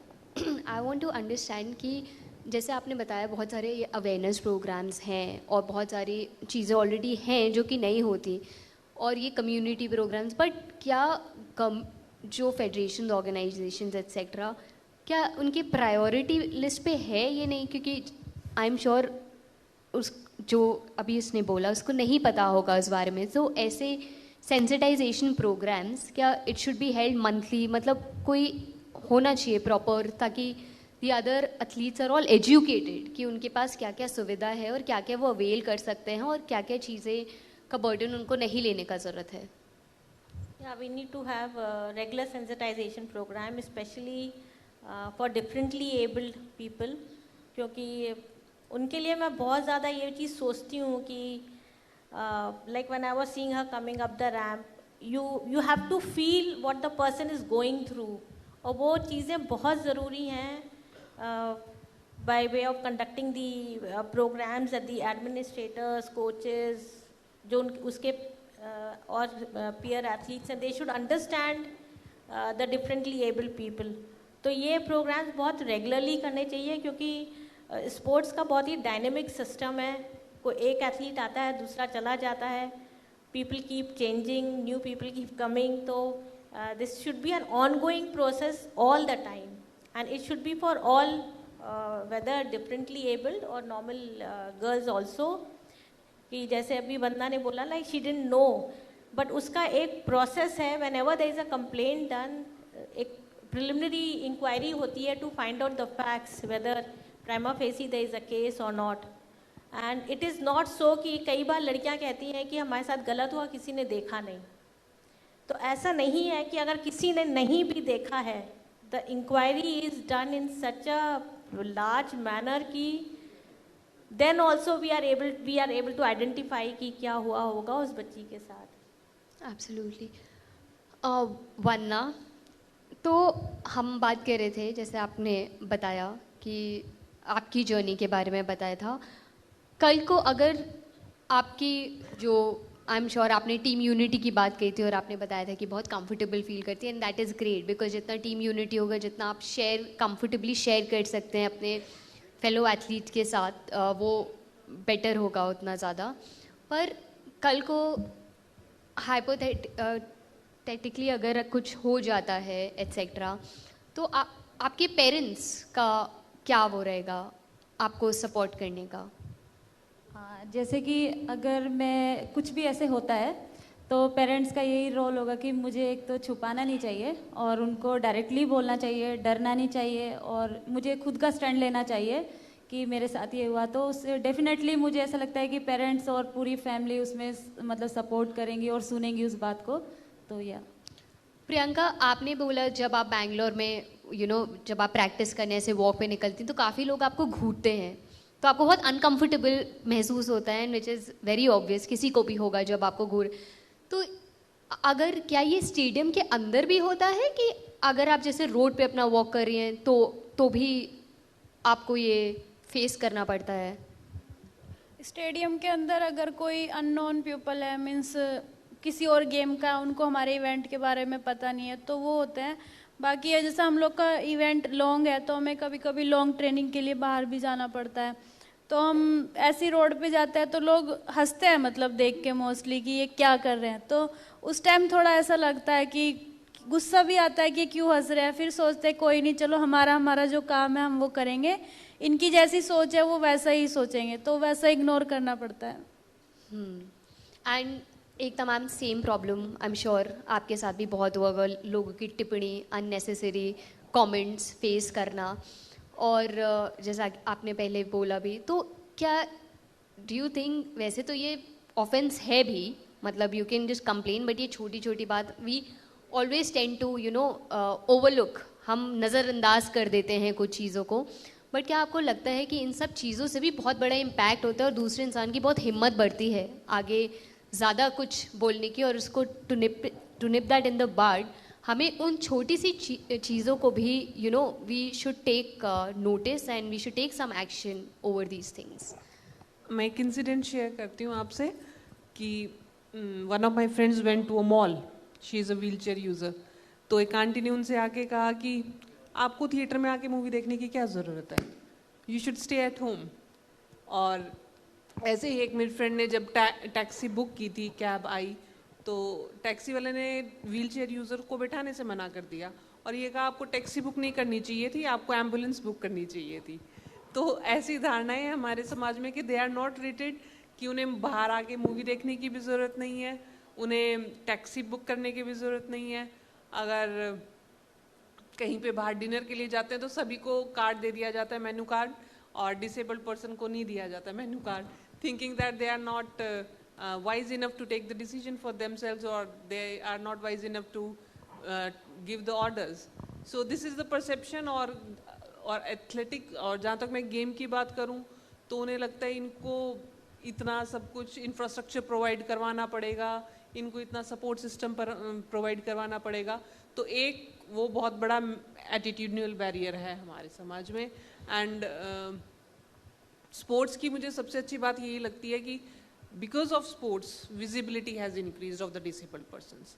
आज से पहले आपने किसी को व्हीलचेयर यूज़र नहीं देखा होगा कहीं पब्लिक प्लेस पे, but after Paralympics, people our stories are covered in the media. We are invited for the interviews.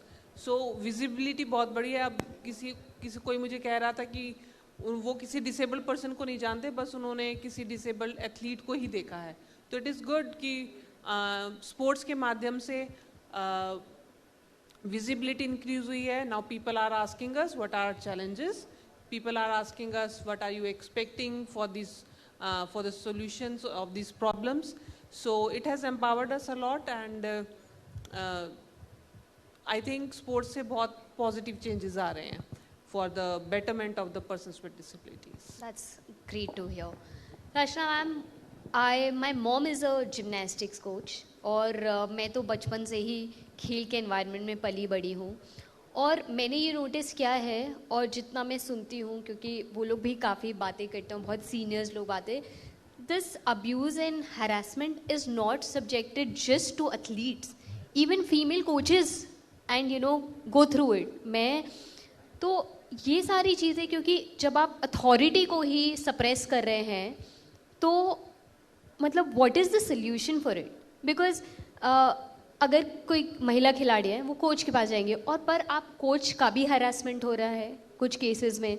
But यही है, काफ़ी लोग हैं जो सरकारी नौकरी में हैं, और आप जानते हैं कि it gets murkier and murkier if you decide to pursue a case. So इसको how can this be tackled? And this a very serious issue, because किसी भी स्टेट में जाइए, the ratio of men coaches to female coaches is there is going to be a big huge gap.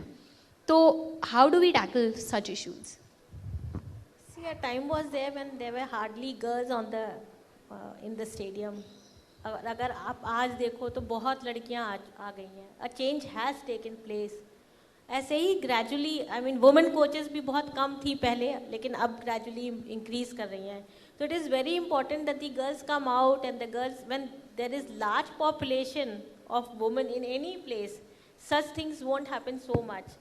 If you go to any institution where the majority is of women, we hardly come across such sexual harassment issues as compared to maybe sports, because sports में अभी भी मुझे लगता है कि लड़कियों को बाहर निकलना होना बहुत ज़रूरी है. Absolutely. So before I conclude, I'll just summarize what has come out of this topic. And I think first thing what Vanna said is women need to support women. जब कुछ होता है तो we need to get behind, चाहे वो हमारे athlete friends हो, चाहे हमारी कोचेस हो, चाहे women कोचेस हो. क्योंकि मैं अभी कुछ दिन पहले महिला रेसलिंग खिलाड़ियों का यहाँ पे कैंप लगा था, and I just asked them because it's a contact spot, and महिला खिलाड़ी ज़रूरी नहीं है कि वो महिला के साथ ही कुश्ती लड़ रही हों, वो मेल्स के साथ भी, and it's a super contact spot. तो मैंने उनको पूछा अलग होके कि वो मुझे जेन्युइनली बताएं कि क्या उनको कभी ऐसा कोई प्रॉब्लम फेस हुआ है या थोड़ा अनकम्फर्टेबल. तो उन्होंने कहा नहीं, जब आप मैट पे जाते हैं तो they treat the other person as an athlete. और द बेस्ट पार्ट इज़ जो उनके मेल खिलाड़ी भी हैं वो भी उन महिलाओं को रिस्पेक्ट और सिर्फ एक खिलाड़ी के रूप में उनको देखते हैं, और बहुत ही अच्छा उनमें बॉन्डिंग है. और वो उन्होंने मुझे ये भी बताया कि जो नए खिलाड़ी आ रहे हैं वो आजकल बहुत स्मार्ट हैं, तो ज़रा सा भी कुछ होता है तो they will always speak out. तो मेरे ख्याल से ये बहुत ज़रूरी भी है, and women should always support women. And दूसरी चीज़ जो रचना मैम आपने बोली थी कि federation, there is lot of sensitization which needs to happen, lot of awareness. जो करंट एथलीट्स हैं हर स्पोर्ट के, चाहे एथलेटिक्स हो, चाहे हॉकी हो, चाहे पैरा एथलीट्स हो, सब पे महीने में एक बार या 2 महीने में एक बार अवेयरनेस प्रोग्राम होना चाहिए, ताकि उनको भी पता चले कि उनके साथ अगर कुछ गलत हो रहा है, जानते हैं, तो उसको कैसे टैकल किया जाए. Thirdly, I think important guidelines विच मेरे ख्याल से honourable Anurag Thakur sir, minister sir ने कुछ दिन पहले ही वुमेन प्रोटेक्शन और वुमेन सेफ्टी के लिए गाइडलाइन कही थी, उस गाइडलाइन को इम्प्लीमेंट करना बहुत ज़रूरी होगा। और हर खिलाड़ी को जैसे हमने बात किया था एकता मैम, पहले ही कोई भी चीज़ हो रही हो उसको तुरंत ही, चाहे वो एक छोटी सी टिप्पणी हो चाहे वो कोई बड़ी, उसको पहले ही हमें उसके अगेंस्ट आवाज़ उठाना चाहिए अगर वो हमें नेगेटिवली अफेक्ट करता है तो। So I think that is all, we will conclude today's topic panel for today. Thank you so much. Thank you so much, Vandana. Thank you, Priyanka, and Ekta.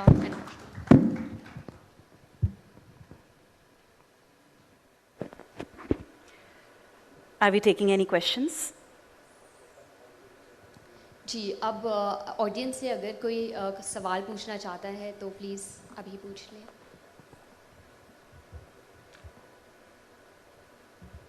Sorry, I think I'm asking a lot of questions, but it was a fabulous discussion, Ekta and all of you. Wonderful. I was just remembering my career and thinking of how I was shaped and with my nature and how we faced everything, and how I kept short hair and rounded shoulders was a defense mechanism more than anything.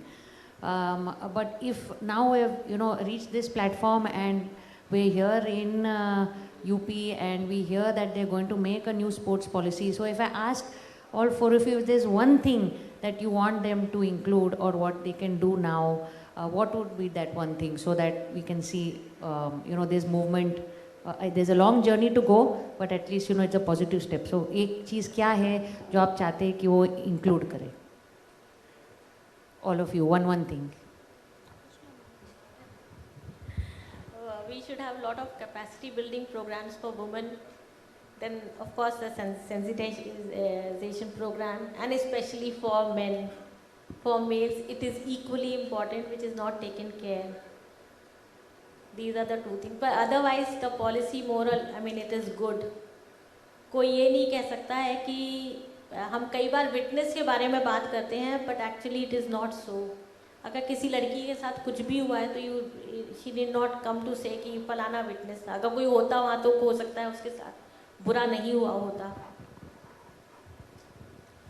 Treating para-athletes at par with the able-bodied athletes in terms of getting employment, cash incentives, whatever is provided to able-bodied athletes must be provided to the para-athletes also. मेरा तो यही हो, हाँ बोलो. Still in our country, few states are there who are not treating disabled athletes at par. बस गाँव में भी ये ऐसे प्रोग्राम होने चाहिए, क्योंकि मेरी जो फैमिली है वो भी गाँव से निकल के आई है, तो उन लोग को इतना पता नहीं होता कि हम कहाँ ट्रेनिंग कर रहे हैं. बॉयज़ में भी हमें ट्रेनिंग करनी पड़ती है, तो उनका मेंटलिटी होता है वैसा ही जैसे हम लोग गाँव में सोच रखते हैं. तो वहाँ पे भी उन लोग को पता होना चाहिए कि हाँ लड़कियाँ कहाँ भी जाती है और क्या क्या करती है. तो गाँव में ज़रूरी है ये सब चीज़ें.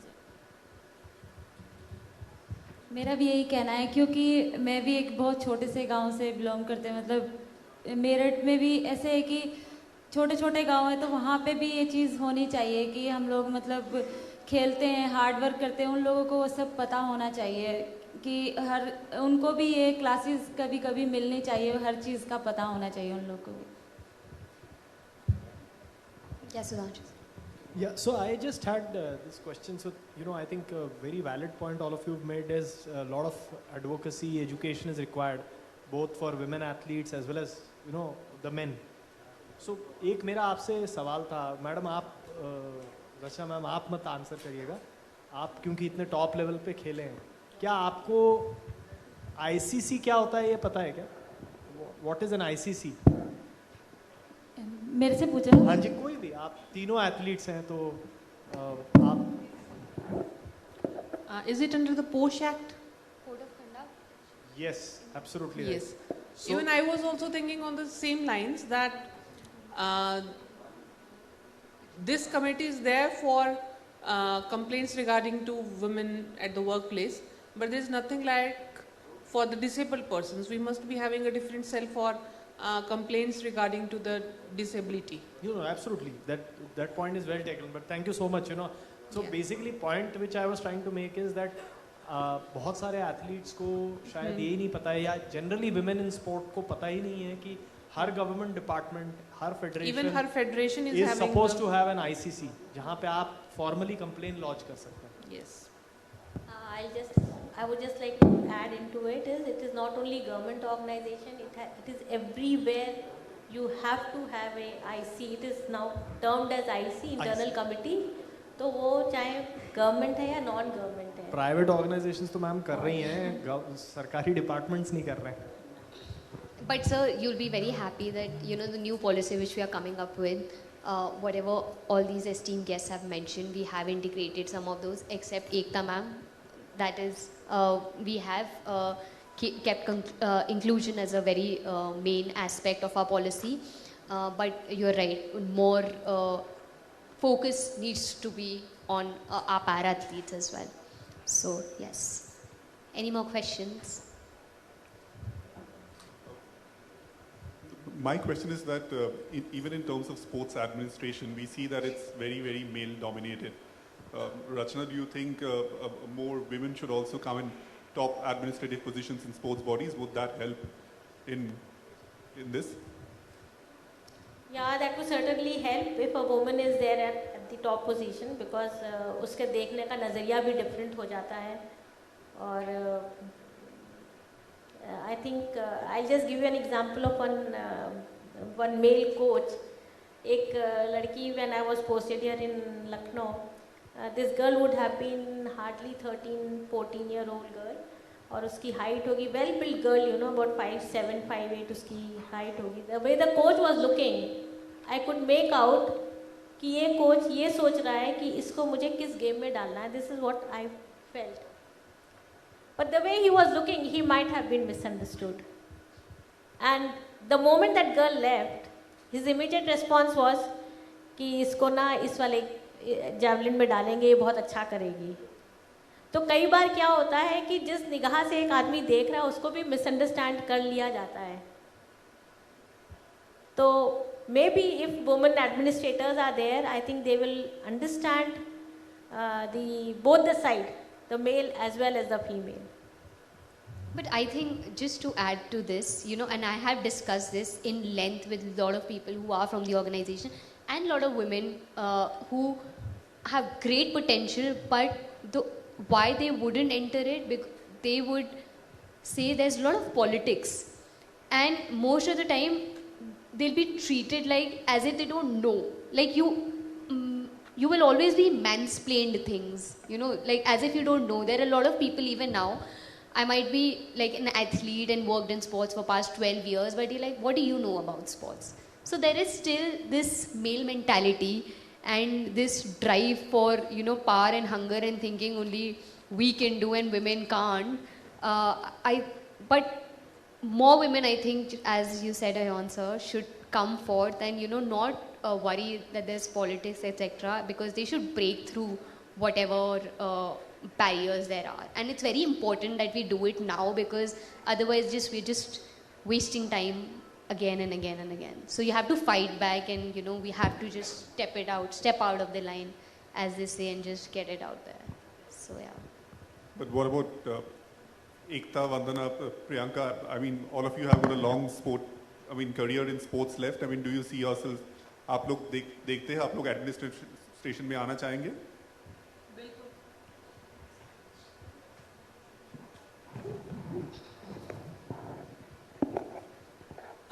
जितने ज़्यादा हमारी रिप्रेजेंटेशन होगी उतना ही हमारे लिए सेफ एनवायरनमेंट होगा.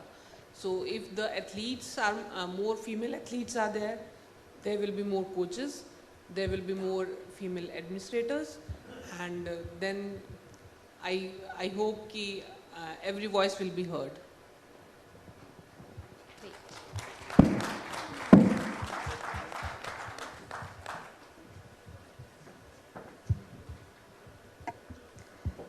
So with no further questions, we will conclude this session. Thank you so much, ladies, for such an insightful session. And yes, there were certain subjects, certain topics, which really opened up our eyes and ears.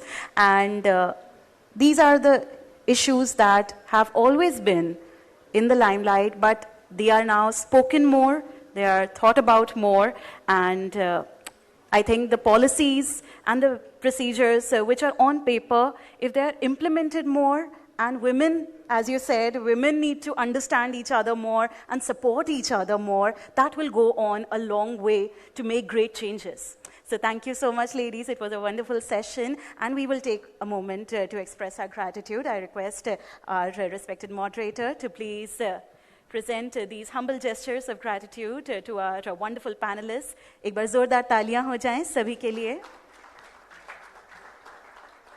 It could be louder than that. Come on, ladies and gentlemen.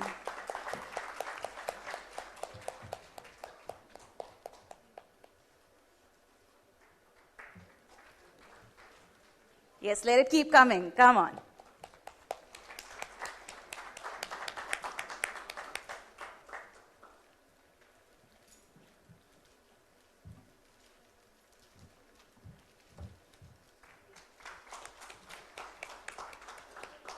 And ladies, we'll take a moment to capture this moment with a group photograph. So I request you to please spare a moment for that, please.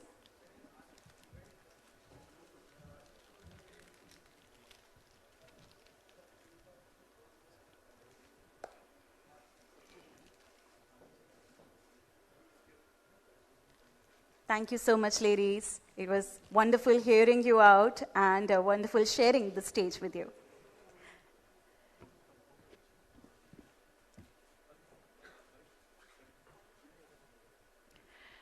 So with this, ladies and gentlemen, yes, indeed, I totally agree with many thoughts that were shared on the stage.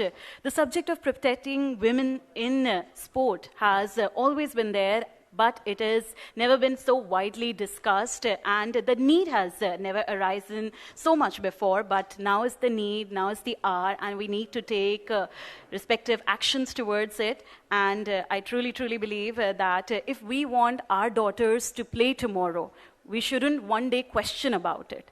So we have to make way for that, and the policymakers, the administrators, and we ourselves are also responsible for making better changes towards it. So yes, it is today the situation is not that behind every successful woman there is a man. It is an array of successful women who are constantly supporting each other, standing shoulder to shoulder with each other, and making great changes in the society. So with that, ladies and gentlemen, we will now proceed to our next segment.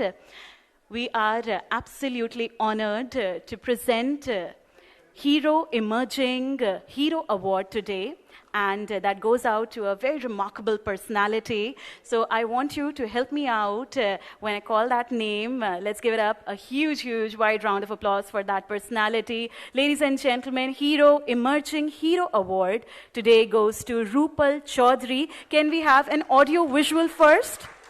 Can we have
this prestigious award with a huge round of applause. Please help me welcome Mr. L.V. Navneet, CEO, The Hindu Group, with a big round of applause. And Mr. Navneet Sehgal to please join us on stage to do the honor and present Hero Emerging Hero Award to none other than Rupal Chaudhary.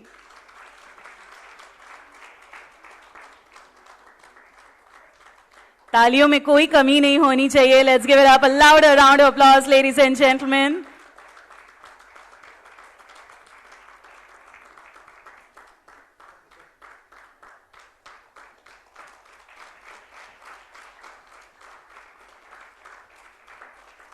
A special recognition to the incredible hard work of Rupal Chaudhary, Hero Emerging Hero Award.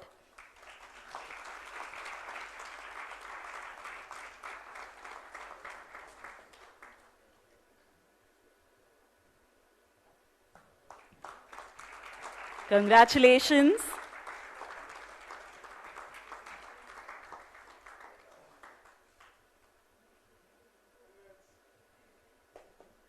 And such a proud moment that she gets to share with her family. And we will keep such moments alive. And gentlemen, I request you to please stay back, because now we are about to present Hero Unsung Hero Award, which goes to Bahadur Prasad ji. So can we have first an audio visual which showcases the achievement?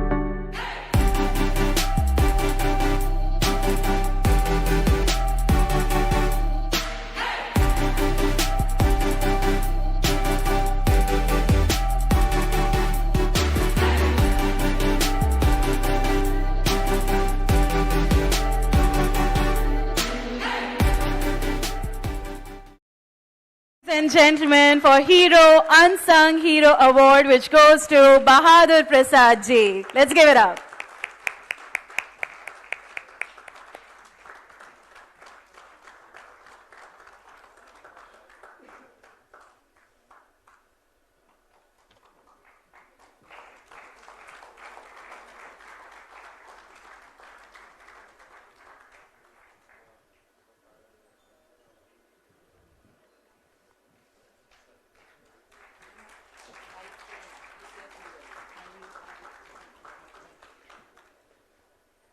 Sir, आपसे अनुरोध है कि कुछ शब्द इस मौके पर जरूर कहिए इस उपलब्धि पर.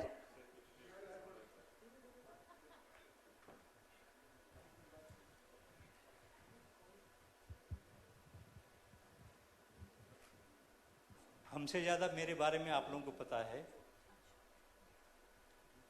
मैं बेसिकली स्पोर्ट्समैन नहीं था. स्पोर्ट्समैन तो मैं 20 साल के बाद बना हूँ. इसके पहले जो प्रसंग चल रहे थे उसमें था कि मतलब 12 साल के बाद स्पोर्ट्समैन की जो बेसिक स्पीड है, एक्सरसाइज जो होती है, वो सब नहीं हो पाता है तो प्रॉब्लम होती है. मैंने 20 साल के बाद शुरू किया था अपना स्पोर्ट्स कैरियर. और स्पोर्ट्स कैरियर तो स्पोर्ट्स नहीं शुरू किया था, मैंने काम चोरी करने के लिए स्पोर्ट्स पकड़ा था. जैसे पहले यूपी पुलिस में यही लखनऊ में भर्ती हुआ था, तो वहाँ का कुछ ऐसा था कि 24 घंटे कुछ काम करो न करो कि 24 घंटे वहाँ रहना होता था. और इतना मैं जानता कि रेलवे में 8 घंटे की ड्यूटी होती थी, तो मुझे बहुत खुशी.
राम साहब का रिकॉर्ड चल रहा था, पीटी उषा का रिकॉर्ड चल रहा है, बहादुर प्रसाद का चल रहा है, गोपाल सैनी का चल रहा है, लेकिन अब ये टूट रहे हैं, लेकिन लेट टूटे हैं, 30 साल लग जा रहा है।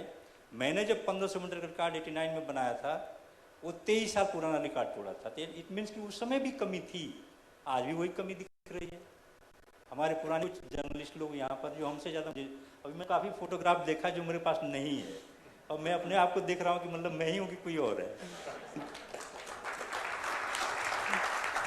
तो अच्छा लगा, क्योंकि मैं तो खो गया था, लेकिन फिर मैं जाग गया हूँ।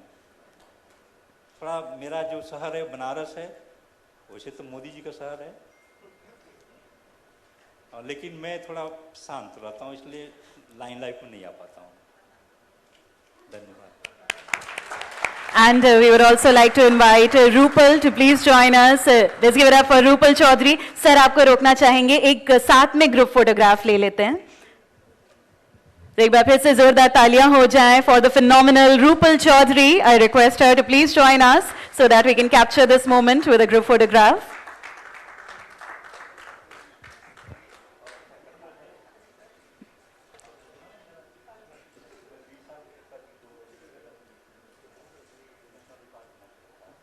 इन खामोश तस्वीरों में आपकी जोरदार तालियों की बहुत जरूरत है।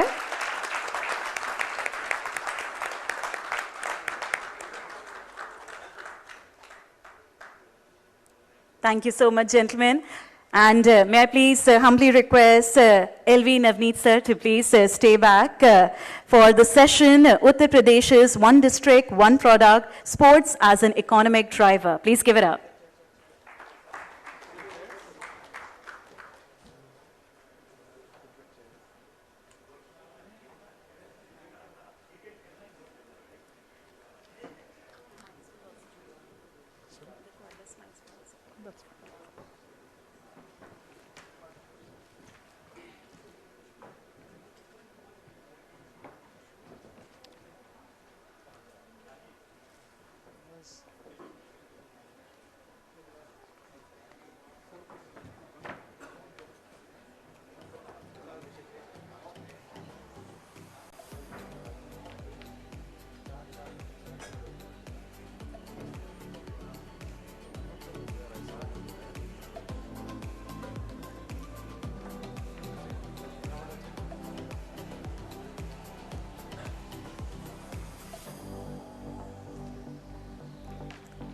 Good afternoon, everybody.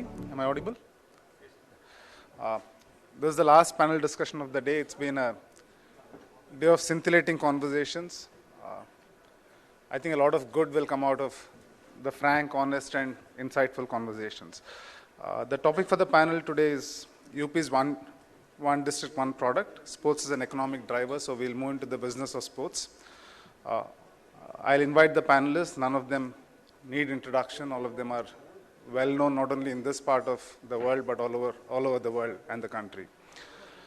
Mr. Navneet Sehgal, Additional Chief Secretary, Sports, Government of UP. Mr. Rakesh Mahajan, owner of BDM, and Mr. Vivek Kohli, co-chairman of Stag International. Could you please join me on stage, please?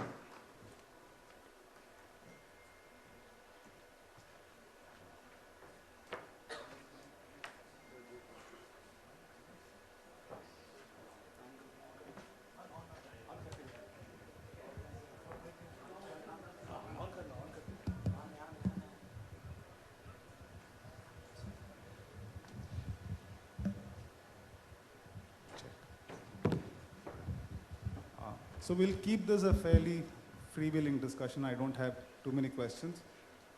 Obviously, people here know much more about the subject than I do, but I'll hopefully ask some questions and we'll try and take similar questions. Sehgal sir, I'll start with you. Why was sports picked up as the product of UP's one district, one product for Meerut? And obviously, there were certain ground factors which compelled you to pick that up. But post declaring Meerut as the district for sports, what has changed and how has it helped? You see, this one district, one product scheme was introduced by our Chief Minister Yogi Adityanath ji in 2018, January 2018. The idea behind the scheme or the concept is, you see, word over, wherever the industry, or particularly MSME, smaller industry has developed, it does better in clusters. See, when you are in clusters, you have advantage of volumes. You have,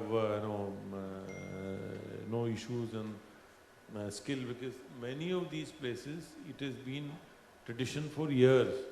I think Meerut sports goods manufacturing industry has been there for 100 years, very old.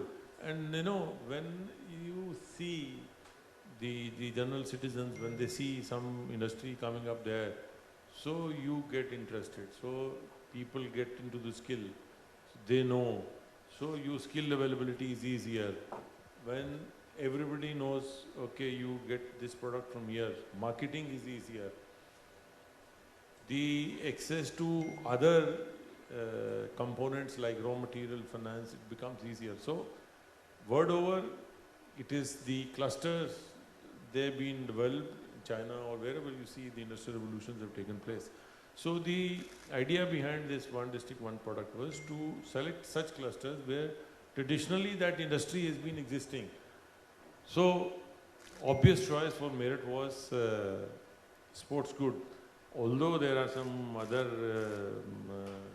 units also with making artificial jewelry and other smaller products also, but on a widespread issue, the industry, the sports industry has been there, and we have huge exports from Meerut. I think it is 4,000 to 5,000 crore annually. The sports goods are being exported from Meerut to all parts of the world. When you see cricket players playing with BDM or SF or SS, they have come from Meerut. And when they use the SG ball, and it is from Meerut. So most of the industrial goods, Jalandhar is famous for hockey, and while other products are from Meerut. And in fact, this scheme is now helping the industry to innovate. I was working with with one of the groups to start manufacturing stitchless football. Like, you've seen seamless football. आपने देखा वो पाकिस्तान ने बना लिया, I was told, and they are exporting to other countries. कि जैसे basketball का football जो बॉल होता है बास्केटबॉल का बिना स्टिच के होता है, बट वो हार्ड है. तो सॉफ्ट लेदर के साथ बिना स्टिच के कैसे फुटबॉल बनाए, इस पे हम लोग, मैंने वहाँ पे वो एक हमारा गवर्नमेंट ऑफ इंडिया का एक सेंटर उसको लगा रखा, भैया इसको निकालो, खोजो कैसे इसको बना सकते हैं. So that sort of innovation comes up जब आप एक when you have a particular place, okay, you get products here, you have industry, you can do a lot of innovations. So that way, one district, one product scheme as a driver of the economy is very, it has proved itself. Like last 5 years, the export from UP has gone almost double. It used to be 88,000 crores. Now last year we touched 1,56,000 crores. And 70% of the items are one district, one product items. So as a driver to 1 trillion economy target, one district, one product scheme is it is contributing, and it will contribute to a larger scale. Thank you, Mr. Rakesh first, and then Mr. Vivek. The same question, but both of you have been in the industry for a very long time. सबसे पहले मैं thanks करूँगा. I'll just add one more question. In both your views, if you look at geographical strength from a manufacturer point of view, what factors in the ecosystem should come together to create a strong sports manufacturing hub? In addition to why Meerut and what you are doing. पहले मैं बोल रहा हूँ. Please. मैं sir सबसे पहले स्पोर्ट्सस्टार का thanks करने वाला हूँ, और स्पेशली विजय लोकपल्ली जी का, जिन्होंने मुझे आज यहाँ इनवाइट किया है. और वे बैक इन 1986 में मेरी फैक्ट्री का शूट हुआ था, वो स्पोर्ट्स स्टार ने किया था, और उसका हेडलाइन था where is excellence is routine. ये मुझे आज भी याद है, और साथ में फोटो थी बैंक सरकार की जी, फ्रंट पेज पर फोटो थी सर, तो इसलिए मैं थैंक्स करूंगा आपको। I think it's a great vision, one district, one product. But we need, like, India is the largest democracy, so we have to think even larger. We have to think with the vision aligned with the world. Sports has helped us, like Stag as a brand from my perspective. We have exported, now we have touched 213 countries. And Star Alliance goes to 196 countries.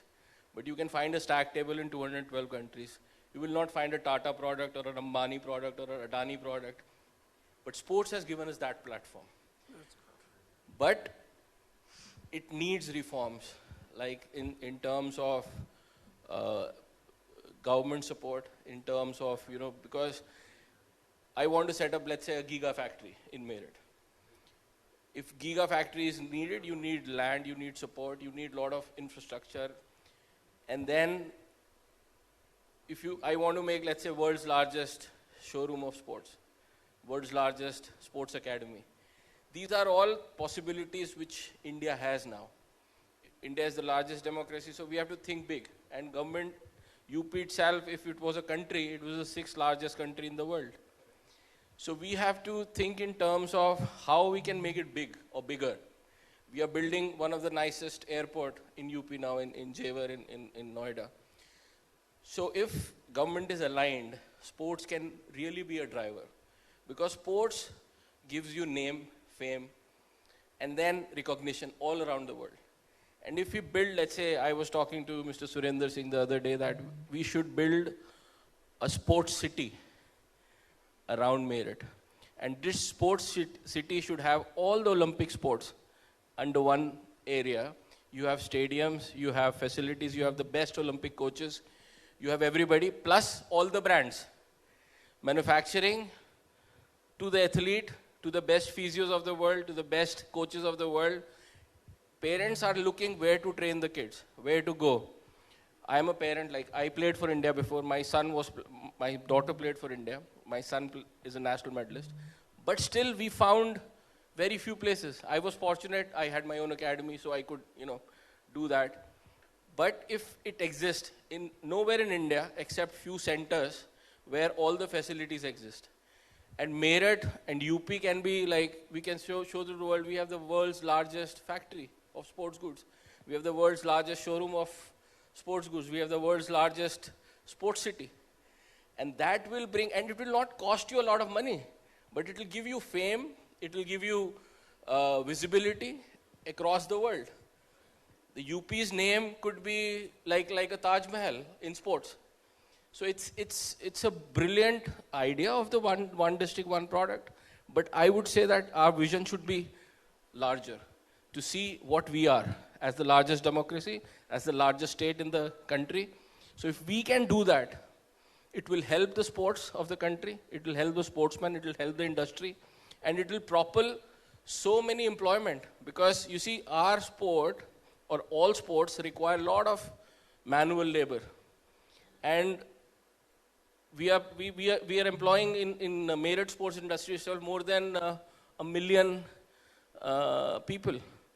And the other day they were talking, Samsung has employed 5,000 or 10,000 employees in this big factory, or 10,000 employees are in Oppo. I said, I can employ 15,000, 20,000 people, because that's what India needs.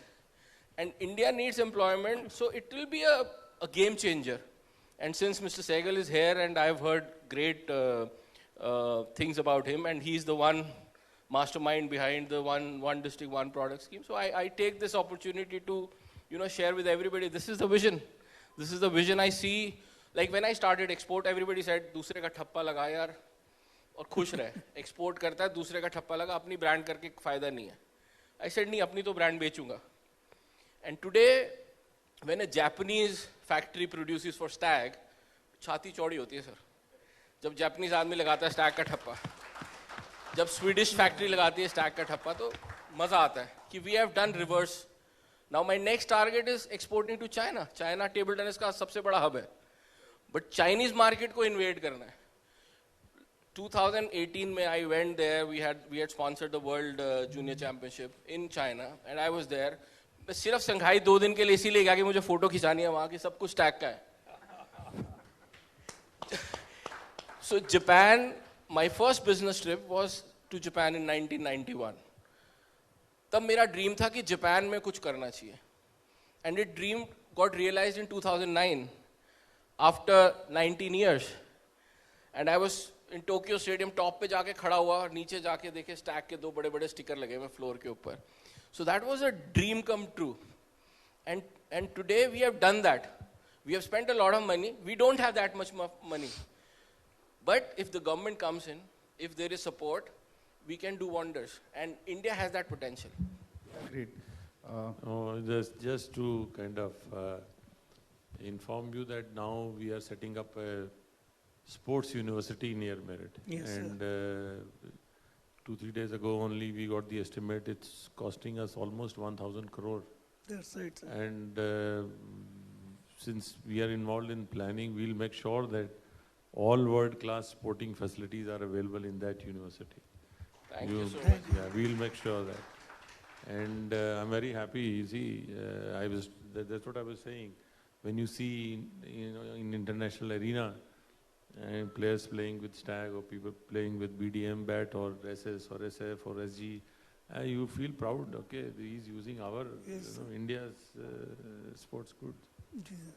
Rakesh sir, आप कुछ बता रहे थे बीच में. Sir पिछले 50 साल से यहाँ मिस्टर बांबी साहब बैठे हैं. 50 साल से बीडीएम से खेलते रहे हैं. इनसे पूछिए, बताएंगे. अभी तो ये गोल्फ खेल रहा है, बीडीएम का गोल्फ भी बनाना शुरू. नहीं सर, कुछ चीज़ें हैं जो आपसे ज़रूरत हैं. पहले से ये सर हमें जेवलिन थ्रो, देखिए जेवलिन नीरज चोपड़ा ने किया ना, तो मोदी जी फोटो खिंचवा रहे हैं सामने खड़े होके. वो जेवलिन कहाँ का है सर? और नॉर्डिक कंपनी जर्मनी का है सर, इंडिया का नहीं है. तो ये सबसे बड़ी जी बनाना चाहिए सर. वो मटेरियल ही अवेलेबल नहीं है सर. ग्रेफाइट जो है बैडमिंटन रैकेट में नहीं बनता इंडिया में, वो भी चाइना से इम्पोर्ट होकर आता है. ग्रेफाइट यहाँ नहीं मिलता सर. ये तो जो है ना, ये तो आप लोग अगर इकट्ठे सब हों इंडस्ट्री के मेरठ में, तो अगर ग्रेफाइट का कोई ऐसा मशीन लानी हो तो वो सरकार लाके दे सकती है उसको. सर एक दिन आपका प्रोग्राम बनाएंगे मेरठ में. मैं नहीं आते हैं सर, तो वो यूनिवर्सिटी की साइट देखने जाना है मुझे. जी जी जी, most welcome sir. But this is of course technology driven होना चाहिए. I want to tell you one or two example of the intervention that we were doing in one district, one product. Like there's a place called Sambal, एक जगह है संबल में. तो वो क्या करते हैं, वो एनिमल हॉर्न से, डेड एनिमल के सींग से बटन बनते हैं. लग्जरियस बटन बनते हैं. वो भाई हम लोग तो प्लास्टिक के बटन यूज करते हैं, बट वो क्या करते थे कि बटन, रफ बटन बनाते थे और पूरी बटन की कंसाइनमेंट चाइना भेजते थे. वहाँ से वो फिनिश होके आता था, फिर यहाँ से एक्सपोर्ट करते थे. वो क्या हुआ, ये हम लोगों के भी नोटिस में नहीं आता. कोरोना में वो सब बंद हो गया, तो वो बड़े परेशान हुए. क्या हुआ साहब, वो हमारे बटन ही नहीं जा पा रहे हैं.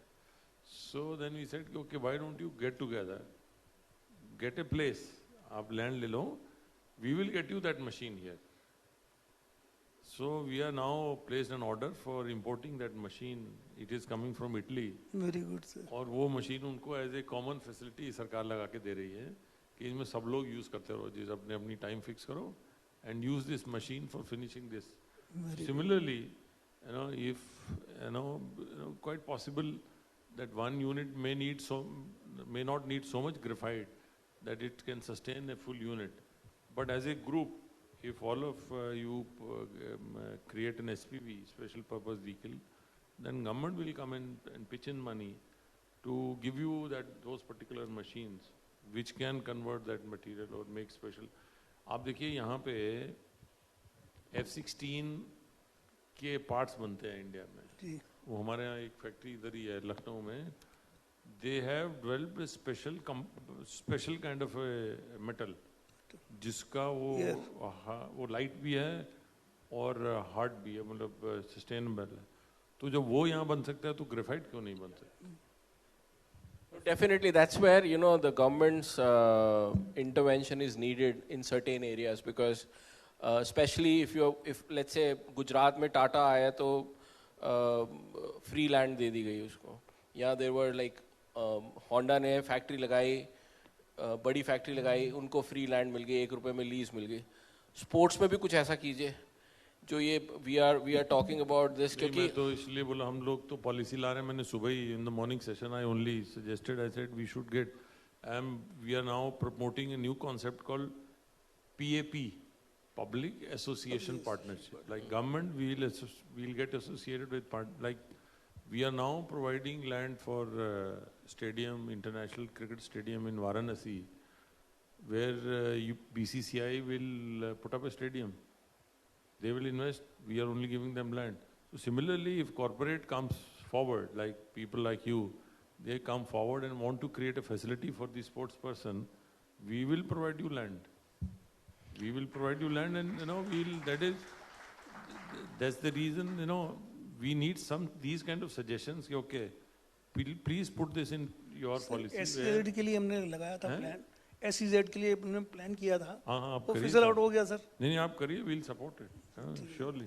Thanks. I mean, so one of the things, if you want to build an economy using sporting manufacturing, there are two things. One is domestic consumption. We're a large country. UP itself is the size of Indonesia in terms of population, for instance.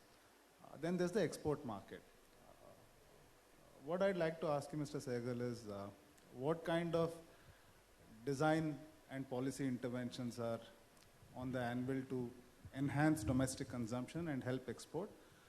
And from the manufacturers, I'd like to ask them what kind of support they would need from policymakers to expand domestic consumption and expand export potential as well. No, you see, we are the biggest consumer market, and as government creates infrastructure facilities in the rural areas, we go across the length and breadth of the state, you will get more demand of sports goods. जितना हम गांव तक जाएंगे, interior तक जाएंगे, हम facilities create करेंगे, stadiums. खेलो India में, अब जैसे खेलो इंडिया में ये है कि हर डिस्ट्रिक्ट में वन डिस्ट्रिक्ट वन स्पोर्ट्स हो गया है, और उसमें चैम्पियंस को government is providing financial support कि आप फैसिलिटी भी क्रिएट करिए और उसको सस्टेन भी करिए, मेंटेन भी करिए. तो ये जितना ज़्यादा फैलेगा awareness about sports as a vocation, not like, you know, people earlier used to play sport for a hobby. जो हॉबी से हटना पड़ेगा, हॉबी से हट के it's a kind of a vocation. तो वो उस पे जब जाएंगे तो naturally the demand for domestic consumption would increase. Simultaneously, you see, as I was telling you, last 5 years our exports have doubled. Government has come up with very attractive export policies. Like if they are suppose sending some goods out of the country, we are a landlocked state. You know, हमारे से बंदरगाह दूर है, port is far away, so you do pay a freight. Earlier it used to be very small amount, but now we are giving, in this current policy, we introduced a lot of money for as a subsidy for freight. So we subsidize that freight cost, so their cost of production and cost of supplying, is reduced, so they can compete. But here what I would say is, like the two gentlemen who are sitting here, they have created a brand, and brand में फिर price का नहीं आता है. Brand है तो वो stack कर लेना है, या बीडीएम को बल्ला जो बीडीएम से खेलता है वो बीडीएम ही से खेलेगा, वो ₹2 महंगा मिलेगा या ₹4 महंगा मिलेगा. तो बट ऑन ए लार्ज, जैसे बॉल्स हैं, शटल्स हैं, things with large number of quantities, तो उसमें ये इशू आता है कि उसकी कॉस्ट का. तो दूसरा एक और मैं आपसे भी कहूँगा कि हमारे एक्सपोर्ट में भी there are schemes where we provide 90% of the money as a grant to a group of industry who want to innovate, who want to create a facility which can be used as a common facility for industry as such. तो आप अगर इस तरह का भी बनाएं तो वो भी गवर्नमेंट विल सपोर्ट, जिसमें कोई आप स्पेशल तरह की शटल बनाए, या जैसे आई वाज ट्राइंग कि कोई यूनिट लग जाए जो कि फुटबॉल ऐसा बना दे। टेबल टेनिस की बॉल भी नहीं बनती सर, टेबल टेनिस की बॉल भी इंडिया में नहीं बनती। हाँ तो बन सकती है, क्या दिक्कत है? हाँ बन सकती है। हाँ तो उसको बनाना चाहिए, we should do it. We have identified 95 products which we are importing. हम जो यूपी में इंपोर्ट कर रहे हैं ऐसे 95 प्रोडक्ट हैं, तो उनको we are kind of, government is promoting people to start manufacturing them here so that the import dependence is less. उसमें आप लोगों के साथ एक दिन बैठते हैं, we'll also sit down and plan for that. But basically, there are schemes in place, there are organizations in place. So I think as a sports, as an industry, I think the first time that we are all discussing it here, and I thank Star Sports for your Sportstar for kind of letting everybody get together and discuss. I think पहला ऐसा seminar है जिसमें कि खिलाड़ी भी हैं, पुराने खिलाड़ी भी हैं, बच्चे भी हैं, नए खिलाड़ी हैं, स्पोर्ट्स मैन्युफैक्चरर्स भी हैं, पॉलिसी मेकर्स भी हैं। मतलब एक स्पोर्ट्स का पूरा इकोसिस्टम जो है वो कैसे बने, उसके लिए we are all putting our heads together, and it's a very good beginning. बहुत अच्छा है. I must thank Sportstar for that. Both of you want to add to this? Yeah, I think government support is there in certain export activities, but one of the key things where we are competing with China, let's say today, and global market is not just Indian market. Global market is global market. So you have to be competitive, you have to be quality competitive, you have to be innovative, you have to do everything. And one of the key factors is the brand. If you are able to establish brand, then you can sustain. There we need help, because what is happening, what China did in Beijing Olympics, they said, okay, how much money do you need? You need 500 crores, 1,000 crores for branding.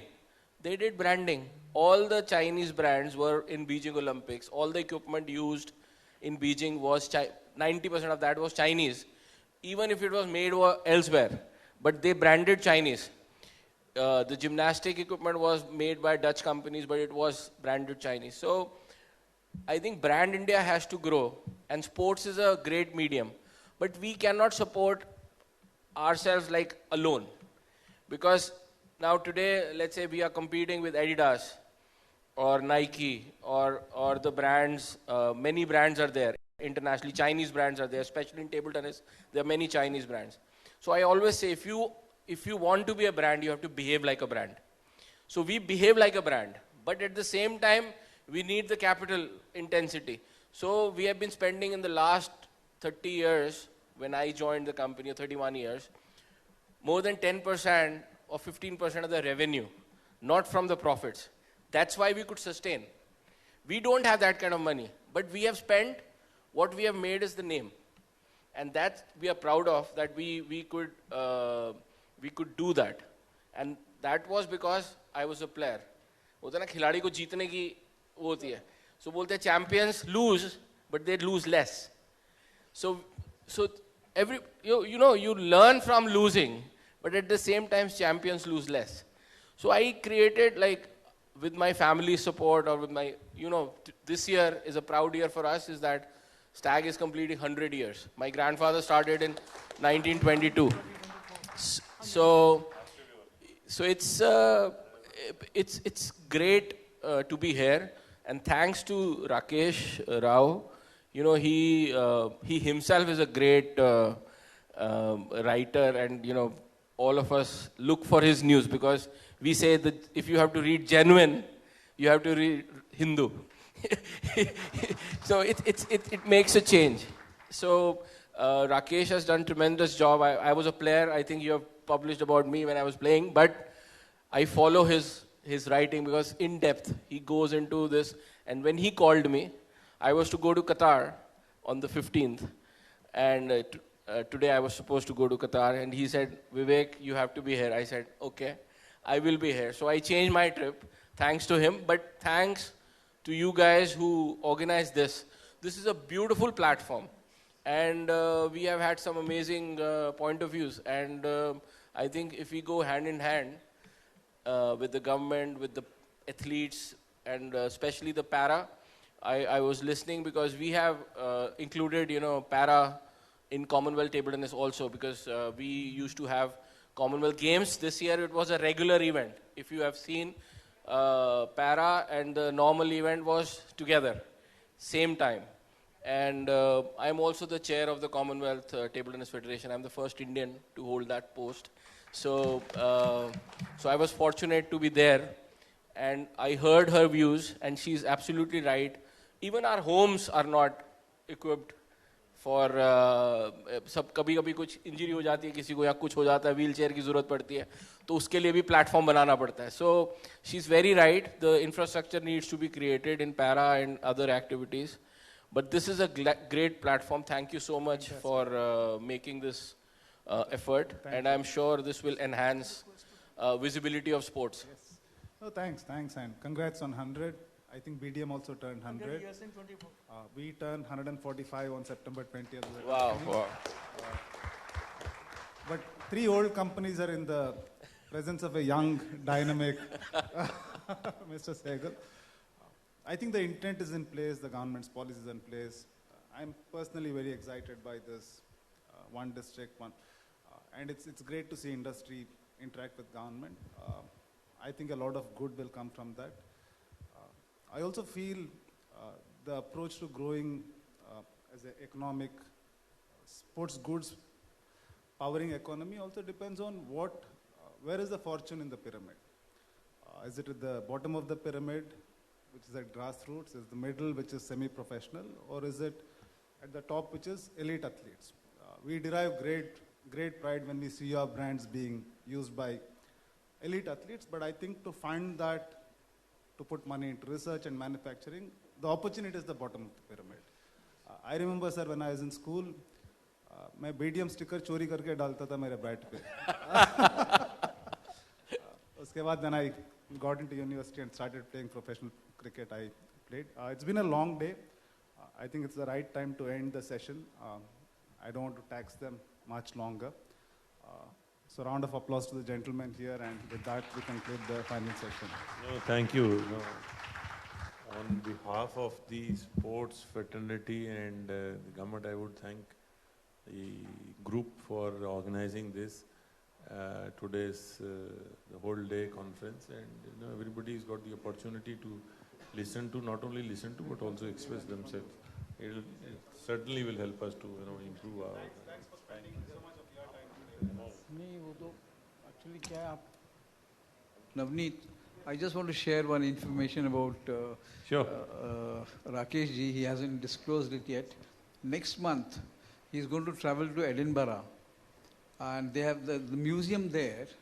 It's 100 years old, and they are having a big ceremony. So they've invited him because there is a bat which he had given to Gordon Greenidge, with which he had scored a Test 100, which he has donated to the museum. So they have invited him there. Congratulations. That profile we have in the Okay. The same profile word is used. Word is all बढ़िया. Ayan? Thank you. Can you ask a question? I Ashok wanted to ask a question. ये second week नीचे ही कह रहा है, मैं आपसे सवाल पूछूंगा. Sir, पूछो ये. sorry sir. आपसे क्वेश्चन मैंने कहा था करना चाहता हूँ. काफ़ी क्वेश्चन करता हूँ, इसलिए थोड़ा बदनाम भी हूँ. सर, यूपी की पॉपुलेशन 24 करोड़ से ऊपर है और क्रिकेट का जुनून जो है, जो यंगस्टर्स हैं, ज़बरदस्त जुनून है उसमें. आज जितने भी खेल हैं उसमें सबसे ज़्यादा जो पॉपुलर स्पोर्ट है वो क्रिकेट. इतने बच्चे खेलते हैं लेकिन यूपी के अंदर उनको अपॉर्चुनिटी नहीं मिल पा रही है. in spite of very good talented players, they are not getting chance to even play for their state. Reason being, 24 crore की पॉपुलेशन है, तो खेलेंगे तो 11 ही ना, 15 की टीम बनेगी, अंडर 15 है, 19 है, 22 है, 25 है, ओपन कैटेगरी है, लेकिन एक टीम में 15 ही प्लेयर रह सकते हैं, चाहे 24 करोड़ की पॉपुलेशन हो, चाहे 4 लाख की पॉपुलेशन हो। आप नॉर्थ ईस्टर्न स्टेट्स को ले लीजिए, उनकी टोटल पॉपुलेशन जो है यूपी के मेरे ख्याल से 1/3 होगी, अगर 7 स्टेट्स की हम पॉपुलेशन ले लें। आज महाराष्ट्र से 3 टीमें खेलती हैं, गुजरात से 3 टीमें खेलती हैं, पीछे हैदराबाद से 2 टीमें खेलती थी, जबकि महाराष्ट्र की टोटल पॉपुलेशन 12-13 करोड़ है, गुजरात की अराउंड 8 करोड़ है, और वहाँ से 3-3 टीमें खेलती हैं। इसका मतलब जो है वहाँ के बच्चों को 3 टाइम्स ज़्यादा खेलने की अपॉर्चुनिटी मिल रही है, जबकि हमारे स्टेट से 24 करोड़ बच्चा है, और उस 24 करोड़ में एक 15 लोगों की टीम बनाना कोई आसान नहीं है, और जितने टैलेंटेड प्लेयर्स हैं उनको मौका नहीं मिल पाता है।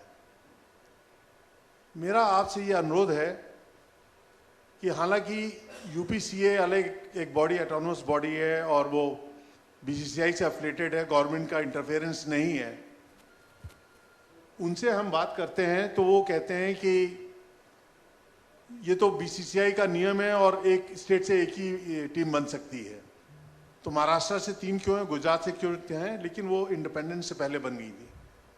मेरा आपसे अनुरोध है कि गवर्नमेंट लेवल पे इसको आप आगे बढ़ाइए इस बात को, और यूपी से कम 4 टीमें बननी चाहिए, तब जाके सब बच्चों को मौका मिल पाएगा।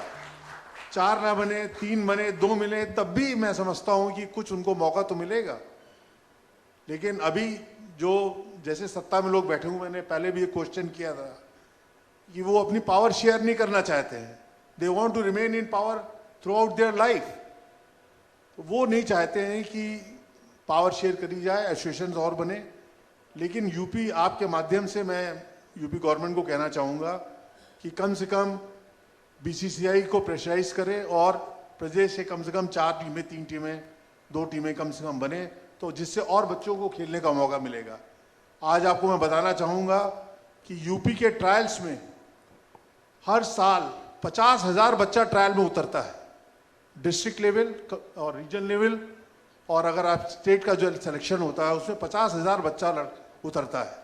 लखनऊ शहर के अंदर ही 10,000 लड़का रजिस्टर्ड प्लेयर है, तो आप पूरे प्रदेश में सोच लीजिए आप, तो बच्चों को कैसे मौका मिलेगा, इस पे आप ध्यान दीजिए और कृपया हमारी बात को आगे बढ़ाइए। नहीं, आपकी बात ठीक है, इस पे कोशिश करेंगे, बट तुम्हारी बात सुन के मुझे याद आता है, हमारे घर में many times I have a discussion, तो मेरे फादर इन लॉ के साथ बड़ी बहस होती है। वो बोलते हैं यार देखो, इंडिया को 4 टीमें बनानी चाहिए, इंडिया को 4 टीमें बनानी चाहिए, और फिर बोलना चाहिए वेस्ट इंडीज़ वाले को कि भाई चारों में से किसके साथ खेलो, जाओ। तो वही वाला हम भी करें, हम भी 4 टीमें बनाएं भी, जिसमें किसी को भी पार्टिसिपेट करना हो कि जिससे मर्जी जाओ खेल लो, नो। अगर आप ये फार्मूला 24 करोड़ का लगाते हैं तो देश की 135 करोड़ की पॉपुलेशन है, उसमें भी तो 11 ही खेलते हैं, उसमें तो 11 से ज़्यादा नहीं खेल सकते। तो वो ठीक है, आपकी बात जायज़ है कि 1 से ज़्यादा हो सकती हैं, but at the same time वो कहीं तो जाके पिरामिड का टॉप कहीं तो आएगा, वो हमेशा फ्लैटन थोड़ी रहेगा। नहीं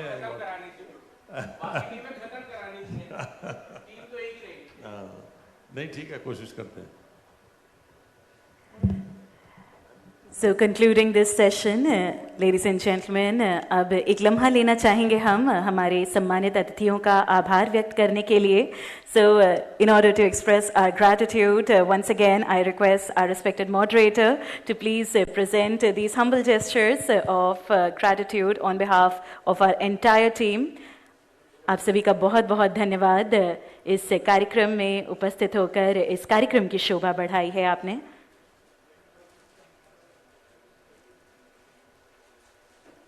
उन लगातार तालियों के साथ सभी का अभिनंदन करते हुए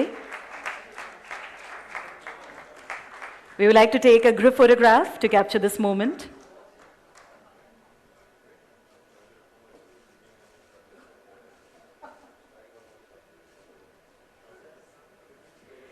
And with this, ladies and gentlemen, I humbly request Mr. Satish Mendon, Head Events, the Hindu Group, to please join us and share a vote of thanks. With a big round of applause, ladies and gentlemen, please give it up.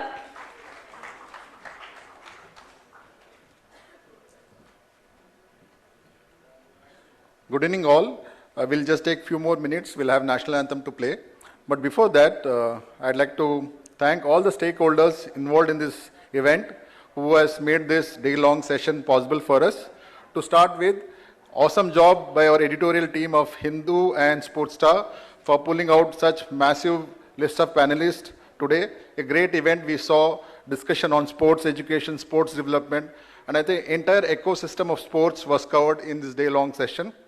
Also, I would like to thank the state partner, UP government, for believing in us and giving us this opportunity to host this event in state Lucknow.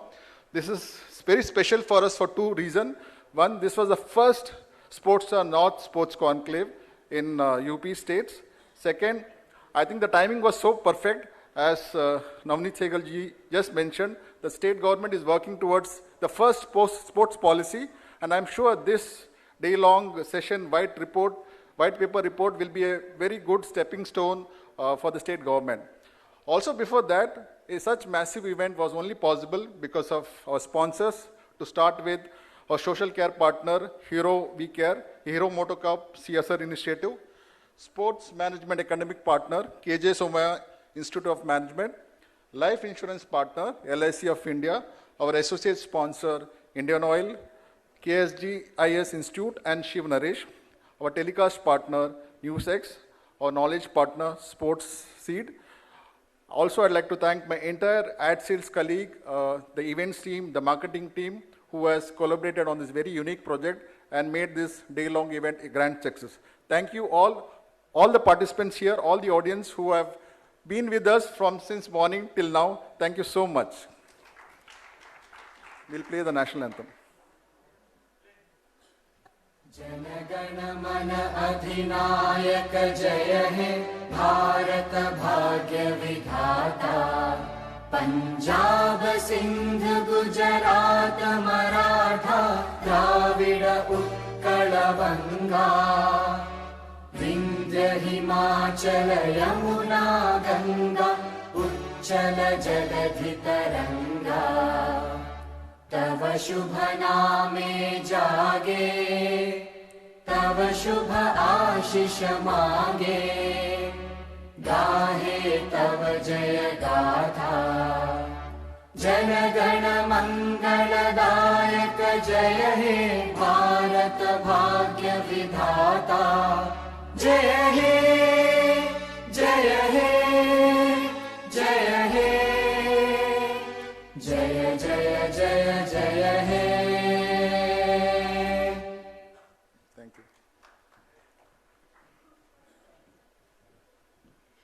So once again, thank you so much, ladies and gentlemen, for being a part of this prestigious event and making it such a big success. Yet again, I'm your host. My name is Mallika Yash Asthana. It was a privilege to host for you. Thank you.